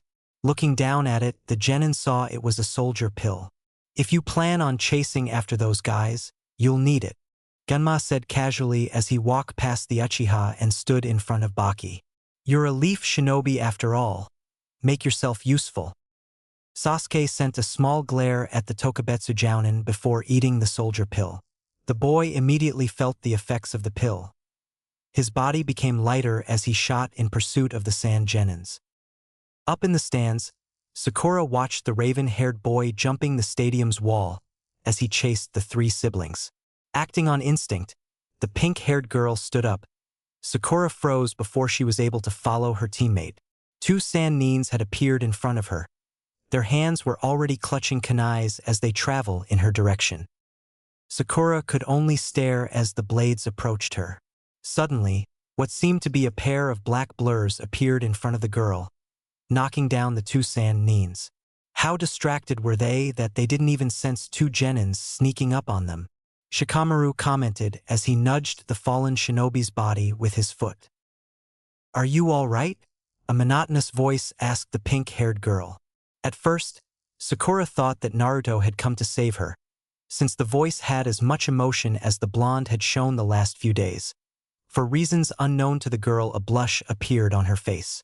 "Sakura?" The sound of the voice snapped the girl out of her trance. Looking carefully, the kunoichi saw Shino standing next to Shikamaru instead of Naruto. "Why yeah, I'm all right," she said as her blush intensified. This time she knew it was out of embarrassment at her confusion. Shikamaru and Shino looked at their former classmate in confusion, but before they could express any of it, the three-leaf genin found themselves surrounded by a group of Suna shinobi. All three of them brought their kunais out to defend themselves out of instinct, but they soon found it unnecessary as all of the Sand Nin suddenly dropped dead before them. "I got more than you did, Kakashi," Guy announced happily as he stepped on one of the bodies. The Jounin had appeared from either side of the group of genin, taking care of the Suna attackers. Do we really have to keep count? Kakashi asked as he sighed. Kakashi-sensei, Sasuke-kun has. Sakura stepped forward as she began to talk. Kakashi merely gave her a sign to let him speak first. I know about Sasuke. He's chasing those 3 sand genin, he said calmly. That's why I came for you 3, the man added. Shikamaru let a small scoff. And here I was thinking he wanted to save us, the Nara commented as he folded his arms. Kakashi gave the black-haired genin a small glare. You are spending too much time with Asuma, the Jounin say. No, he was already this cynical back at the academy, Shino said in a composed voice, earning a small glare from Shikamaru. Anyways, the lazy shinobi interrupted. I'm here to assign. Wait a minute, where's Naruto? Kakashi asked as he looked around for his other student. Due to the blonde's new personality, the silver-haired man wouldn't have been surprised to see him already fighting the Suna shinobi. Shikamaru shook his head. I don't know. He suddenly disappeared after the genjutsu started. The lazy genin said. A group of sound nin was running through the streets of Konoha. Who would have thought that their defenses would have been so easily broken? One of the nin commented. Yeah, it seems that everyone was only focused on the stupid exam. Another one said. Come on guys, let's go finish this mission. The one Odo shinobi in the front said as he jumped into the air. Suddenly, the nin felt a boot on his face that sent him flying back into the ground. The rest of the sound nin immediately looked up to see who was attacking them. So, Odo Geikure is taking part in this attack as well, Naruto asked as he stood in front of the invading shinobi. One of the Oto nin growled in anger before he launched himself towards the blonde. Why you little? It was all he managed to say before he suddenly went quiet and, with a tarrying look on his face, dropped to the ground. The rest stare in shock at the newly arrived Konoha shinobi. Wait, one of them said as he stepped forward. This guy is just a kid, he declared. Yeah, he's probably a mere genin that just got lucky and sucker punched us, another one declared. Let's get him, the Odo shinobi shouted. His comrades roared in agreement as they prepared to attack. Their eyes widened in terror when they realized that their bodies couldn't move. Suddenly, the surroundings turned black while the sky was tainted with crimson. Before they could completely register their surroundings, their bodies were bound by chains. You guys can't be Jounins. The blonde's voice snapped the sound nin's attention back to him. Their eyes widened even further as they saw the strange colored Sharingan in his eyes. Otherwise, you would have realized that numerous blades appeared hovering in mid-air in front of them. You've been in my world all along. The boy's words sounded like a death sentence for the Odo shinobi. Their screams fell on deaf ears. Kakashi could hear the fighting that had broken out all throughout the village. I have an idea where he might be. The Jounin though as he glanced at the clouds of smoke that were forming all around the village. Well, you 4 would have to then, he said as he turned towards the 3 genins. Wait a second, Kakashi-sensei. Did you say 4? Sakura asked, looking up at her sensei confused. Without answering, Kakashi started on a set of hand seals which end up creating a cloud of smoke. Let me introduce you to the 4th member and tracker of your team. Pakin. The smoke dissipated, revealing a small brown dog. That it? Shikamaru commented with disappointment as he looked at the canine. This little dog looks like it could be hurt just by looking at a kunai. With surprising swiftness, Pakin jumped on the Nara's head. Who are calling little? Ponytail boy, the dog said with unexpected seriousness. Cough cough. Kakashi's fake cough directed the genins, and the dog's attention back to him. You can discuss your dysfunctional unit later on. I'm about to assign you an A-rank mission. At the mentioning of A-rank, the group placed their undivided attention on the Jounin. Sasuke is in pursuit of those sand genins. I want you to intercept and stop him, the man announced. Why? Shikamaru asked. Kakashi sighed slightly. He had hoped that they wouldn't question him. There's something odd with the redhead. I think that it might be dangerous if he and Sasuke were to resume their fight. That's why you have to stop him before he catches up to them, the silver-haired man said. Even without completely understanding the situation, the Genins and the dog nodded. Now go, Kakashi ordered right before the group set off. As soon as the Genin disappeared, Kurenai landed beside the silver-haired man. Are you sure about this? She asked with a concerned look. Kakashi merely nodded as he sensed their chakra getting farther away from the stadium. The black-haired woman sighed. Well, there's something I need to do, so I'm going to ask you cover my back, she said, and, before Kakashi had a chance to answer, she was gone. Hey Kakashi, I already have 10 on my count, Guy announced as he slammed his opponent into the ground. 11, Kakashi sighed again as he jumped into the air. Kurenai moved to a different part of the stands. Kai, she said before placing a hand on one of her students. Kiba shook slightly as he awoke. It's too early for school, Hanane, the boy murmured as he rubbed his eyes. The kunoichi shook her head in mild disbelief. Kiba, she said with a little force. Immediately, the brown-haired boy immediately straightened. Kurenai-sensei, what's going on dash? The boy didn't need to finish his question, as the answer was right in front of his eyes, leaving him speechless. Standing up, Kurenai picked up the body of her third student. Kiba, I don't need to explain the situation to you, do I? She waited for the Inuzuka to nod. I want you to take Hinata to the Hyuga estate. She's not safe here with her current condition, the woman explained. Kiba stood up. But the blonde begun but was soon silenced when his sensei brought one of her hands forward to silence him. Once the boy calmed down, Kurenai continued. Kiba, this is a very important mission. Are you telling me you can't handle it? Do I have to ask Shino? The woman said, knowing which buttons to push with the brown-haired genin. Or maybe Naruto? She paused before the last push. Or perhaps Shikamaru would do a better job than you. The kunoichi's technique had immediate effect. There's no way in hell that Lazy Nara can do this mission better than me, Kiba exclaimed. I am the most suited shinobi in this whole village for this mission, he declared as he continued to shout. Kurenai smiled as she walked behind the shouting boy and placed Hinata on his back. Very well, have safe trip, she said before returning to battle. Kiba made sure that his teammate was secure on his back and Akamaru on his chest before setting off towards the Hyuga estate. The group kept on jumping through the trees. How are we doing, Pakin? Sakura asked. The dog shook his head. We're still about the same distance. They are all moving pretty fast, the small canine stated. But on an even grimmer note, we're being followed, Pakin announced calmly. What? Who's following us? Shikamaru asked. Damn. I knew that I should have pretended to been asleep, the Nara thought. Pakin scoffed. Yeah, let's ask the dog what's happening a mile away. The fact that he can't see color is compensated by the fact that he has a superpowered Byakugan. The dog mocked the black-haired boy. Before Shikamaru could make a comeback, Sakura intervened. Guys, stop arguing, she said. We have to think about what we're going to do with the pursuers? She asked, looking at her companions. Someone should stay behind and hold them off, Shino said as he stopped running. Immediately, the others stopped as well and looked back at the Aburame.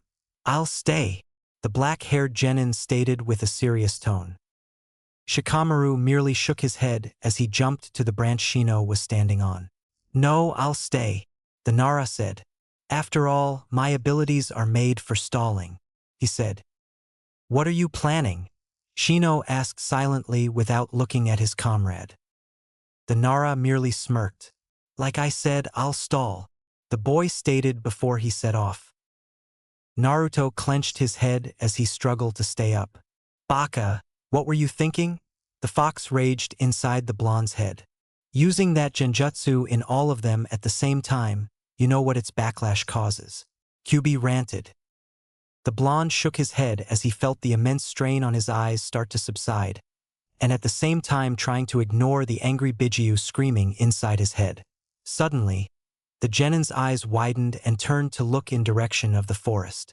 He had sensed when Sasuke started to chase after the Tsunagenins, and when Sakura and the others started off after the Uchiha, but now he could sense a new group of chakra signals after them, and the Sharingan user could bet all his ramen that they weren't from Konoha. Shaking the headache off, Naruto started towards the forest. Kiba ran through the deserted streets of Konoha with Hinata on his back. "I'm almost at the Hyuga estate, just a little longer," the boy thought as he picked up the pace. Suddenly, a kunai landed in front of the Inuzuka, stopping the black-haired genin on his tracks. Well, what do we have here?" A voice directed Kiba's attention to the road ahead where 3 Oto shinobi appeared. The boy immediately checked to make sure Hinata was secure on his bank, in case the situation turned into a chase. "Oh, and it seems he's carrying a girl too," the one in the middle commented. When the group of sound Nin stepped forward, Kiba took off. The only thoughts in the Inuzuka's mind were about keeping Hinata safe. "I love a chase," one of the Oto shinobis stated. Kiba kept on running. The brown-haired boy was about to turn the corner when a kick came flying towards the side of his face, sending him flying back. He could barely manage to make sure that Hinata wasn't injured by the fall. "You're too slow, kid," the third sound Nin stated. The Inuzuka stood up as he glared at the 3 shinobi in front of him. Taking a moment to briefly wish he had his soldier pills with him, the boy checked his hold on Hinata and got into battle stand. The group of Oto shinobi dashed through the woods. It was easy for them to follow the foot and paw prints left by their prey. "Down there," the leader stated as he pointed at a clearing up ahead. The whole group landed and started to look around. "There's no one here," one of them stated when they couldn't find their prey. "But their tracks lead this way," another one responded, still looking around. The leader shook his head. "Well, let's see if we can pick up their trail again," he ordered as he prepared to jump to a branch, just to find his body unable to move. What's going on here?" the sound Nin stated as he looked around and saw his comrades in the same situation. The sound of footsteps caused them to look at the edge of the clearing. "Never thought it would be so easy to trap you like this," Shikamaru said as he stepped into the clearing. His shadow was connected to the sound Nin's. The boy threw a series of kunais and shurikens he had in his hand. Surprising the genin, the Oto shinobi started laughing as all the blades were deflected by kunais before they reached them. "You're way in over your head, Nara," the leader said. "Did you really expect us to just come down without security measures?" The group continued to laugh. Shikamaru bit his lower lip as he looked in direction from where the kunais had come. "Damn, I didn't account for this," he thought as he looked at his shadow. "The jutsu won't hold on much longer." By now, the sound Nin's laugh had been reduced to a chuckle. "Well, what would it be, kid?" the leader begun again. "Should we have our guy kill you now? Or wait until your jutsu ends? After all, it's been a while since we hit the target as a group." The joke caused the sound Nins to start laughing again, while Shikamaru could only glare at them. "Face it, kid. The mighty leaf has crumbled down." Kiba hit the ground one again, face first as he moved his body to prevent any harm to come to the girl on his back. "How touching," one of the Oto shinobi said as he cracked his knuckles. "Haven't you realized yet, kid? Once you're dead, she'll be next," he mocked, causing the other 2 to start laughing. The Inuzuka struggled to stand up. "Damn, if any of the guys see me like this." The boy took off towards the Oto shinobi with his clawed hand ready to attack. The moment the sound Nins brought their hands up for defense, Kiba jumped into the air, landing on the other side of the Oto ground, and resumed his running. "Cute, kid," one of the sound Nin commented as he turned around and threw a kunai at the boy. The blade hit Kiba in his left leg, causing him to stumble in the ground. "Why don't we finish this? It's already getting boring," another one commented. The other 2 nodded and took out a kunai each. Kiba watched helplessly as the 3 of them dashed towards him. All he could do was move his body slightly to protect his teammate. "I failed you, Kurinai-sensei," The brown-haired boy apologized in his mind as he closed his eyes. I'm sorry, Hinata. He could hear the sound of blade closing in on him. I could just give up now. Shikamaru pondered. It would save a couple of minutes of agonizing wait. He reasoned. Suddenly, Naruto's image flashed on the Nara's mind. Heh, I guess you won't let me give up twice in a day, the boy said softly with a dry laugh. What are you muttering, kid? The leader of the sound group asked. One of the others laughed. I think he finally lost it, he declared. The other Oto Nins joined him laughing. A sound above the laughter caught Shikamaru's attention. I guess you wanted me to hold long enough for this, the boy said softly with a smirk on his face. Even in the distance, he could hear the sound of a hawk flying over the village. The Leaf Genin started to laugh. The sound Nins immediately stopped laughing. What's so funny? One of them asked. Shikamaru shook his head. It's over, the boy said calmly. It's over for all of us, he announced serenely, looking at the Oto shinobi mockingly. The sound leader growled in anger at the look in the Genin's eyes. Stop talking nonsense, he roared before looking towards his comrade in the tree. Hey, just take him out now, the Oto Nin ordered. Shikamaru's eyes immediately shifted toward where the attack would surely come. The Inuzuka waited for the piercing pain to come, but instead, all he felt was a strong wind blowing past him and heard the sound of one of the Oto shinobi grunting in pain. The boy opened his eyes slightly, but the sight in front of him caused them to open up completely. One of the sound Nins was on the floor spitting blood while the other two were in fighting stance, but what surprised the brown-haired boy the most was the sight of Niji standing in front of him, also in a fighting stance as he faced the Oto shinobi. I'm sorry I'm late, the Hyuga said softly without looking at the Inuzuka. I'll take care of these guys, the prodigy declared as he finally turned his head to look at the brown-haired boy in the eyes. And Kiba, thanks for keeping Hinata-sama safe. The clearing remained in silence as the Nara waited for the attack to come. Hey, what's going on? The sound leader exclaimed, looking in direction of his comrades. Oh, you're talking to this guy? A voice was heard throughout the clearing. The next moment, the body of a sound Nin fell to the ground with a kunai impaled into his neck. Sorry, but the two of us got into a disagreement, Naruto said as he landed next to the body. Who are you? One of the Oto shinobi asked. Fear was starting to appear in his eyes. The blonde ignored the question as he walked towards the Nara. Pretty decent performance. For a second there I was worried that you would throw the towel before I got here, the boy commented. Shikamaru smirked. I knew you wouldn't let me hear the end of it if I've done it. It would have been too troublesome having you criticize me every day at my grave, the black-haired boy simply said. A smirk appeared in Blonde's face as well. That's true, he said as he turned to look at the group of Oto shinobi. But you can let go of the jutsu now. The Sora Sharingan appeared on Naruto's eyes. I have then on my sight. Hear my existence. The clearing remained silent as the Nara waited for the attack to come. Hey, what's going on? The sound leader exclaimed, looking in the direction of his comrades. Oh, you're talking to this guy? A voice was heard throughout the clearing. The next moment, the body of a sound Nin fell to the ground with a kunai impaled into his neck. Sorry, but the two of us got into a disagreement, Naruto said as he landed next to the body. Who are you? One of the Oto shinobi asked. Fear was starting to appear in his eyes. The blonde ignored the question as he walked towards the Nara. Pretty decent performance. For a second there I was worried that you would throw the towel before I got here, the boy commented. Shikamaru smirked. I knew you wouldn't let me hear the end of it if I've done it. It would have been too troublesome having you criticize me every day at my grave, the black-haired boy simply said. A smirk appeared in Blonde's face as well. That's true, he said as he turned to look at the group of Oto shinobi. But you can let go of the jutsu now.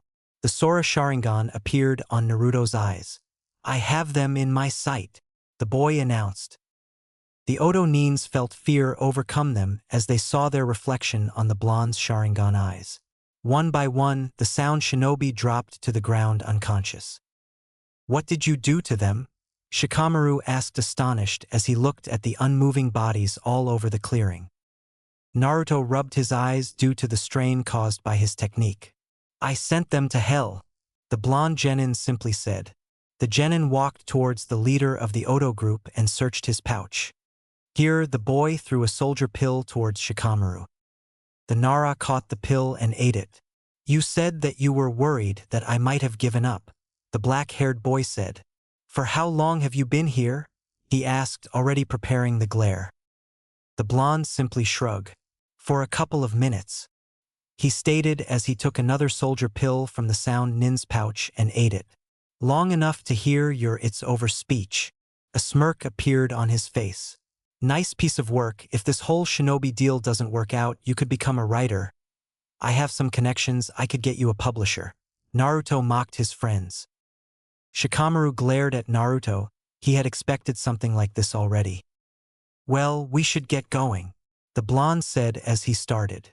"We're in the middle of a chase after all," he said as he jumped on a tree branch. The black-haired boy sighed before jumping on another branch and resuming his pursuit while muttering, "Troublesome." Naruto turned around to follow the Nara, but looked back before starting on his run. The blonde's eyes regarded the Oto Nin's bodies with utter contempt. "Amaterasu," the boy said with a whisper right before black flames appeared on the clearing and consumed the sound shinobi's bodies. "We won't be ridiculed by a child," one of the Oto Nin exclaimed as he charged towards Niji with a kunai in his hand. The young Hyuga merely tilted his body forward, and with a fluid movement of his left arm, he deviated the attack away from him by simply pushing the sound shinobi's forearm. The Oto Nin tried to regain his composure by doing a roundhouse kick, but his leg was easily caught by Niji, who delivered a swift juken strike on the Oto Nin's chest, sending him flying backwards. Immediately, the third sound shinobi appeared behind the black-haired boy, a kunai traveling in direction of the Hyuga's neck. Right before the blade pierced the Konoha genin's skin, a chakra sphere formed around his body, repelling the Oto Nin back. "Kiba, take Hinata-sama to the Hyuga household," Niji said without turning around. "I'll hold them off." All Kiba could do was nod before making sure Hinata was secured on his back and turned around. Before the Inuzuka started off, the boy looked back to see the three sound Nin getting back on their feet and standing in front of the Hyuga. "Good luck, Niji." "Damn it, he's still following us," Kankuro complained as he jumped between branches with his younger brother's arm over his shoulder. The puppet user could clearly feel the Uchiha's chakra behind them. Temari gave a concerned look to her black-haired brother. If they didn't get out of this village soon enough, Gaara would. Suddenly, Kankuro gasped in surprise as the redhead started to stir. A small and low laugh could be heard from the younger sibling. "He's coming too," Gaara said softly, not completely conscious yet. "I can feel it. Both the Uchiha and him, they're getting closer." Kankuro could feel his brother's demonic chakra leaking from the redhead's body. "Him?" the puppet user asked as he looked confused at his sister. The blonde girl bit her lower lip. "He must be talking about the Uzumaki guy." "Why him?" Kankuro asked. She was pretty sure that she would soon draw blood from her lip. "Didn't you feel it?" Temari asked her brother. "That thing awoke during that guy's fight," she explained. Her worry and fear was evident in her expression. "Something about that Uzumaki guy's chakra affected it." Kankuro frowned. "What do you mean, affected?" the boy asked. "Like it called out to it," Temari tried to explain. "Don't ask me how or why, but during his fight, Gaara was smiling, and you know what smile I'm talking about." The sand kunoichi looked at her brother again. The puppet user looked down at the boy he was carrying. He knew that smile pretty well, an expression that was closely related with the crimson color of blood. The kunoichi sighed. "The two of them are similar." The look that Guy had when he pushed the Hyuga back during the preliminary was one full of hatred, just like Gaara's. and the killer intent he gives off is suffocating, just like Gaara's. The brown-haired boy finished his sister's sentence. He stole another nervous glance at his brother. Suddenly, Temari stopped on his track. The girl looked down at her feet as one of her hands clenched the fan on her back. "What are you doing?" Kankuro exclaimed as he stopped as well. Temari looked at her brother straight in the eye, determination dawning on her expression. "I'll hold back that Uzumaki guy," she simply stated. Immediately, a bewildered look appeared on Kankuro's face as he prepared to argue his older sister's statement. "Listen," she started again, preventing the brown-haired boy from speaking. "The Uchiha we simply have to outrun, but that guy is affecting it directly. If he keeps getting closer, that thing might just completely wake up." Terror appeared on Kankuro's face with the mere thought of that. "You can get Gaara out of here faster. Meanwhile, I'll prevent that guy from getting closer to him," the blonde girl said as she turned around. Kankuro brought his free hand forward. But he desperately wanted to say something that would change his sister's mind. The kunoichi looked back at her brother. "Don't worry," she assured him. "Just leave everything to Nei-san," Temari said, giving her younger brother a broad smile before starting back the way they came. The Sand Genin could only stand there and watch his sister disappear among the trees, her smile engraved in his mind. He could not remember the last time they treated each other as siblings. An Odo Nin was thrown back with enough force to break the fence behind him. Niji stood panting in front of his opponent's unmoving body. The Hyuga had little time to recover before he jumped into the air to dodge a barrage of kunai thrown at him. The two remaining sound shinobi immediately appeared next to him, one on each side. Fudo Kaiten the boy as soon he saw their kunais traveling towards him. The chakra barrier repelled the two attackers. "Damn," Niji complained in his mind. "It's even harder in mid-air." The black-haired boy thought as he recalled how his defense had gone from a dome to a sphere due to his previously airborne status. "He's getting tired," one of the sound shinobi eagerly announced. The Hyuga prodigy wished he was wrong. He wasn't 100% from his battle with the blonde genin, and the successive US of Fudo Kaiten had taken a toll on his body and chakra supply. The two Odo Nins rushed forwards to attack. Niji was able to dodge their assault and deliver a couple of juken strikes to their arms. The boy knew that no number of strikes to limbs would help since his opponents were only using taijutsu. Cutting the chakra flow to their extremities would not hinder their physical strength much. The leaf genin needed an opening to strike their vital organs, and he needed it fast. In a gamble, Niji jumped over one of the sound Nin's shoulder, landing behind the shinobi. The Hyuga immediately ducked, right before the Odo Nin's hand swiped through where he had been with a kunai in hand. Seeing his opening, the black-haired boy gathered chakra in his right palm before driving it into his opponent's chest as the man finished turning around. The juken strike was strong enough to send the Odo shinobi flying back as blood sputtered out of his mouth.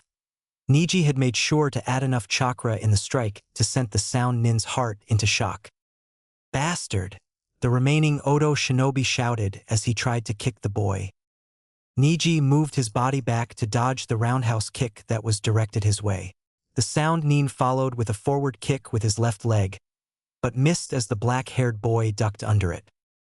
Immediately, the Hyuga rose slightly, capturing the Odo nin's leg with his arm and shoulder, and delivering a powerful juken strike to the back of the man's leg before releasing it and moving back. The sound shinobi dropped to his knees as he grabbed his left leg in pain. The strike had severed several ligaments along the upper part of his leg, rendering him immobile. The man looked up. Immediately his eyes were covered by fear as he found himself staring directly at the leaf nin's Byakugan eyes. "This," Niji begun as he gathered chakra in his pointer and middle finger. "It's the end for you," the boy declared before he drove a swift strike on his opponent's neck. The Odo Nin fell on his back as blood overflowed in his brains. The Hyuga simply turned around, leaving his enemy to drown on his own blood. Panting out of exhaustion, Niji looked towards the end of the street. Kiba should have gotten to the Hyuga household by now, the black-haired boy thought. It was hard for him to think of something. He wanted nothing more than just drop to the ground and let sweet unconsciousness take him. Moving towards the fence, Niji let his back rest against the wood before looking up at the sky and sighing. The boy clenched his chest. Ever since his fight with Uzumaki, his pulse had been erratic, a sign that the side effects of the blonde's jutsu still hadn't worn out. Suddenly, the Hyuga's eyes widened. Looking towards the end of the street, he could see a group of 5 sound shinobi rushing towards him. Forcing his body away from the wall, Niji turned to face the incoming party. "Hinata-sama, I doubt that I will be able to apologize to you in person." The boy thought. He could hardly keep his eyes open now. I was blinded by my hatred for the main house. The Odo group was getting near now. Even if his eyes were tired, the black-haired genin could clearly see the kunais in their hands. "I still hate the main house, but now I want to." One of the sound nin's kunais was traveling directly towards the Hyuga, and the boy was too tired to do anything about it. Suddenly it felt like a gust of wind went tunneling through the street. The Odo shinobi were all blown away by a powerful force before they reached him. "How dare you raise your weapons against my nephew?" Hayashi's voice thundered. Niji's eyes widened again as his uncle appeared in front of him, Byakugan blazing with cold fury. "You did an excellent job, Niji," the man said as he turned around. Instead of using the Byakugan's ability, his voice was surprisingly calm, completely opposite to the killer intent he was giving off. "Just rest now. I'll take care of this vermin," Hayashi declared as he turned around to look at the terror-stricken face of the sound nins. Niji could only stare at his uncle's back as the man prepared to attack. Knowing that he was done with his part and the rest would be taken care of, the Hyuga boy closed his eyes and let his body fall back. "Hinata-sama." He couldn't hear the fighting anymore. "I want to find something beyond this hatred." With the ghost of a smile on his face, Niji was finally able to rest. That's strange," Pakin commented as he led the 2 genins. "What happened?" Shino asked. The small dog sniffed the air to make sure before answering. "One of the sand nins changed directions," the canine informed. "What?" Sakura exclaimed. "Which one?" Pakin sniffed the air again. "I believe it's the female," the dog said. "But the weird part is that she's going around us." Pakin concentrated his sense of smell into figuring out the reason why the Sunakunoichi would want to move behind them. "I see," the canine thought as his nose caught a scent of something that was following them. "Should we move to intercept?" Shino wondered. The insects inside of him were getting ready to move out. The dog shook his head. "Our mission is not to engage the sand. We're here to prevent the Uchiha from confronting them," Pakin said with an air of authority. The 2 Konoha genins couldn't do anything besides nod. They were still far away, Naruto realized as he and Shikamaru rushed through the tree branches. "I swear, Shikamaru, I'll leave you behind if you don't hurry up," Naruto shouted at his comrade that was trailing behind. "Take a kunai and shove it. Not all of us have your monstrous amount of stamina," the Nara shouted back, though he still willed his body to move faster. Naruto prepared a retort when something caught his attention. "Look out," the blonde warned as he moved out of the way. Catching the warning, Shikamaru jumped to the side. A second after, a powerful gust of wind swept through where they had been standing. "What was that?" the black-haired genin asked as he hid behind a tree, just in case another attack might be directed their way. "I think she might have a crush on you, Shikamaru." At Naruto's comments, the Nara stepped out of his hiding place, his eyes widening at the sight of the fan-wielding Temari. "I have to say, I'm a little jealous." The blonde looked back at his friend, a small smirk playing on his face. Shikamaru glared at the blonde. "Shut up," he simply said. The Nara's gaze fell on the new arrival. She had a serious expression on her face, a tight grip on her fan, and Shikamaru could have sworn she seemed to be shaking. Shaking his own head, the black-haired genin addressed his comrade. "I'll stay behind while you go on," the boy said. Naruto turned around and regarded the Nara for a couple of seconds. "Hell no," Shikamaru was slightly taken back by the Bond boy's response. I saw what you did during your match with her. You already blew your chance, the Sharingan user said. With a sigh, the Nara had no other option but to give up. I knew he would hold that over my head, the black-haired genin thought. Just don't mess around, okay? The boy said as he jumped back into a tree branch. Yeah, just go and get out of my sight, Naruto said as he turned around to look at Temari. Shikamaru dashed past the two blondes. He was surprised that the Sunakunoichi hadn't even acknowledged his presence. So your target is Naruto, the boy thought as left them behind. The blonde boy observed his opponent. He had taken notice of her state of nervousness. So, what does a pretty girl like you want with me? The leaf Nin asked. Besides the obvious, he teased with a small smirk. Damn, I've spent too much too with Ero-sensei. Without answering or even acknowledging the boy's questions, Temari raised her fan. Kamaitachi no jutsu, she shouted as she beat her fan, causing another gust of wind to sweep through. Naruto jumped out of the attack's way with ease. The boy's right hand immediately moved towards his tool pouch to take out a kunai. Kamaitachi no jutsu. The second attack came faster than the leaf Nin had expected. The Bond boy had to jump behind a tree to prevent getting hit. I have to keep him here, Temari thought. I can't let him get close to Gaara. The blonde boy frowned behind the tree. That fan could be a problem. Making the familiar hand signs, the Konoha genin created a pair of clones who rushed towards the Kunoichi. Just as the boy had predicted, the girl's wind jutsu wiped his bushins out of existence. Immediately, Naruto took out a kunai and moved to attack, but caught his miscalculation a little too late. Kamaitachi no jutsu. The boy hadn't reached the midpoint of his advance when the jutsu hit him, sending him flying back, only stopping when he hit a tree. The leaf shinobi had almost no time to get on his feet and jump out of the way as the blonde girl rushed towards him and swung her closed fan. The weapon hit the tree with enough strength to snap its trunk. That could have been me, Naruto sighed from another branch. With a quick glance at her opponent's new position, Temari opened her fan and swung it on the boy's direction with one fluent movement. The Konoha shinobi had not choice but to jump and get back into hiding. I never expected her reaction time to be this good, the boy pondered. Temari was beginning to feel the toll of her efforts.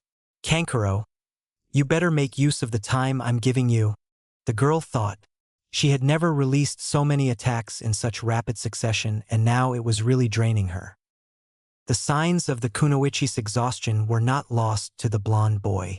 I could just keep attacking until she runs out of chakra, the leaf shinobi wondered. But who knows how long that would take? It totally defeats the purpose. Taking a deep breath, the boy created a bushin. Both leaf genins ran out of hiding, each one throwing a pair of kunais towards the Kunoichi. Temari immediately beat her fan, releasing her wind jutsu. Stepping on his clone's shoulder, Naruto jumped out of the range of the attack. Just as he expected, the blonde girl shot another gust of wind towards him. The boy created another bushin and shielded himself behind his body. Sorry, the genin said to his look-alike. The clone merely gave him a smirk before disappearing into a cloud of smoke along with the futon jutsu. Creating one more clone behind him in order to propel back down, Naruto shot himself towards the sand Kunoichi. Once again, the girl's maneuverability surprised the leaf Nin as his kunai was stopped by the girl's fan. Looking at his opponent's face, the boy received a smirk from the Kunoichi. Gotcha, she said in a low voice before pushing the Konoha shinobi back. Kamaitachi no jutsu. Temari released her jutsu, sending her fellow blonde flying back at full force. Naruto hit the ground hard and, once again, lacked the time to lament anything as he had to immediately jump out of the way to evade another gust of wind. Damn! If I could just stop her for 1 second, the boy complained. Suddenly, the genin could hear a familiar, not annoying, laughter inside his head. Ha ha ha! It seems that she has more upper body strength than you, Kit, the fox's voice said with the usual mocking tone. Shut up. I don't have time for this. The boy raged in his mind as he tried to catch his breath. Kyubi's laughter never quivered. Well, it just so happens that I know a way out of this predicament you have gotten yourself into. At the boy's silence, the bijou's laughter grew stronger. Aren't we interested? The fox teased. The boy's patience was running short. Are you going to tell me or not? He exclaimed in his head. A chuckle escaped the fox before continuing. You need to stop thinking about the situation strategically and start thinking logically. Kyubi waited to savor the boy's confusion before proceeding. Think about it, Kit. For what we have seen of her, we can safely assume that she's a proud female warrior. The Jinchuriki nodded. And there's one thing that is almost guaranteed to stop a proud female. He could feel the smirk forming in the bijou's face. Which is? The boy asked. A part of him was slightly scared of what the answer might be. The laughter returned to his head. Hee, what you do is this. The fox could barely control the glee in his voice. Naruto was unable to control the blush that appeared in his face after hearing the bijou's words. What the hell? That's anything but logical, the boy screamed in his mind. By now, Kyubi was roaring in laughter. If you're man enough, you'll do it. The fox nudged. Come on, Kit. Quick and painless. Well, for the most part. Easy for you to say, the genin thought as he tried to gather his courage.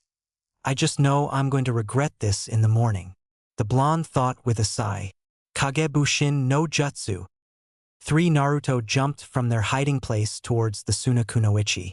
Temari swung her fan, directing a gust of wind towards her attackers. She wasn't surprised when all 3 of them disappeared in a cloud of smoke. Immediately, 5 more blondes jumped from the treetop. Without thinking twice, the girl beat her fan once again, wiping the group of Bushin out of existence. Before the cloud of the clones disappeared completely, the girl became aware of 8 more Konoha nins falling from above. Kamaitashi no jutsu, the powerful blast of wind shot upwards, taking out all 8 attackers. Temari watched the cloud dissipate. Suddenly her eyes widened as her gaze dropped down. Having taken advantage of the distraction caused by his clones, the leaf genin had made a dash directly towards the girl. Acting on instinct, Temari blocked the incoming attack with her fan. Naruto gulped. He could see the blonde girl's body preparing to push him back again to launch another attack. It was now or never. Putting one hand on the Kunoichi's fan, the blonde brought it down, lowering the girl's head in the process, and leaned the upper part of his body forward as he placed his other hand in her shoulder to direct her towards him. Before Temari knew what had happened, her lips had been caught by his. Time seemed to have stopped. She was aware that her defenses were down, aware that her fan was blocked, and even aware about the boy in front of her. It was the point where their bodies connected that she wasn't too sure of. Suddenly, the Kunoichi felt the hand that had been placed on her shoulder pulled back and placed on the upper part of her abdomen. Gathering chakra in his palm, Naruto pushed the girl in front of him back with a Juken-like strike, focusing more on the impact rather than damaging internal organs. The attack was strong enough to send Temari back against a tree, hitting her head hard in the process. The blonde boy tried to catch his breath. There, Kyubi's voice sounded in his head. That wasn't so bad now, was it? The fox started laughing. In fact, I'm willing to bet that you enjoyed it. The bijou teased before continuing laughing.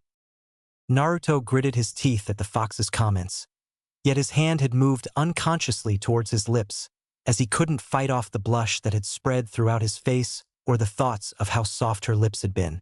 At least this was better than last time, the blonde admitted before jumping back on the branches and continuing on his way, not before stealing one last glance at the resting Kunoichi he had stolen a kiss from. As he descended into madness, Kankuro kept looking back over his shoulder as he jumped from branch to branch. Please, be all right, the boy whispered, hopping that by some way his sister would hear him. It had already been 20 minutes since she went to try to hold off that blonde boy, and 5 minutes since he was able to feel her chakra at all. The puppet user kept telling himself that it was all because they were now too far apart and he never bothered to hone his chakra detection skills. It was needless to say that it was failing miserably, and he was getting more and more worried with every minute that passed. The brown-haired boy sighed.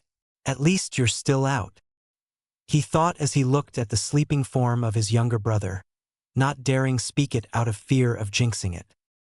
Suddenly, Kankaro's eyes shot open. He had been so preoccupied with his sister's status that he had not caught on to a more imminent problem. While he had been musing in his mind, the Uchiha guy had been getting closer and closer, to the point that, if Kankaro dared to look back again, he would now be able to see him approach. Before the Sand Genin could think of something to do, he was unexpectedly pushed aside against a tree. Opening his eyes, the boy froze in his place as he beheld the terrifying sight of his younger brother baring his fangs at someone. Forcing his neck to turn, Kankaro's eyes set on the raven-haired genin that was now foolishly standing just a few branches from Gaara. The redhead observed the Uchiha as he clenched his head in obvious pain, yet as a smile started to form in his face. "Whatever it is you're trying to pull," Sasuke began as he took out a kunai. "It ends here." The Sharingan appeared in the raven-haired genin's eyes. "End?" Gaara asked, his voice coming out strained. "Nothing is going to end." A weird, blue pattern appeared in his right arm as the hold of the redhead's left hand on his head tightened. "Nothing is going to end until Mother is satisfied," the Suna Genin exclaimed as the blue pattern spread all the way to the right side of his face and he dropped to his knees. Sasuke fought the urge to step back. His eyes watched in disbelief as the redhead in front of him started to change. Gaara's right arm had apparently changed into what appeared to be a sandclaw, awfully similar to the thing that had grabbed his arm back in the stadium. The Sand Genin's face had become a grotesque sight as his right side resembled that of a monster. All the while a frightening chakra seeped out of his body. The Uchiha's Sharingan eyes widened when he felt the redhead's chakra. Its terrorizing feeling seemed familiar to him. Somehow, someway, the chakra reminded him of Naruto. Snapping out of his trance, Sasuke jumped just before the Suna Genin's sandclaw came crashing through the tree branch he had been standing on. The Uchiha had little time to contemplate the situation as the sand arm immediately shot up, destroying everything in his path, and leaving the Leaf Genin no other choice but to jump from tree to tree as the sand monstrosity chased him around. The sand limb retracted back to the redhead. "What's the matter?" Gaara's voice had become raspy and grunt-like. "It's no fun if you just jump all over the place. Mother won't like that at all," the Sand Genin commented as he looked at his opponent. Sasuke took notice at how the redhead's right eye had changed. It had become all black with a yellow pupil. It was the yellow color that got to him. It reminded him of a certain blonde, and the mere memory of his teammate, accompanied with the strange chakra that the Suna Genin was giving off, put the Uchiha on edge. Shaking those thoughts off his mind, the raven-haired boy took out a kunai just as the sand claw shot directly towards him. Jumping to meet the attack, Sasuke impaled his kunai right on Claw's palm. There was no reaction or sign of pain from the sand shinobi. Instead, the claw began to close in on the Uchiha. Realizing his mistake, Sasuke used his impaled kunai to propel himself away from the monstrous limb just as the piece of metal sunk into the sand. Gaara merely smiled and proceeded to do a flailing movement with his sand arm.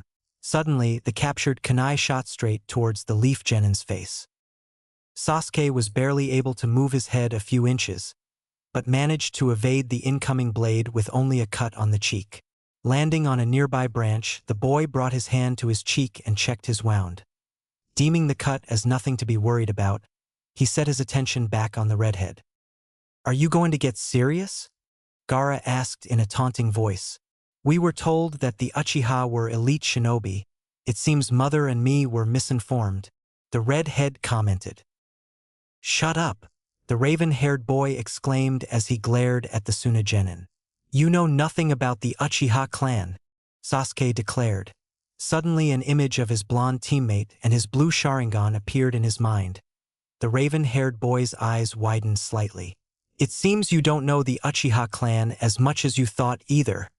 The voice his mind had chosen to send him this message which had been too familiar to the young Uchiha, causing his body to shake slightly. Merely laughing at the raven-haired boy's outburst, Gaara brought his deformed arm back. "Well then, show me," he exclaimed as he thrust his arm forward. The sand claw increased in size as it flew towards the Uchiha.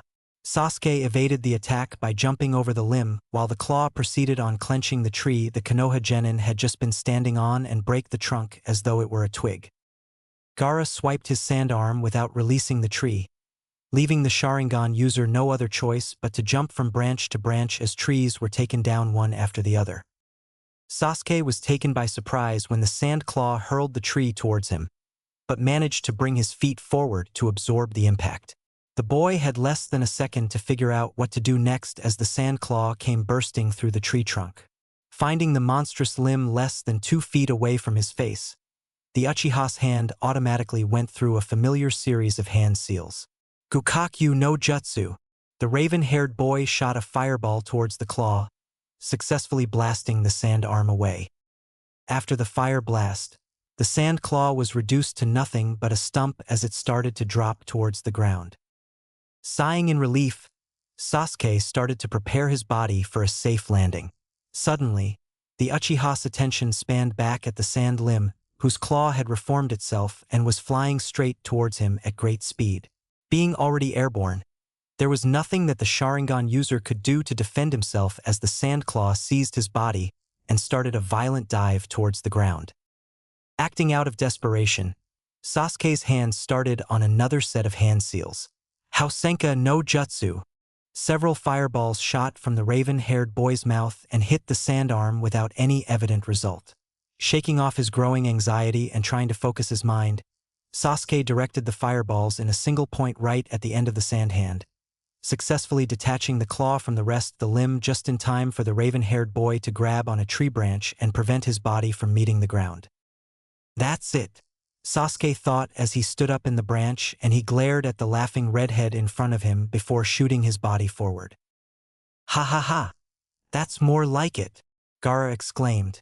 "Come on and attack me," the Tsunagenin shouted as he thrust his sand claw forward. Sasuke moved towards the redhead at great speed. Looking straight up, he could see the sand genin's claw approaching towards him ready to strike. Jumping to the side just as the arm went crashing through the path he had previously walked, the Uchiha started circling the redhead, moving higher and closer to the evidently deranged boy. Gaara willed his sand arm to chase the Sharingan user among the trees. The branches were no obstacle for the sand monstrosity as it got closer to the raven-haired boy. The Jinchuriki started to smile at the thought of the blood he would soon offer Mother. The smile soon became an all-out laugh. Suddenly, the sun was blocked off for the redhead. Turning his head up, Gaara could see many of the branches that his claw had cut through falling towards him. Immediately, the genin pulled back his transformed arm and brought it over his head to protect himself from the incoming debris. With his arm taking the role of a shield, Gaara stood defenseless as Sasuke appeared in front of him, a smirk adorning his face, and delivered a hard punch on his face, sending the sand shinobi flying back. As the redhead flew back, too shocked to do anything, he was able to sense the Uchiha appearing behind his still airborne body.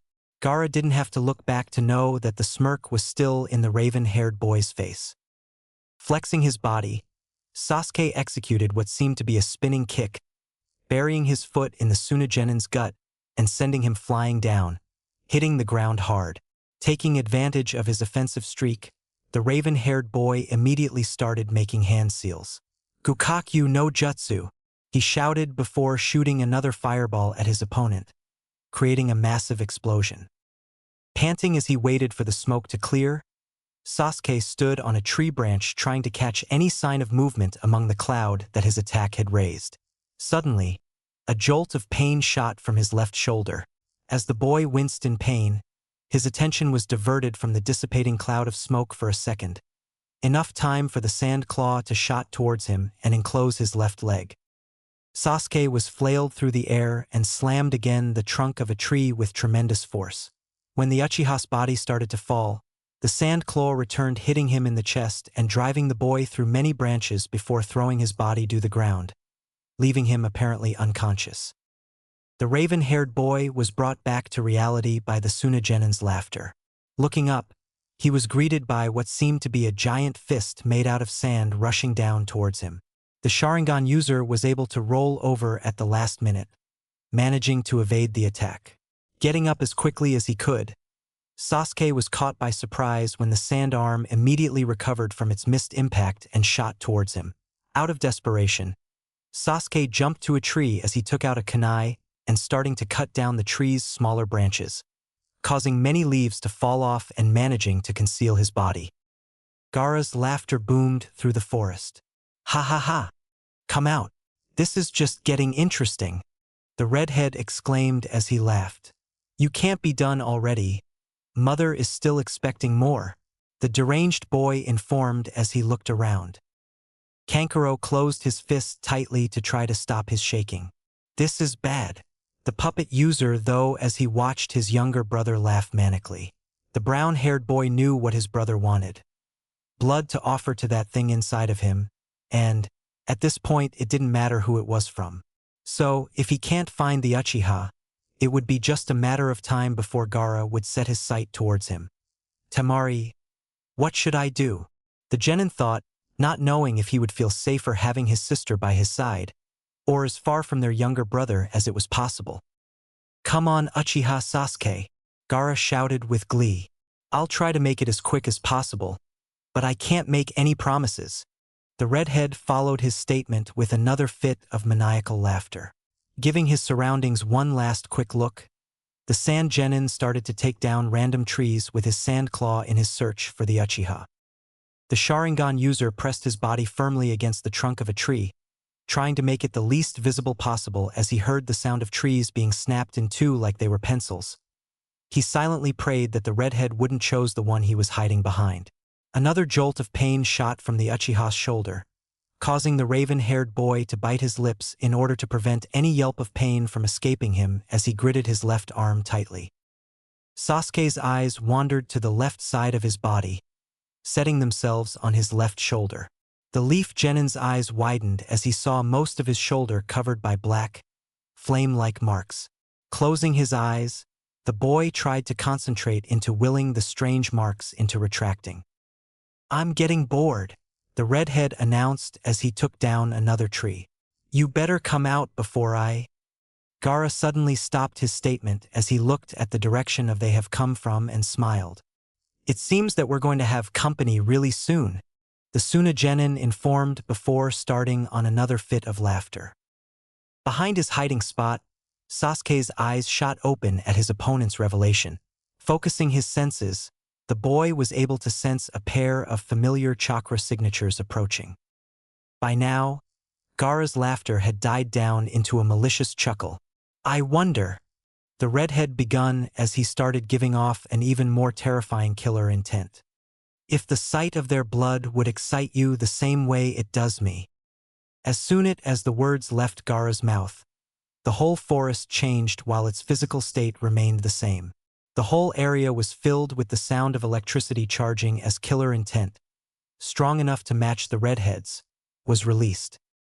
Turning around with a smile on his face, Gaara faced his opponent. Sasuke stood just a couple of branches away from the sand genin. His eyes glared at the redhead with pure contempt as a chidori burned in his left hand. "You will not touch them," the raven boy declared as his mind was drowned with images of how all the people that he held dear had been taken away from him in one single night. "I'll kill you before you get a chance to harm them," the Uchiha shouted as he shot towards his opponent, not caring about the pain his body was in or about the fact that the flame-like marks had spread all the way to his neck. Gaara's smile widened as he jumped to meet his prey, the sand claw already prepared to strike. "That's what I wanted," the boy roared. "Chidori," Sasuke screamed as he brought his electric-charged hand forwards, lighting met sand. As he landed on a branch, the Uchiha looked back to find the monstrous claw detached from the redhead and flying through the air. A smile formed in his lips. Being too distracted by his accomplishment, Sasuke didn't realize when his feet touched the tree branch, nor when his legs gave up and he fell on the branch. Forcing his body off the wood, and trying to ignore the tremendous pain that was cruising through his body. The raven-haired boy looked at the redhead. Sasuke's eyes widened as he was consumed by terror. A wicked smile had appeared on Gaara's face as his deranged eyes focused on his opponent. The gourd on his back started to disintegrate, turning into a new claw to replace the detached one and a gigantic tail with the same blue pattern as the other sand limp. Ha ha ha! The sand genin laughed manically as he dashed towards the Uchiha. Brining his claw up, the crazed boy prepared to strike. Sasuke waited for the pain to come when he heard a blow connect, but when the only pain that he felt was the one already running through his body, the Uchiha opened his eyes. Once again, the boy was surprised by the sight that greeted him. "You should be more careful, Sasuke," a monotonous voice said. Shino stood in front of the fallen Uchiha while in a branch beyond him stood Gaara with a bruise in his left cheek. The raven-haired boy found himself at loss of words as he stared at his former classmate pushing his sunglasses up. Sasuke-kun. Turning his head around, the Sharingan user could see his pink-haired teammate, and what seemed to be a dog wearing a Konoha headband, running towards him. "Are you ALRI-?" Sakura begun to ask as she reached the fallen boy, but stopped when she saw the flame-like patter on the boy's shoulder. "I'm all right," Sasuke murmured, reluctantly taking the pink-haired girl's help to stand up. "Okay, we got the Uchiha. Now let's get out of here before something bad happens," Pakin merely said. "Did that dog just talk?" The raven-haired boy asked, confused as he examined the strange canine. "I'm afraid we can't go anywhere," Shino informed, his eyes set on the deformed Suna shinobi in front of them. "I doubt that he would simply let us walk out," the Aburame said simply. Sakura cringed at the sight of the redhead's current form, but monstrous as it may appear, the thing that surprised her the most was how his chakra felt so similar to Naruto's. Gaara simply let out a laugh as he regarded the group of leaf nines. "Sasuke is my prey, so if you'd please stand aside," the boy said in a mocking tone. Sasuke tried to move his body forward to face his opponent, but was blocked by Shino. "Sasuke is in no shape to fight right now, so I'll be taking his place," the black-haired boy said calmly. "What? Shino?" The Uchiha tried to convince his former classmate's mind, but the Aburame simply ignored him and jumped a few branches forward. The only reaction at the change of opponents was a gleeful laughter from Gaara. "Why don't I just kill all of you?" the redhead exclaimed as he shot the sand claw forward. The Sharingan user watched what appeared to be a replay of his battle as Shino moved to evade and the sand limb chased him through the trees, running through any branches and some trunks that were on his way. The raven-haired boy couldn't help but notice that the claw's movements had become faster, leading him to conclude that his comrade had no chance of winning this battle. As a realization of the Uchiha's fears, the sand claw ran through the branch that the Aburame was about to land on, leaving the black-haired boy in a free fall towards the ground. Before Shino's body impacted the ground, the boy was caught by the sand monstrosity. Brining his prey's body up, Gaara smiled maliciously as his sand started to cover the struggling leaf genin's body. Enjoying the look of absolute terror in the eyes of his opponent's comrades, the redhead raised the sand-covered shinobi further, making sure to be in clear view of his friends. "Sabaku Soso," the deranged genin shouted as the sand coffin contracted to crush his victim as the redhead laughed gleefully. Sasuke immediately forced his body to move, positioning it in front of Sakura in order to block their friend's tragic fate from her view. Roaring laughter celebrated the forest's new crimson taint. As the sand genin looked around to examine his artwork, Gaara's eyes widened in surprise and anger.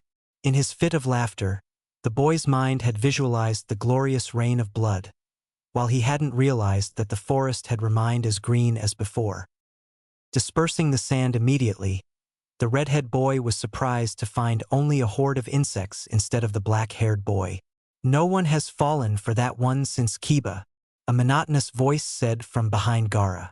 Turning around, all that Gaara's widened left eye could see was the Konoha genin's fist traveling straight towards him. The force of the punch was strong enough to send the Suna shinobi into a nearby tree. I may lack a Sharingan, but please don't underestimate me, Shino simply said as he pushed his sunglasses up and regarded the redhead. A sight of relief escaped Sasuke when his former classmate reappeared. Sasuke-kun, what are you doing? Sakura's words came up barely above a whisper, catching the Uchiha attention. The blush that appeared on the normally brooding boy's face was only matched by the one in the pink-haired girl's.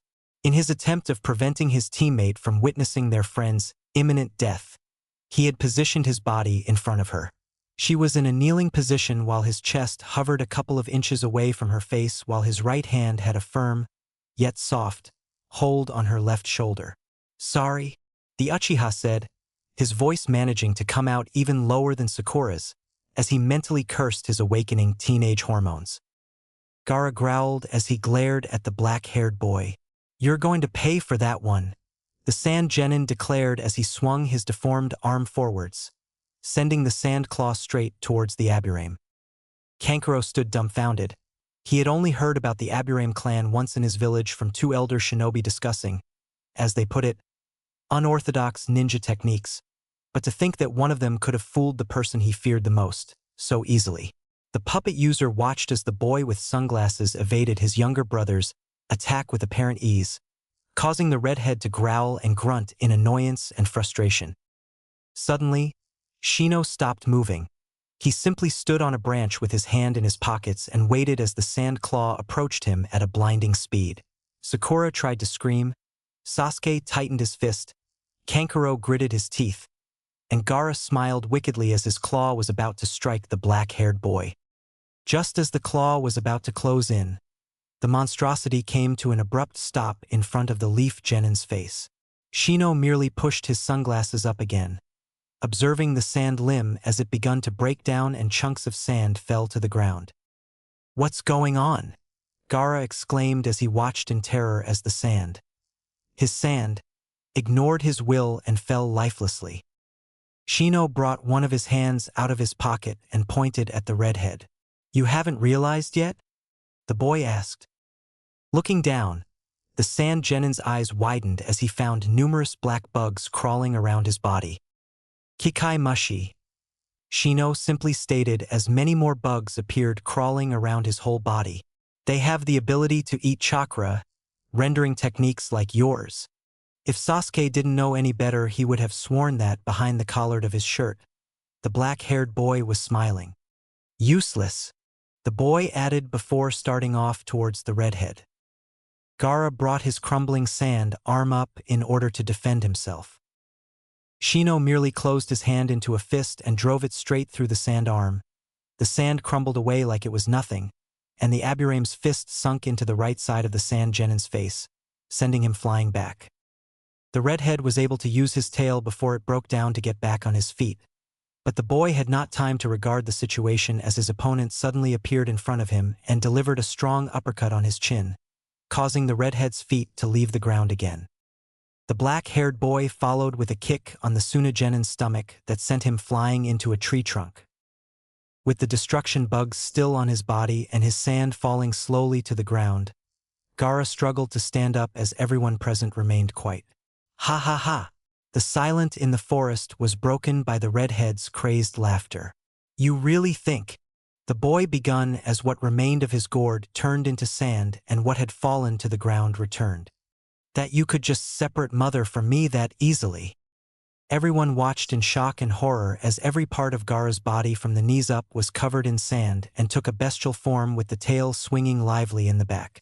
Both eyes had become black with a strange yellow pupil while the boy's teeth became sharpened, resembling an animal's. A smile spread on the redhead's face as he regarded the people present in the forest. His sand body stirred slightly before he brought his closed fist forward. Unclenching his hands slowly, the deformed boy let the Kikai Mushi fall to the ground as his smile widened. While his sunglasses and collar hid Shino's expression from everyone else, nothing prevented the others from seeing the Aburame's fist tightening in anger as he watched his dead destruction bugs being discarded. Gaara merely laughed before he tilted his body upwards and several mouths appeared on his monstrous body and begun to inhale air.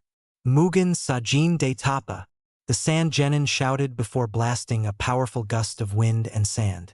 The force of the blast of air was strong enough to blow the aburame away. Smiling once again, the redhead shot both of his arms forward towards the leaf nin. Seeing the two sand limbs coming towards him, Shino tried to shift his body to dodge them, but due to his current airborne condition, one of them caught him by his right arm. Before the black-haired boy could react, Gaara willed his sand to contract and break the boy's arm just like he had done to the green-wearing one during the preliminaries.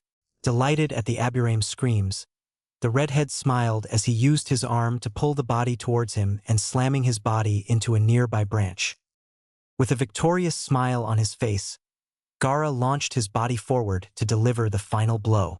Landing on the Konoha Genin's branch, the boy raised his disfigured claw. Once again, the finishing strike never connected as the Sunanin found his body unable to move just a few inches away from the aburame. "You people are just too troublesome to deal with sometimes," a somewhat bored voice said from below the two genins. Shikamaru hung upside down from the branch that held his former classmate and the deranged sand genin. His shadow connected to the former, restricting his movement. "Shino, if you please get out of the way, this position is not as comfortable as it may appear," the Nara said sarcastically. Nodding, the aburame lifted his body off the branch and moved away just as the redhead next to him willed the sand in his body to attack the hanging shinobi below them. The Nara immediately disconnected his shadow from Gaara's and jumped to another branch before the sand could reach him. "So, you're going to fight me next?" the Suna genin asked. His voice was a strange mix of both amusement at the sight of another prey and frustration at the lack of bloodshed. Shikamaru simply gave the redhead a confused look. "Fight? Me?" he asked, pointing at himself. "Sorry. You must have me confused with someone who likes jumping around and go back and forth in fist fights," the black-haired boy said with a shrug of his shoulder. "Besides, my abilities are meant for stalling, not fighting." Gaara let out a frustrated growl. "Then get out of my sight," the boy exclaimed as he thrust his arms forward. The leaf genin dodged the incoming attacks by jumping into a higher branch, now standing at eye level with the redhead. "Sorry, no can do," the black-haired boy simply stated. "Otherwise he won't let me hear the end of it," the boy informed as he got into a meditation stance. Letting out another growl, the deformed shinobi jumped towards the Nara. The moment Gaara stepped on the branch, he found his body unable to move again, caught in the same technique as before. "Stop that!" the boy demanded as he willed his sand to attack. But by that time the Konoha genin had already dispelled his jutsu and jumped to another branch. "Simple yet extremely amusing to watch," Shikamaru commented as they stood over his unofficial opponent. "Graw!" Gaara screamed in frustration before swinging one of his arms, cutting through the tree where the Nara was standing and the ones around. Jumping as far as he could, Shikamaru barely managed to hang onto a branch on one of the trees that survived the Suna genin's assault. The black-haired boy only had time to take out a kunai and a pair of shuriken before his right leg was pulled down by Gaara's sandclaw. Thinking quickly, Shikamaru threw the three blades upward, cutting off several leaves and branches, and used their shadows to connect his with the redhead's, successfully stopping the boy's movement long enough to set himself free from his hold and jump to another branch. Shikamaru had no time to assess the situation. Before he could even react, a gigantic sand fist connected with his body, blasting him back against a tree, impacting the trunk hard. The Nara's body felt numbly on branch in a sitting position. "All of your attempts have been futile," Gaara exclaimed, victorious and gleeful. A half-smile appeared on the black-haired boy as he lifted his head up. "I told you already, my abilities are meant for stalling," he said as his smile turned into a smirk and his eyes mockingly regarded the redhead. "I was only buying him enough time," Shikamaru commented as his eyes set on something beyond Gaara. A soft thud, as he landed on a branch, announced his arrival. "Seriously, Shikamaru, I leave you alone for 5 minutes and you get yourself into trouble again," Naruto merely said, not paying attention at the situation. "Naruto," Sakura whispered the blonde's name. Her emerald eyes caught his dark sapphire ones for a second. The boy gave her a simple nod and, for some reason unknown to her, she felt much safer. "You!" Gaara exclaimed as his face twisted into a sick form of happiness at the sight of the fellow Jinchuriki. "You finally got here. The one that has been calling mother out," the deranged redhead stated as he observed the new arrival with glee. Naruto's eyes narrowed as he finally set his eyes on the transformed Sand Genin. "I take it that by the form he has, it's a chibi," Naruto stated in his mind. In the boy's mind, the fox grunted. That stupid raccoon always tended to pick a human and become extremely attached to him or her. That's how he ended up trapped in that kettle in the first place, Kyubi informed.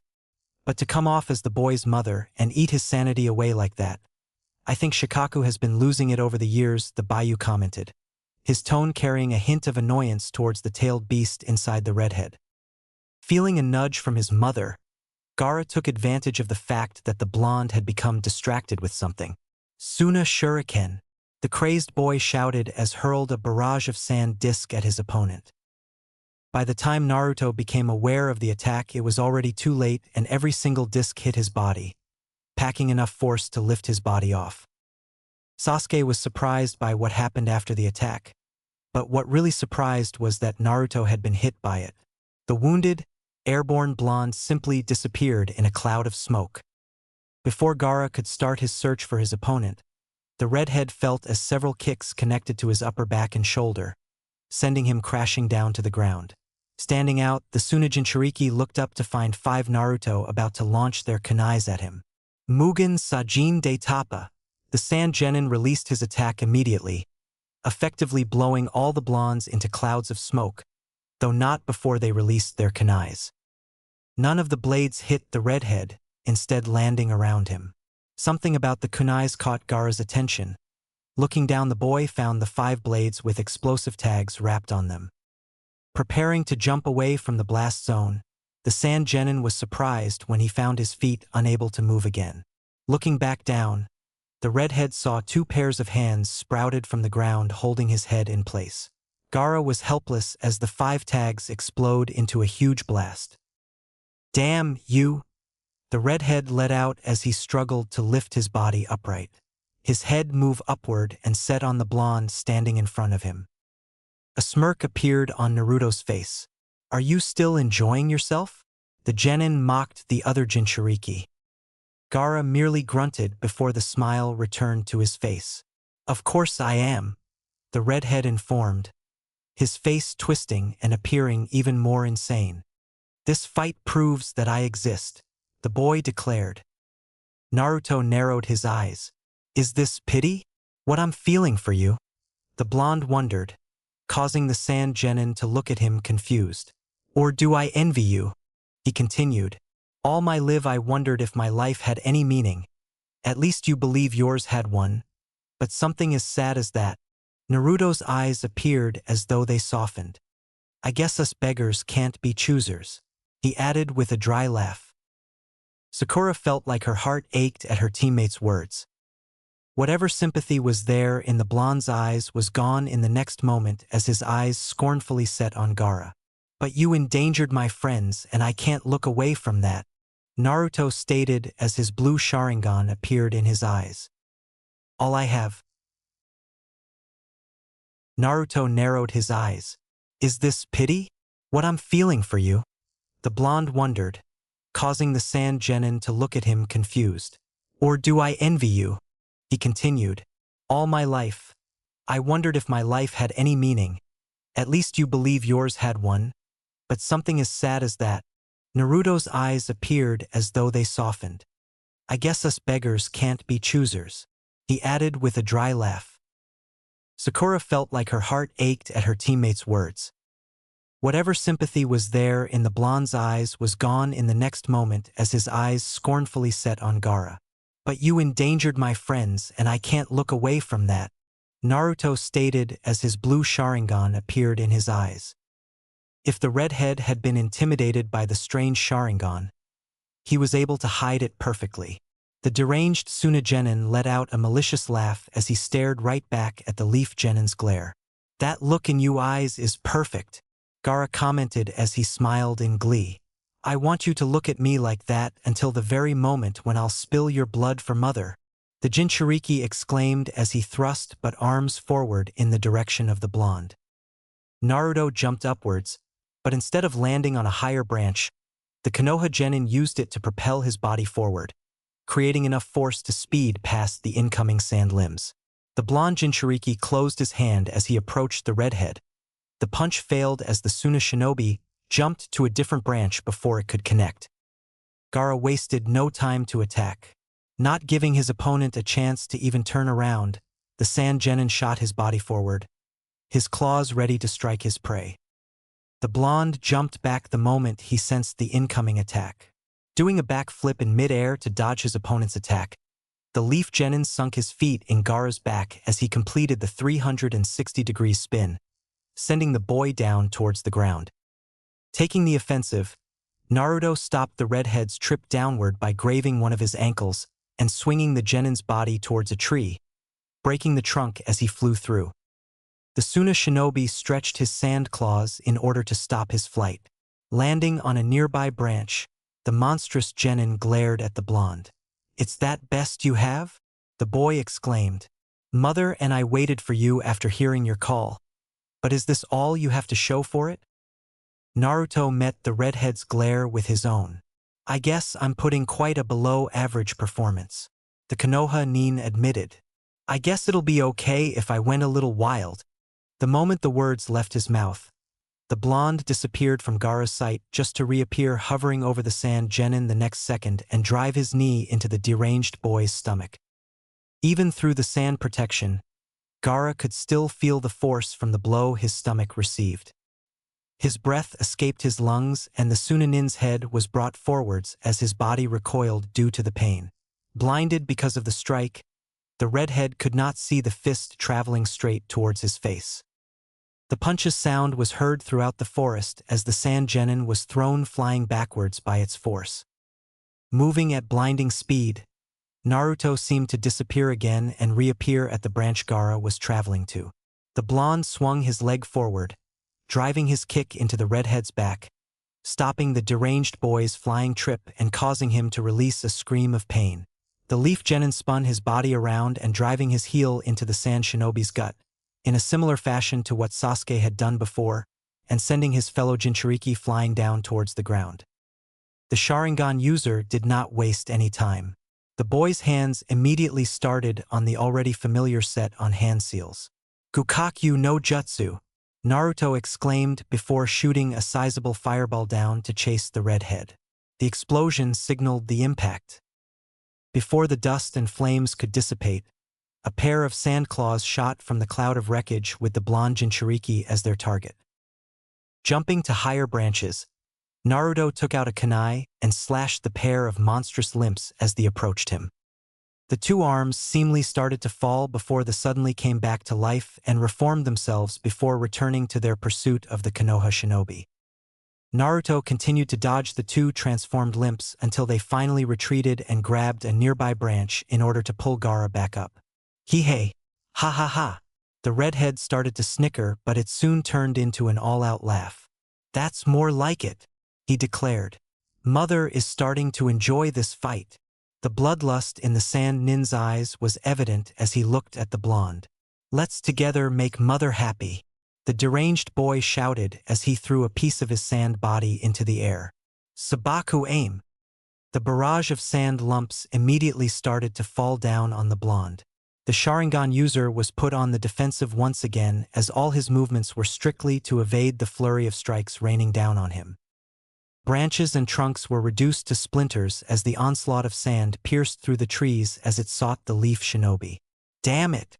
Naruto cursed. He never expected that he'd be forced to use it so soon into the battle. Amaterasu. The teenaged boy gazed at the sphere of sand above the trees where all the projectiles originated with his Sharingan eyes. The piece of sand was immediately overwhelmed by black flames that consumed it in a matter of moments, leaving nothing behind to prove that it existed. Gaara looked up with a horror-stricken face as his sand was reduced to nothing by the black flames. A piece of his mother that had always protected him simply disappeared in front of the redhead's eyes as though it was never even there. Bastard! The words left the boy's lips like a ghostly whisper. You bastard! The Jinchuriki's eyes set on the blonde in front of him, yellow eyes blazing in fury as they burned into the leaf genin. The spiky-haired boy hadn't felt such a strong killer intent since Itachi. Shifting his body slightly to the side, Naruto was able to hide the shaking in his hand. How dare you try to take mother away from me? The transformed Suna shinobi shouted as his killer intent kept on rising. Mother is the only one important to me in this world. The only one that never deserted me and always remained by my side. The words roared through the forest, making some of the people present cringe at the fury they held. Mother is all I have, Gaara declared. Naruto remained silent for a couple of moments as his gaze regarded the redhead in front of him. All you have? The blonde simply repeated. Suddenly, a matching killer intent emanated from the Konoha nin as his eyes narrowed, forming a glare directed to the other Jinchuriki. In less than a second, Naruto had moved in front of Gaara and drove his fist into the Sand Genin's cheek, sending him flying back once again. Two spiky-haired clones appeared ready to receive the airborne boy. Using his Sharingan, Sasuke could follow as the three identical leaf genins trashed the deranged redhead around trees and branches. What surprised the raven-haired boy the most was not his teammates' impressive physical strength, nor the blinding speed of his movements, but the look that the once smiling face held. As much as Gaara's look carried dementia less than 5 minutes ago, Naruto's was now pure anger and disdain.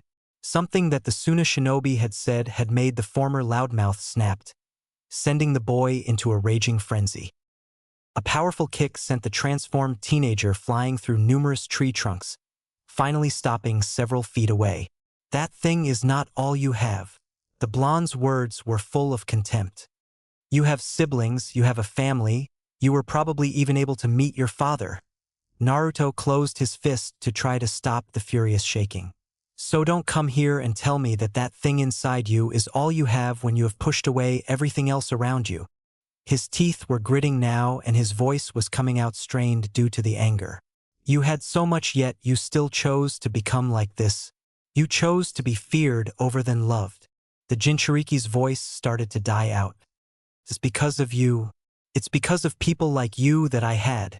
The teenage boy never finished the sentence as his hands suddenly went through the required hand seals and another fireball was released in direction of the redhead. The swiftness of the attack caught the redhead by surprise. Gaara could only bring his arms forward to protect himself as the flames engulfed his body. The impact of the fire jutsu was enough to send the Sand Genin flying a few branches back. I really hate people like you, Naruto declared as he glared at the deformed boy in front of him trying to stand back up. People that thrive of the knowledge of being feared. You claim being alone in this world, but the truth is that you view yourself above all other. Things that the blonde thought he had under control were running wild now. Locking yourself inside a barrier of sand and trying to sound like a victim, you don't know what real pain is, what it feels like to be betrayed by the few things you thought you had. Shut up, the redhead boy interrupted. His eyes set on the blonde holding a mixture of anger and sorrow. You don't know anything about me, the Suna shinobi shot back. You don't know all I had to go through and how, at the very end, mother was the only one that remained by my side.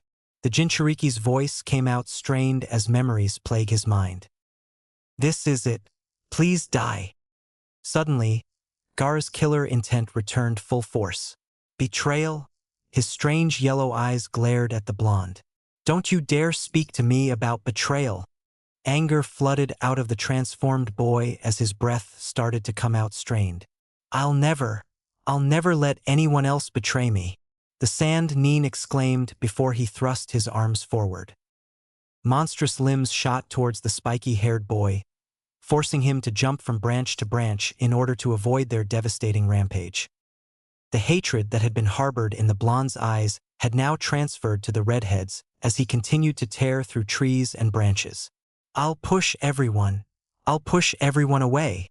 I won't allow them to get a chance to betray me again," he declared before retreating his sand claws, and the mouths appeared on his body again.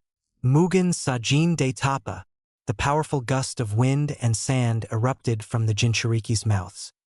Naruto immediately jumped behind a thick tree in order to escape the savage burst of dust that swept through the forest. A sand claw went through the trunk that the blonde was hiding behind, causing the leaf Neen to jump to another branch to escape the monstrous limb that followed him. "I'll destroy everyone in my path. I'll offer all of their blood to Mother and prove that I exist in this world," Gaara announced in his crazed rage. "To prove that I was betrayed and that I will take my revenge on the world," he exclaimed as his transformed arms continued to chase his opponent. Without stopping his movements, the Konoha Genin was able to set in eyes on the other Jinchuriki.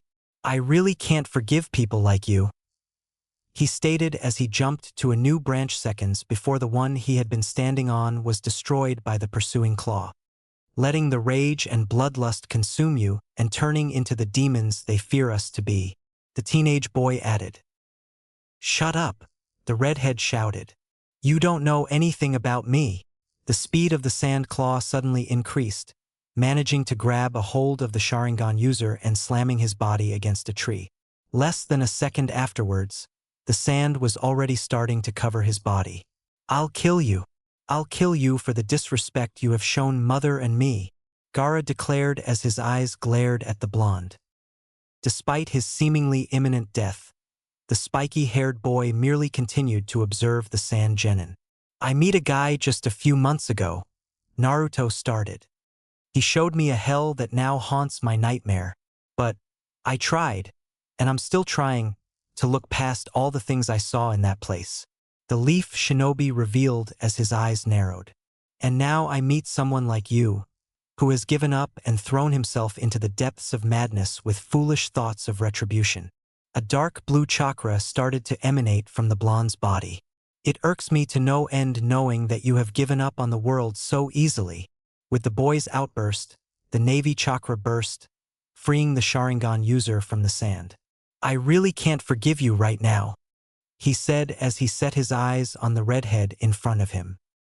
The two Jinchurikis glared at each other before dashing off forward. Blows were exchanged in mid-air. Flashback. "You know, you really didn't have to accompany me shopping." A small, black-haired boy looked up at the young woman next to him before answering. "Okasan is worried about you since you have been going out so much lately, so I offered to come with you," 4-year-old Itachi simply stated. Uchiha Kagome sighed as she looked at her cousin's oldest child. "You do know that I'm a jounin, right? If anyone is doing any babysitting, it's me looking after you," she tried to explain. "Rank doesn't really matter. A well-trained chunin could sneak up on even a Kage if the target's unaware and alone," Itachi merely said as he continued to walk. "Do you expect me to be attacked by a group chunin in the middle of the village?" she asked. The boy's eyes didn't even shift from the path ahead. "Please don't put words in my mouth, Kagome Nizen," Itachi shot back. "I said a chunin, not a group. Besides, I've seen you sparring. If you're distracted enough, you won't even see a genin coming." To say the least, the young woman was bewildered by 4-year-old's statement. "Hey, I already told you that there was a specific reason why I did so poorly in that sparring match," she tried to defend herself. "Then what is it?" "I told you I can't tell you right now, you're too young. For a leaf kunoichi, you sure make a lot of excuses. It's not fitting," the black-haired boy commented. Another sigh escaped Kagome. She should have known better than to get into an argument the Uchiha clan's resident genius. Uchiha Itachi will make a great shinobi someday. She was sure of it, but for now he was nothing more than a know-it-all kid that could go against experienced adults in a myriad variety of discussions and still come out making them look silly. She had grown really close to the boy, especially after Obito's tragedy, but that terrible weapon of destruction he called his mind did put a strain in their relationship. "Well, fancy meeting you here." Both Uchiha turned to look at the sudden interruption. Casually walking towards the two black-haired relatives was one Namikaze Minato with what had become a trademark for the blonde man, a grin adorning his face. "Minato-san," Kagome called out. /N. See the ending note for explanation. Itachi couldn't help but raise an eyebrow at the sudden excitement in his cousin's voice at the sight of the already legendary Jounin. "How are you on this fine day, Kagome-san?" the young man asked as he gave the black-haired woman a small, courteous bow. The giggle that escaped the young woman almost made Itachi kick her in the shin and make a run for it. One thing that the 4-year-old boy really didn't want to see at the moment was his cousin acting all girly. Minato's gaze lowered to set on younger Uchiha. "And what about you, Itachi-kun? Your name is coming up again and again as of lately. Fugaka-san and Mikoto-san must be really proud," the blonde man commented as he ruffled the boy's hair. Itachi's glare immediately set on the man in front of him. It was certain that the 4-year-old Uchiha was incredibly mature for his age. He was well aware that most people were both amazed and annoyed by his intellect. He could deal with anything or anyone without losing his composure, anyone except Namikaze Minato. Something about the Konoha yellow flash always managed to get on the boy's nerves. Swiping his hand, the black-haired kid pushed the man's hand away. "Well, it seems that we still have the attitude problems to deal with," Minato commented, unfazed by the young boy's actions. "I guess it's just normal for you to be jealous. After all, I'm already a renowned shinobi, while you're still a little kid with a kunai playset," he said as he straightened his body and stood proudly. A snort escaped the 4-year-old. "Yeah, like I'm supposed to be envious of you. I've already heard about the incident between your Hiraishin and the waterfall." The boy shook his head to add to the insult. "Seriously, it's just a matter of time before you find yourself falling in a volcano or something." "Hey, watch it, you brat. That only happened while Hiraishin no Jutsu was still on its development stages. And stop gossiping with Jiraiya-sensei," Minato shot back, already falling into the boys' game. "Oh, touched a sore spot, didn't we? And what was that about you blowing up the bull's corral while practicing that spiral sphere of yours?" Itachi asked, his voice fully tainted by a mocking tone. The blonde man gave a small grunt. "Like I have to explain my genius to you. Only a sorry shinobi would have such a sorry excuse," the black-haired boy commented. "Do you have something to say, you little punk?" "As a matter of fact, yes. I want you to remain in that little throne of yours until I become a shinobi and beat you up myself." The blonde man and the black-haired boy glared at each other intensively. "I accept that challenge. Hurry up. I don't want to wait too long for the day that I can finally kick your dash." "Namikaze Minato," Kagome suddenly interrupted the argument. "Are you really engaging in such childish fights against a 4-year-old? And losing too," Itachi added. The young woman gave her cousin a warning look before her eyes set back on the yellow flash, whose face had turned red out of embarrassment, and his eyes looked at everything but Kagome. "He started it," was all that the man could say. Kagome sighed in exasperation. "You've got to be kidding me." Itachi watched in curiosity as Minato tried to explain himself to his cousin. For some reason, it was while talking to the blonde Jounin that Kagome seemed the happiest she had appeared ever since Obito's. What was it about Namikaze Minato that could possibly bring such a smile to Uchiha Kagome's face? End flashback. A pair of onyx eyes opened to look at the rain falling into the ground. Uchiha Itachi stood in one of the entrances to the Akatsuki base, pondering on his sudden remembrance. "Why am I remembering something like that now?" the young man thought. As of late, Itachi's head had been plagued by his blonde target and the events of the night of their meeting. The image of the blue Sharingan seared into black-haired man's mind. The Akatsuki member had tried a basic meditation exercise to try to clear his head when the old memory found its way into the surface. Suddenly, realization hit him. Could it be? His train of thought was unfortunately cut off by the sound of approaching steps. Looking up, Itachi could see his blue-skinned companion walking towards him. "There you are," he said once he reached the black-haired man. "I've been looking everywhere for you." The others told me that you got our new orders, Kisame commented. The Sharingan user nodded. Yes, he answered. We are to go to Konoha once again, the Uchiha added before simply walking into the rain. The former Kiri Nin follow his black-haired companion. Goody. I finally get chance to meet the kid that kicked your ass a couple of months ago, he said. Itachi remained silent at the swordsman's words. I really don't know if I should capture him or thank him, Kisame remarked, adding a chuckle for effect. The Uchiha was able to keep himself in check as he continued to walk. I mean, the great Itachi being defeated, no humiliated, by a genin brat. When I heard about it, I thought it was my birthday, the shark-like man commented before starting to laugh. Haha, I really wish I could have been there to see your face, he managed to add between his laughter. The Sharingan user didn't even stop, nor did his voice carry any sign of frustration. Keep it up, he started. And when you fall asleep, I'll just take you down the pier and trade you for 10 boxes of Pocky. Again, Itachi warned, earning a glare from the former Mist Shinobi. A tree came crashing down as the redhead's transformed body went through its trunk. Naruto stood panting on a branch as the Sand Nin's body was completely engulfed by dust. Scattered wood, burn marks, and craters laid throughout the forest as evidence of the fight between the two Jinchuriki. What's going on? At the sound of a new voice at the scene, Kankuro turned around to see Temari landing on the branch he had been standing. A sigh of relief escaped the puppet user at the sight of the blonde girl. Well, as you can see, the scenario is getting worse by the second. Something about that guy is just irking Gaara further and further, he said before looking at his older sister skeptically. How come it took you so long to get here? The brown-haired boy asked.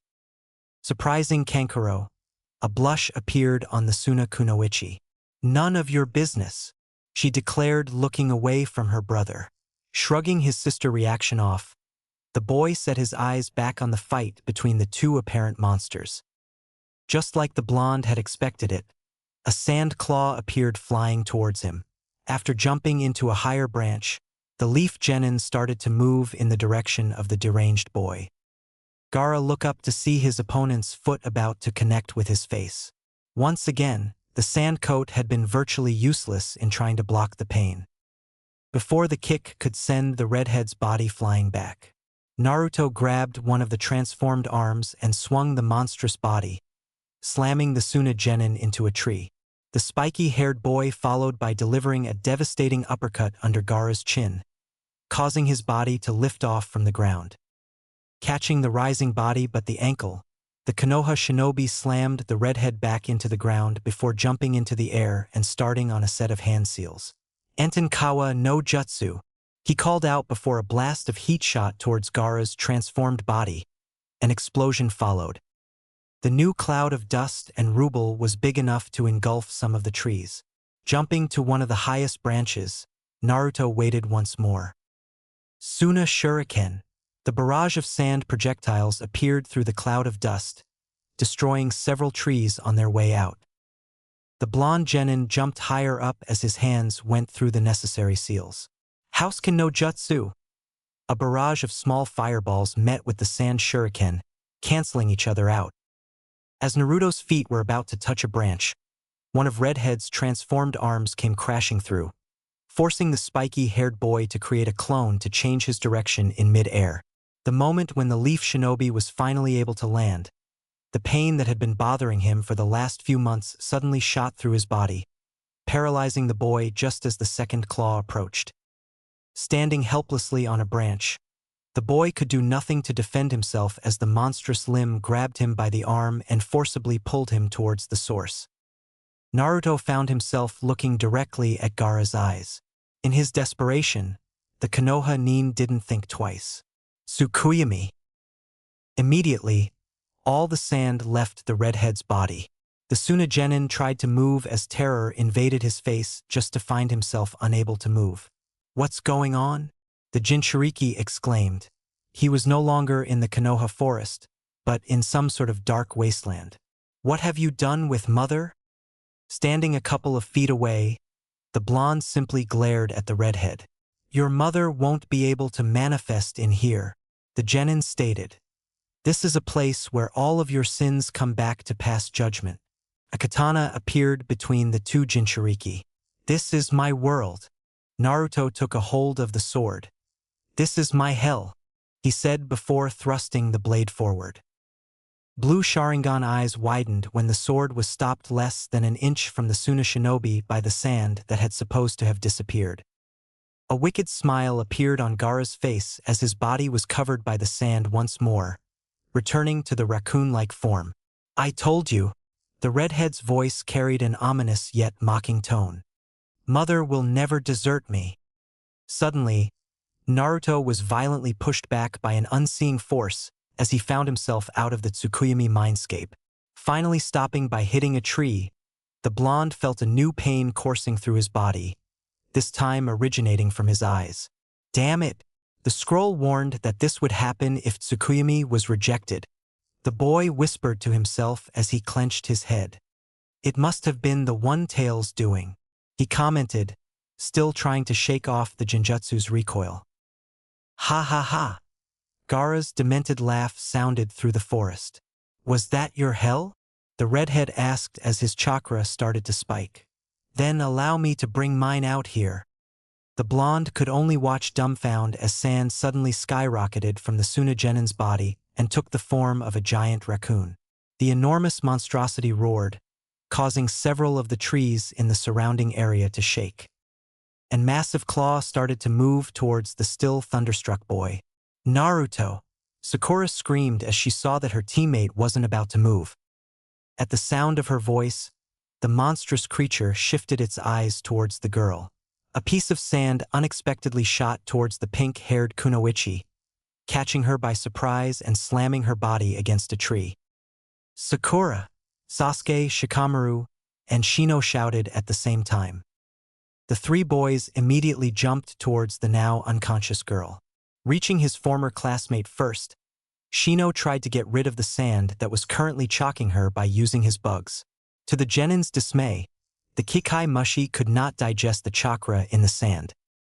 Can you get her out? Shikamaru asked as he arrived. Shino was about to answer his friend when suddenly the sand came back to life and trapped the two black-haired boys. Guys! Sasuke exclaimed as his body got closer to his trapped comrades. Managing to free one of his legs, Shikamaru kicked the incoming Uchiha away, saving the raven-haired from being trapped by the sand. Naruto realized that his body was now shaking, though not out of pain nor shock, but of pure anger and rage. Damn you! He said as he looked up at the enormous raccoon. This fight is between the two of us. You didn't need to get them involved, the blonde shouted. The monster's only reaction was to laugh at the Konoha nin's words before starting to reach for the boy again. You'll pay. The leaf genin couldn't hold back his rage anymore as the sand claw was almost over him. I'm going to make you pay. The navy blue chakra engulfed his body once more. I'm going to make you pay for hurting them, Naruto exclaimed as his hand automatically started on a set of hand seals. Kuchios no Jutsu. A giant cloud of smoke went off in the forest. Naruto, you better have a damn good reason for summoning me, Gamabunta commented as the smoke around his body started to dissipate. I'm sorry, Gamabunta-sama. The blonde apologized as he stood on top of the toad boss head, the dark blue chakra still emanating throughout his body. But this guy just really got on my nerves. The genin's voice had become low and quiet, yet it still held something powerful. And I just feel like knocking some sense into him. The toad looked at the monstrous raccoon standing in front of him. I see, Gamabunta sighed as he put his pipe away. But you owe me one, he added as he unsheathed his sword and pointed its blade at the sand creature. The monster brought its arm forward. Both claws immediately shot towards the enormous toad. Jumping high in the sky, Gamabunta prepared to strike the sand creature down with his sword. Looking up at the toad boss, the raccoon shoot a barrage of what appeared to be wind blasts. Tepidama no Jutsu, the brownish amphibious countered, releasing several water bullets to intercept the incoming attack. Wind and water meet in mid-air. The Toad's technique managed to stop all the blasts but one. Naruto. Hearing his cue, the blonde prepared his own attack. Gukakyu no Jutsu. The last wind projectile was taken care of by the Genin's fireball. Landing on the other side of the raccoon, Gamabunta immediately shot forward with his sword ready. At the last second, the monster turned around and brought one of its arm up to block the blade strike. The Toad boss immediately took the chance and moved his head up, giving the boy that summoned him an opening. Entenkawa no Jutsu, Naruto exclaimed, releasing another powerful blast of heat towards the raccoon's head. Unfortunately for the team of Toad and Boy, the sand monster managed to bring its other arm up to shield himself, at the cost of the limb. Ha ha ha ha! A deformed version of Gaara's laughter was heard coming from the gigantic creature. "It's this how you were going to make me pay, Naruto-kun?" The redhead's voice mocked. "Rankuden," the Jinchuriki exclaimed before releasing another set of air bullets. Gamabunta immediately jumped back to evade the wind-based attack. "I'm not really sure you're worth all the trouble, Naruto," the amphibious commented as he brought his sword forward, just in case the sand creature launched a sudden attack. "Please, Gamabunta-sama, just give me one more opening," the blonde requested. The Toad boss gave an exasperated sigh, but still charged forward. Laughter was the deformed Genin's first response. "That's it. Come on. Mother and I can't wait to spill all of you blood," the boy exclaimed from somewhere inside the enormous creature.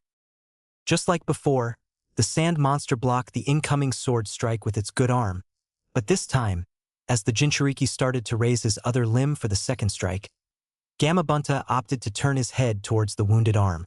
"Teppadama," he said before releasing a barrage of water balls, hardening sand that formed the extremity and causing it to break up, before he left the stage to the Konoha shinobi. Set on taking full advantage of his second chance, the spiky-haired boy wasted no time in forming the necessary hand seals for another attack. Entenkawa no Jutsu. Acting on instinct, the monstrous creature stretched his body in order for his head to escape the blast. The Katon Jutsu instead created a hole through the Jinchuriki's chest. Gaara screamed in pain from the attack. Immediately, the monster's tail moved on its own and went around its body to strike the Toad. Seeing the attack coming, the amphibious jumped back in the air. Once airborne, Gamabunta set his eyes down on the sand creature. To say the least, the Toad boss was getting tried of the demented Jinchuriki. "Naruto, I'm going to take the initiative for a bit," he informed before releasing a stream of oil on the raccoon, successfully distracting the creature and allowing the brownish Toad to strike down with his sword, severing the remaining monstrous arm. The victory was short-lived. When Gamabunta looked up at his opponent, his eyes widened in surprise as the Jinchuriki's deformed body suddenly opened and lunged forward to swallow the Toad boss.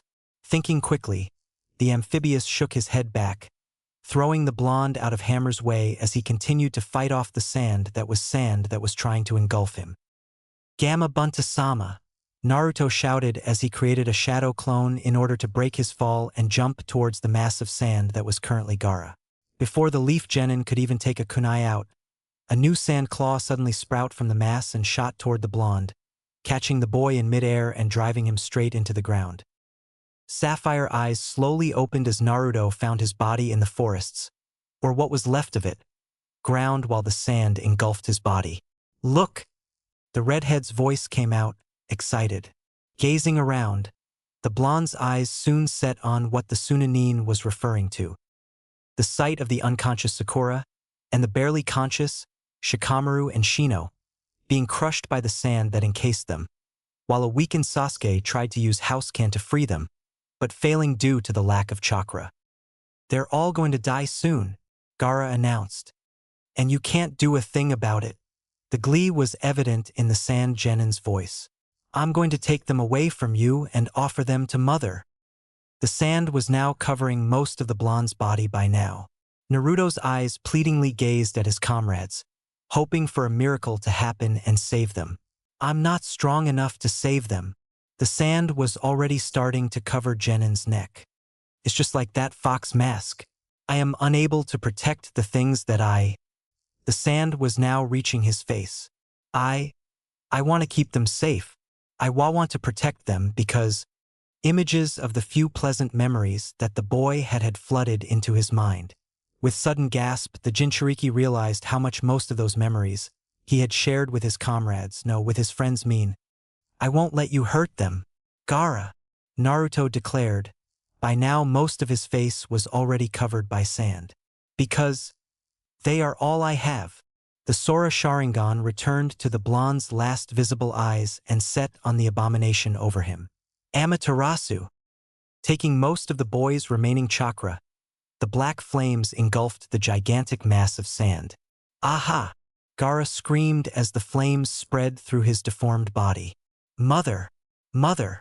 The monstrous creature backed away from the toad as the dark fire continued to consume his body. Naruto, are you okay? Gamabunta asked as he looked down at the boy that was struggling to get up.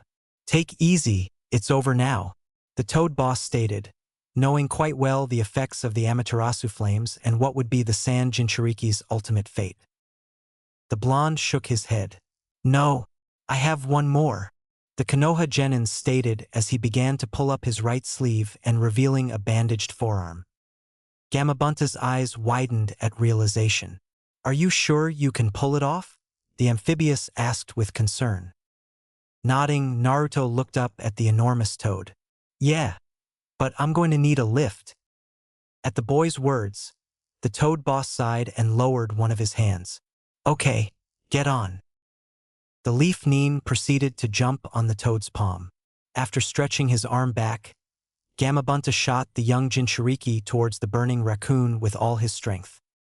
I only have one shot at this, Naruto thought as he tore the bandages in his arm to give view to a summoning tattoo. Smearing the mark with blood from one of his wounds and gathering his remaining chakra, the blonde preformed the necessary hand seals. Namikaze, Kuchios no Jutsu. Just as Naruto was about to reach Gaara, both Jinchuriki were swallowed up by a blinding light. Morning fire. The Leaf Nin proceeded to jump on the toad's palm. After stretching his arm back, Gamabunta shot the young Jinchuriki towards the burning raccoon with all his strength. I only have one shot at this, Naruto thought as he tore the bandages in his arm to give view to a summoning tattoo. Smearing the mark with blood from one of his wounds and gathering his remaining chakra, the blonde preformed the necessary hand seals. Namikaze, Kuchios no Jutsu. Just as Naruto was about to reach Gaara, both Jinchuriki were swallowed up by a blinding light. Gamabunta let out a sigh as he watched the lustrous flare. Just like Minato, the Toad Boss commented as he took his smoke pipe back out. Gamabunta could feel the summoning jutsu wearing off. The last thing that the enormous toad saw before returning to his world was the gigantic body of sand starting to break down and dissolving as it fell into the ground. Kankuro watched in shock and amazement as the light and the black flames faded away, leaving a cloud of dust in the middle of the clearing. Gaara was defeated, the puppet user managed to say in utter bewilderment. Down in the clearing, Gaara was equally surprised when he found himself standing back on the ground. His body was extremely weakened and his legs were about to give up at any moment. But, despite what the redhead had thought a couple of seconds before, he was still pretty much alive. Why? Why did you stop those flames? The Suna Jinchuriki asked the boy standing in front of him as the blonde's image appeared through the dissipating dust. Ragged breathing followed by a low laugh were the initial answers to Gaara's question. I already told you, I can't forgive you right now. Naruto answered as his Sharingan eyes set on the redhead's light blue ones. The right thing to do is give you a chance to change. After all, everyone is supposed to deserve at least one, right? The inquiry was received by a scoff. Supposedly, yeah. Suddenly, the Sand Genin's eyes narrowed. But what makes you think I'll change? There's no way that you can make me betray Mother. Stop calling him your mother already, Naruto exclaimed as he brought up one of his hand to rub his temple. I get all sorts of disturbing images when you call the bijou by that term, the blonde commented. Anger resurfaced inside Gaara at the Konoha nin's words. Shut up. You don't understand the bond between mother and me. You don't understand anything. Baka! Naruto's outburst silenced the redhead. It's you who doesn't understand. As carriers we are discriminated by others. I spent most of my life trying to change their views, trying to show that I wasn't some sort of demon to be feared and hated. Yet you, by choosing that thing over anything else, prove their perception of us right. The boy exclaimed as his Sharingan eyes narrowed on the Sunagenin. There's a world out there apart from the bijou. I know. This eyes have seen it, and I already used my chance to try to reach it. Abruptly, Naruto's voice went quiet. The Leaf Shinobi's silence immediately caught Gaara's attention. You failed. The redhead wondered. A dry laugh followed the question again. I don't really know. The blonde admitted. I ended up turning into someone who doesn't really know what he wants anymore. Naruto commented. It's like I'm stuck in a crossroad without knowing where either path will take me. The spiky-haired boy let out another humorless laugh. Funny, isn't it? Here I am trying to get my point across to you while I don't really know what it is myself.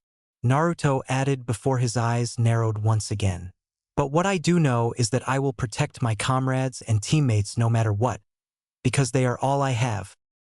Gaara stood silently as he regarded his fellow Jinchuriki and trying to match the glare he was receiving. You have a better shot than I did, the blonde said as his glare weakened.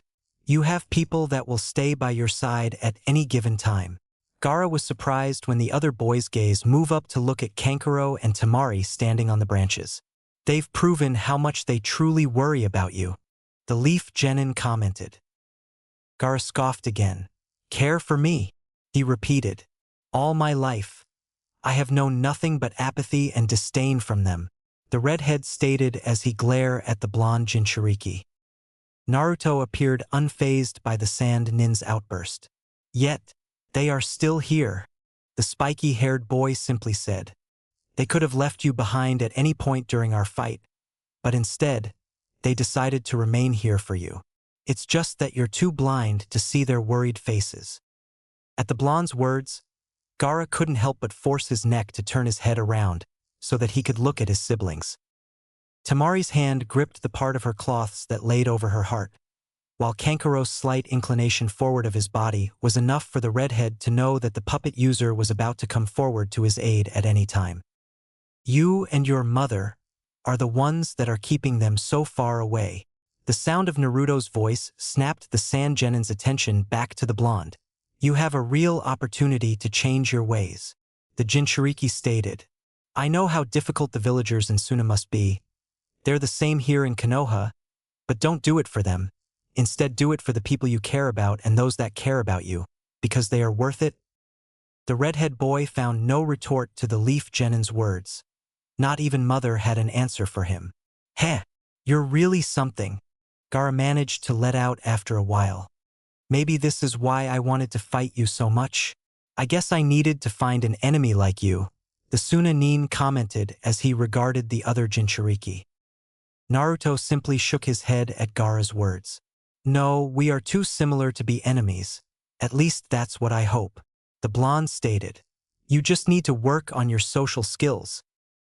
Something between a smirk and a smile appeared on the Sand Shinobi's face.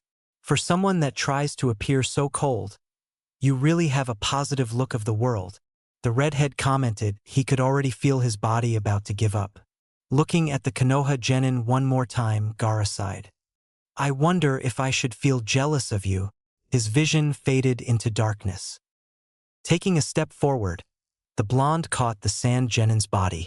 No, you shouldn't, the Sharingan user said as he looked down at the unconscious redhead. I'm just looking up a well, Naruto commented. Two soft sounds caught the blonde's attention, causing the spiky-haired boy to look up. Both, Kankuro and Temari, stood at the edge of the clearing regarding the two Jinchuriki with caution. Naruto's Sharingan eyes set on the two siblings. I'd suggest you take Gaara and get out of the village before the ANBU find you. But if you're looking for a fight, The Jinchuriki's voice carried a menacing tone. I have more than enough energy for the both of you. He added as his eyes narrowed, though he was silently trying to force his body not to give up. We both do, Sasuke's voice announced as the raven-haired boy landed next to the blonde. The others are safe. Shikamaru is taking Sakura back to the village already, the Uchiha informed his teammate. Nodding at his teammate's words, the spiky-haired boy turned to look at the sand Nins again, daring them to make a hostile move. Taking a deep breath, Kankuro started to move forward, keeping his hands visible to the two leaf genins. Standing in front of the guy that defeated his brother, the puppet user received a small nod of acknowledgement from the blonde followed by his younger brother's body. Not wasting any time, Kankuro and Tamari jumped up on a tree and soon disappeared from view. Letting out an exhausted sigh, Naruto had to use his own knees for support to prevent his body from falling to the ground. Nice tough guy image. I almost bought it for a second. Sasuke's voice broke the silence in the clearing. Snapping out of his trance, the blonde looked up to find, to his surprise, his teammate's hand extended towards him. Letting out a small laugh while shaking his head, the spiky-haired boy took the other Sharingan user's hand. The raven-haired boy swung his teammate's arm over his shoulder in order to support him better. You know, I can still walk by myself, Naruto commented as the two of them started on their way. Yeah right, you can barely stand, let alone walk. If I wanted to, I could just let you fall into the ground. And I could easily trip you right now. Either way you'll end up on the ground, Sasuke countered. A smirk appeared on Naruto's face. Yeah, but I believe I'd feel a lot better with you by my side, the boy commented, giving his relative a small smirk and receiving one back. Sasuke, the blonde's face suddenly turned serious. About my Sharingan. Save it, the raven-haired genin interrupted. We can talk about it later, he added, keeping his eyes on their path. The smirk returned to Naruto's face. I was just going to say that mine is stronger than yours, the genin stated. A scoff escaped the Uchiha. I doubt it. Naruto's smirk grew slightly. I'm not kidding. The blonde began once again. I've seen what you can do with yours, and it's just... Suddenly, the spiky-haired boy went silent and his hand shot towards his chest. Are you all right? Sasuke asked as he noticed the change on his teammate. The Jinchuriki gripped his shirt. This was just like what he had felt that morning before the exam. Yeah, I'm all right, the blonde lied, because deep down, he knew that something terrible had just happened. Where's Naruto? Is he coming at all? Sakura asked, unable to lift her eyes from the rain-soaked floor. A couple of feet ahead of her, the last group of villagers were finishing paying their last respects to their fallen Hokage.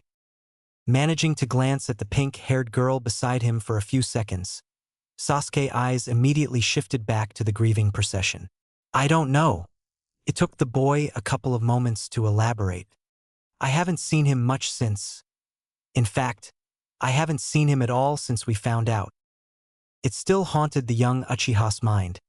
The memory from when he and his blonde teammate had made it back to the village after their intense battle with Gaara. They had been met by Shikamaru's father. Apparently Sakura and the others had already been taken in to receive medical attention. Shikaku had tried to lay it on the two genins as gently as he possibly could.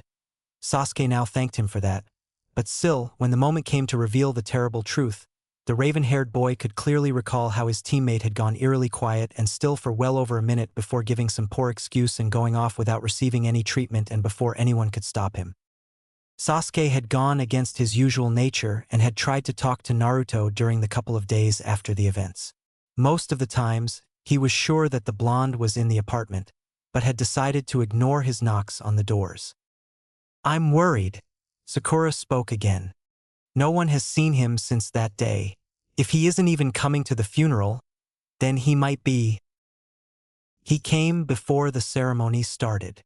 The two genins looked at the source of the voice. Kakashi had suddenly appeared next to his students. I saw him come by while I was here earlier, The Jounins I scanned the morning congregation. I guess he preferred to show his respect in private. I can relate to those feelings. The silver-haired man shared. The raven-haired boy nodded at his teacher's words. Silence engulfed the three-leaf Nines for the next couple of seconds until Sasuke suddenly turned to face his sensei. Wait, are you telling me that you were actually here on time? But then you left just so that you could be late? The boy asked the other Sharingan user. The bored look on Kakashi's face didn't even waver. You could say that, the Jounin answered simply. The fact that they were in the middle of the ceremony to pay tribute to their fallen comrades was the only thing that kept the Uchiha from attacking his teacher. Shaking the violent ideas off, Sasuke turned back to the service. So, Naruto, are you finally going to tell me what your dream is? The flames started to consume their surroundings. I'm going to be Hokage someday. You better take care of that hat, because someday it's going to be mine. They simply engulfed all in their path, reducing everything to ashes. You want to be Hokage because of the hat? No, I want to become Hokage so that I can protect the whole village. That way, everyone would look up to me. Plus, I like the hat. Hey, that's a nice dream, Naruto. But why didn't you want to tell me? The flames destroyed everything except for the memories. Because you kept asking for my dream, and becoming Hokage is my goal. Hey, I almost believe you when you say it with such confidence. What? What do you mean, almost? I will become Hokage. Why wouldn't those memories disappear? Why couldn't the flames get rid of them? Never change, Naruto. No matter what may happen in this world, always retain your vibrant spirit and bright smile. Remember that. Why wasn't he here anymore to catch him if he fell? The flames continued to devour everything in their paths, except for the memories that seared the boy's heart. No one felt like talking afterwards. It was as if all the villagers had come into an unspoken agreement as they started on their way home. He's stronger, Sasuke's words cut through the silence. Giving her teammate a curious look through her saddened eyes, Sakura waited for the raven-haired boy to elaborate. Naruto, he has become stronger than me. Just as she was about to ask the Uchiha how he could possibly think about something like that in a moment like this one, the pink-haired Kunoichi felt a hand on her shoulder. Looking back at her sensei, the girl understood the message he was trying to get through. In times like these, people tend to want to talk about anything but the matter in front of them. A light chuckle snapped Sakura out of her thoughts. Looking around, the girl was surprised to find the source. I remember a long time ago. Sasuke started as his onyx-colored eyes looked up. The Sandaime told me that one of the hardest things to do for someone that was born talented was to find a suitable rival, someone who could become a goal to be reached. I think Naruto has become that for me, the boy admitted. Sakura wasn't sure what to make of the raven-haired Genin's words. One part of her was happy that Sasuke was opening up and sharing this with her, but the other was terrified of the prospect of her teammates fighting again. The memories from the Forest of Death came rushing back into her mind. Sakura. The pink-haired girl was taken back when the Uchiha suddenly turned to look directly at her. Thank you about warning me not to face Naruto. Sasuke looked down at his hands before closing them into fists. I'm not sure about what happened last time, but it's now clear to me that a fight between the two of us would have ended in my defeat, or even worse. The raven-haired boy left the sentence unfinished as he continued. Both, Naruto and I, still have much maturing to do. We have many issues to solve before we finally meet each other across an arena. And until that day comes, I will keep on moving forward, so I'll be able to protect what I care about, just like Naruto did when he fought Gaara. The Sharingan eyes set on Sakura once again. The Kunoichi was taken back once again by her teammates' words, but before she could think of something so say, the Leaf Genin continued. Sakura. His onyx eyes gazed directly into her emerald ones.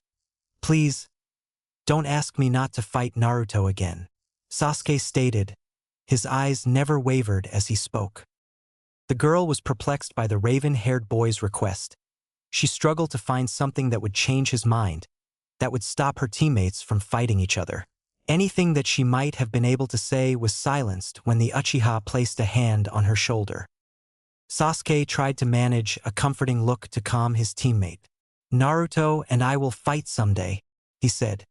"But I promise you that until then, we will still be Team 7. We will still all be friends." The boy's words came out in a quiet voice. Hearing the sincerity in the Uchiha's words, all the girl could do was nod. A small half-smile formed in Sasuke's lips. "I'll keep on training just as I'm sure Naruto will. I don't know how long it would take or how we will be when it finally comes. So don't worry about it. We will still be here for you. Okay," the raven-haired boy said as gave the girl's shoulder a reassuring squeeze. The leaf kunoichi nodded in response before looking up and smiling herself. Meeting the smile with another half, Sasuke removed his hand from the pink-haired girl's shoulder before turning around and starting to walk away. And who knows? The Sharingan user stopped for a second. "Naruto and I might have to face each other for leadership of the Uchiha clan. Maybe our fight would not be until then," he added before reassuming his walk back to the Uchiha compound. Sakura pressed her hands against her heart.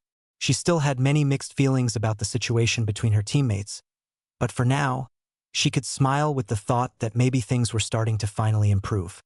"Sakura?" The pink-haired girl thoughts were cut off by the sound of her name.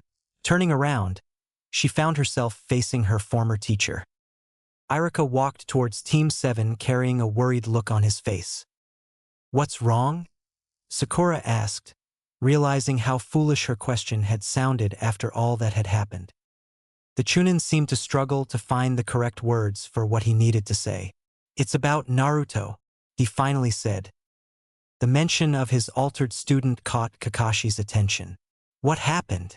Despite what he showed to his two other students, the Jounin was really concerned about Naruto.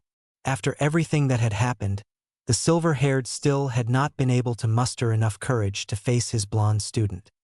Irika found himself struggling to answer the Jounin too. He still couldn't help but think that Kakashi was partly to blame for what happened to Naruto a few months ago. It had broken his heart to find how broken the one radiant boy had been left. Flashback. Despite telling himself that he only stopped there for his former student, Irika had to admit that had come to thoroughly love Ichiraka ramen. Nearing the ramen bar, the Chunin was not surprised to find a familiar blonde seating next to many empty bowls. It didn't take long for the Chunin's eyes to become aware of the lack of bright orange in the boy's clothing, as well as the sullen expression that should have been impossible with a bowl of ramen in such close proximity. Irika-san. The man turned at the sound of his name. The owner's daughter, Ayam if he wasn't mistaken, had approached him with a worried look on her face. "What's wrong?" Irika asked, sensing the young lady's distress. The girl's eyes shifted momentarily to gaze at the blonde boy at the other side of the bar before looking back at the Chunin. It's Naruto," she started. "He's been like this since he came. He simply sat down and ordered. He didn't made any of his usually conversation with Ota-san and me." Ayam explained rapidly under her breath, trying to prevent Naruto to realize she was talking about him. "Calm down," was the first thing Irika managed to say. "I'm sure it's not that bad." All he said was, "Thank you." When Ota-san told him that the ramen was on the house, the girl revealed. Irika's eyes widened at that piece of information. He could clearly recall all those days of detention where Naruto had spent hours talking about how much he liked ramen. The dish had become some sort of a solace in the cruel world that the young boy was forced to live in. While other people might dismiss it with the idea that the boy just wasn't in the mood for ramen, Irika knew better. Ayam took another glance at Naruto. "I'm worried about him, Irika-san," she confessed. "This is the first time he came in over a month and he's like this. What if something happened during a mission and he—" "Please, Ayam-san, don't bother Irika-sensei with such a trivial matter." The young lady yelped at the blonde Genin's words. Irika's eyes traveled towards his former student to find him looking back at them from his seat. A gasp escaped the older shinobi as he realized how much the boy's eyes had changed. Once vibrant and shining sapphire orbs had become dark and sullen. The smile that had taken shape in the boy's face was nothing but a pitiable shell of what it used to be. Irika suddenly felt like the night had become darker at the thought of losing Naruto's smile. "I'm sorry I can't stay and talk, Irika-sensei. But it's late and I have training tomorrow," the genin suddenly said and begun to stand up. "See you later, Irika-sensei," Naruto said, giving the older man a small, courteous bow. "Ichiraka-san, I am-san, good night." He gave 2 more bows and another empty smile before turning around and walking off. The Chunin was left speechless. That's what I was talking about," Irika registered Iam's quiet whisper. Not wasting any time, the Leaf Nin turned around and started off towards the one person that would know what had happened to the once energetic blonde. He had never made such a short time to the Hokage's tower. End flashback. Irika had been left shocked, saddened, enraged, and concerned after what the late Sandaime had revealed to him. Unfortunately, the only person he had for an outlet now was the silver-haired Nin. If it hadn't been for his complete disregard for his student, Naruto wouldn't have. Realizing where the Chunin's train of thought was, Kakashi immediately looked away. The Jounin didn't want to be reminded of all the wrongs he had done during the past few weeks. The fact that he still had not found the strength to do anything about it did not help at all. Reminding himself of the matter at hand, the brown-haired man decided to disregard the silver-haired Jounin for now and turned to face Sakura again. "I was worried when he never showed up to the service," Irika started to explain. "I asked around and it appears that he was seen going towards the training fields right before the ceremony started. I'm concerned about how he's dealing with this whole situation. Normally, I would go see him myself, but the Chunin turned around." Sakura followed the older man's gaze to the Sandaime's grandson, who stood at the other side of the walkway with a grief-filled face. "I promised Asuma that I would walk Konohamaru home," the Chunin informed. "So, could you please check on him? Just to see how he's dealing with everything that has happened," the brown-haired man requested. The pink-haired girl didn't hesitate to nod. "Of course, Irika-sensei, in fact, I'm a little worried about him as well," she responded. Irika gave his former student a smile of gratitude. "Thank you, Sakura. Well, I better take Konohamaru back to his house now. Please tell me if something happens with Naruto, okay?" he said and waited for the girl to nod in agreement before turning around and walking towards the grief-stricken boy, sending a glare in Kakashi's direction during the process. "I'll be going home too," the silver-haired man suddenly said. Irika had reminded him yet again of how unfit of a sensei he had been during the past couple of months, how he had left 2 of the most important persons in his life, and how his student had ended up paying for his mistake. The Jounin just felt like being alone to sulk. "See you later, Sakura," he added, excusing himself before starting to walk away. The young Kunoichi couldn't help but think that her teacher's voice felt quiet and weak. "Okay, Kakashi-sensei," she said, not sure if he could hear her, but nevertheless she tried to keep any blame from her words, even if a part of her heart felt otherwise. Shaking her head, Sakura turned around and set off towards the training field. "We'll arrive there in a couple of days." Kisame waited a could of seconds for a reply. Receiving none, the former Mist Nin continued. "News have already spread about the attack the village suffered at the hands of Sand and Sound." Still, the retort was absent. Like it takes some sort of genius to realize that this is all Orochimaru's doing. I mean, they even found the Kazekage's corpse already well into decomposition. He added. The blue-skinned shinobi waited yet again, but no matter how much time passed or how long they walked, his partner remained silent. Sighing, Kisame looked to his side. Itachi Uchiha walked silently next to him with his eyes set on the road. "You've been really preoccupied as of late," the missing Nin commented. "I'm not sure if I want to infiltrate Konoha while your mind is drifting somewhere else." "You don't have to worry about that," the Uchiha suddenly spoke for the first time in a couple of days.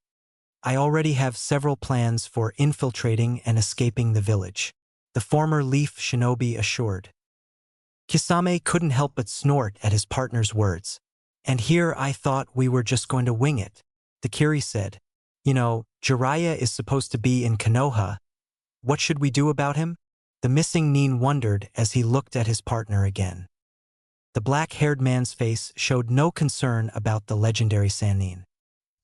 His presence in the village has been taken in consideration during the formulation of our mission, the Sharingan user stated. We will act accordingly to what we need to do in order to accomplish our objective, he callously added. Asai escaped Kisame. Just once. I wish that involved staying the night in a brothel to accomplish the task, he commented before letting out a long yawn. Anyways, I'll be fine as long as I get first row seat to the Uchiha family reunion, the man added as a grin appeared in his face and he glazed at his partner. Itachi had already returned to absolute silence. She moved as quietly as her genin skills would allow her. Sakura was so deep into the training area that she had no idea what field she was exactly in. Whichever it was, it would have to be near the edge of the forest. After several minutes of searching around, the pink-haired girl was finally able to catch a trace of her blonde teammate's chakra and followed it deeper into the training fields. Her uneasiness increased with every step she took. Apart from their interaction or lack thereof in the Forest of Death, she had not actually talked to Naruto since the boy's transformation. The kunoichi really didn't know what she was going to say once she was face to face with the blonde. She didn't even know that she could expect to find once she got there, which, if the intense chakra in the surroundings was any indicator, was right about now. A gasp escaped Sakura once she stepped into the training field where the chakra had led her. Black flames, that was all that she could think about.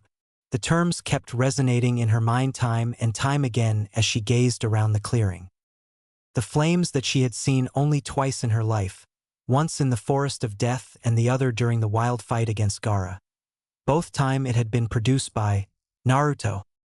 Her eyes immediately moved to the middle of a clearing where her teammate stood. There were no sobs, no shouts of anger, no gritting of teeth.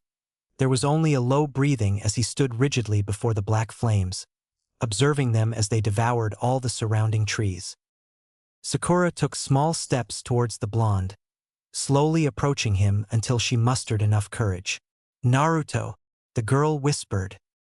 The boy made no acknowledgement of her presence, but merely stood there, watching the dark flames overwhelm anything they touched and reducing it to ashes. Naruto, the pink-haired girl tried again, this time with a little more confidence. A small jerk of a hand and a slight shift between feet was proof enough that he was aware of her presence. But that was enough for her. Is it over? The question caught her off guard. His voice was so low and void of emotions that she was left slightly startled, and it took her a few moments to answer his question. Yes, it ended a little while ago, the kunoichi managed to say. Naruto went completely silent after that. The blonde simply continued watching the flames burn the training field to the ground. She couldn't take it anymore. How was it possible that, when one teammate was finally opening out, the other was shutting himself away?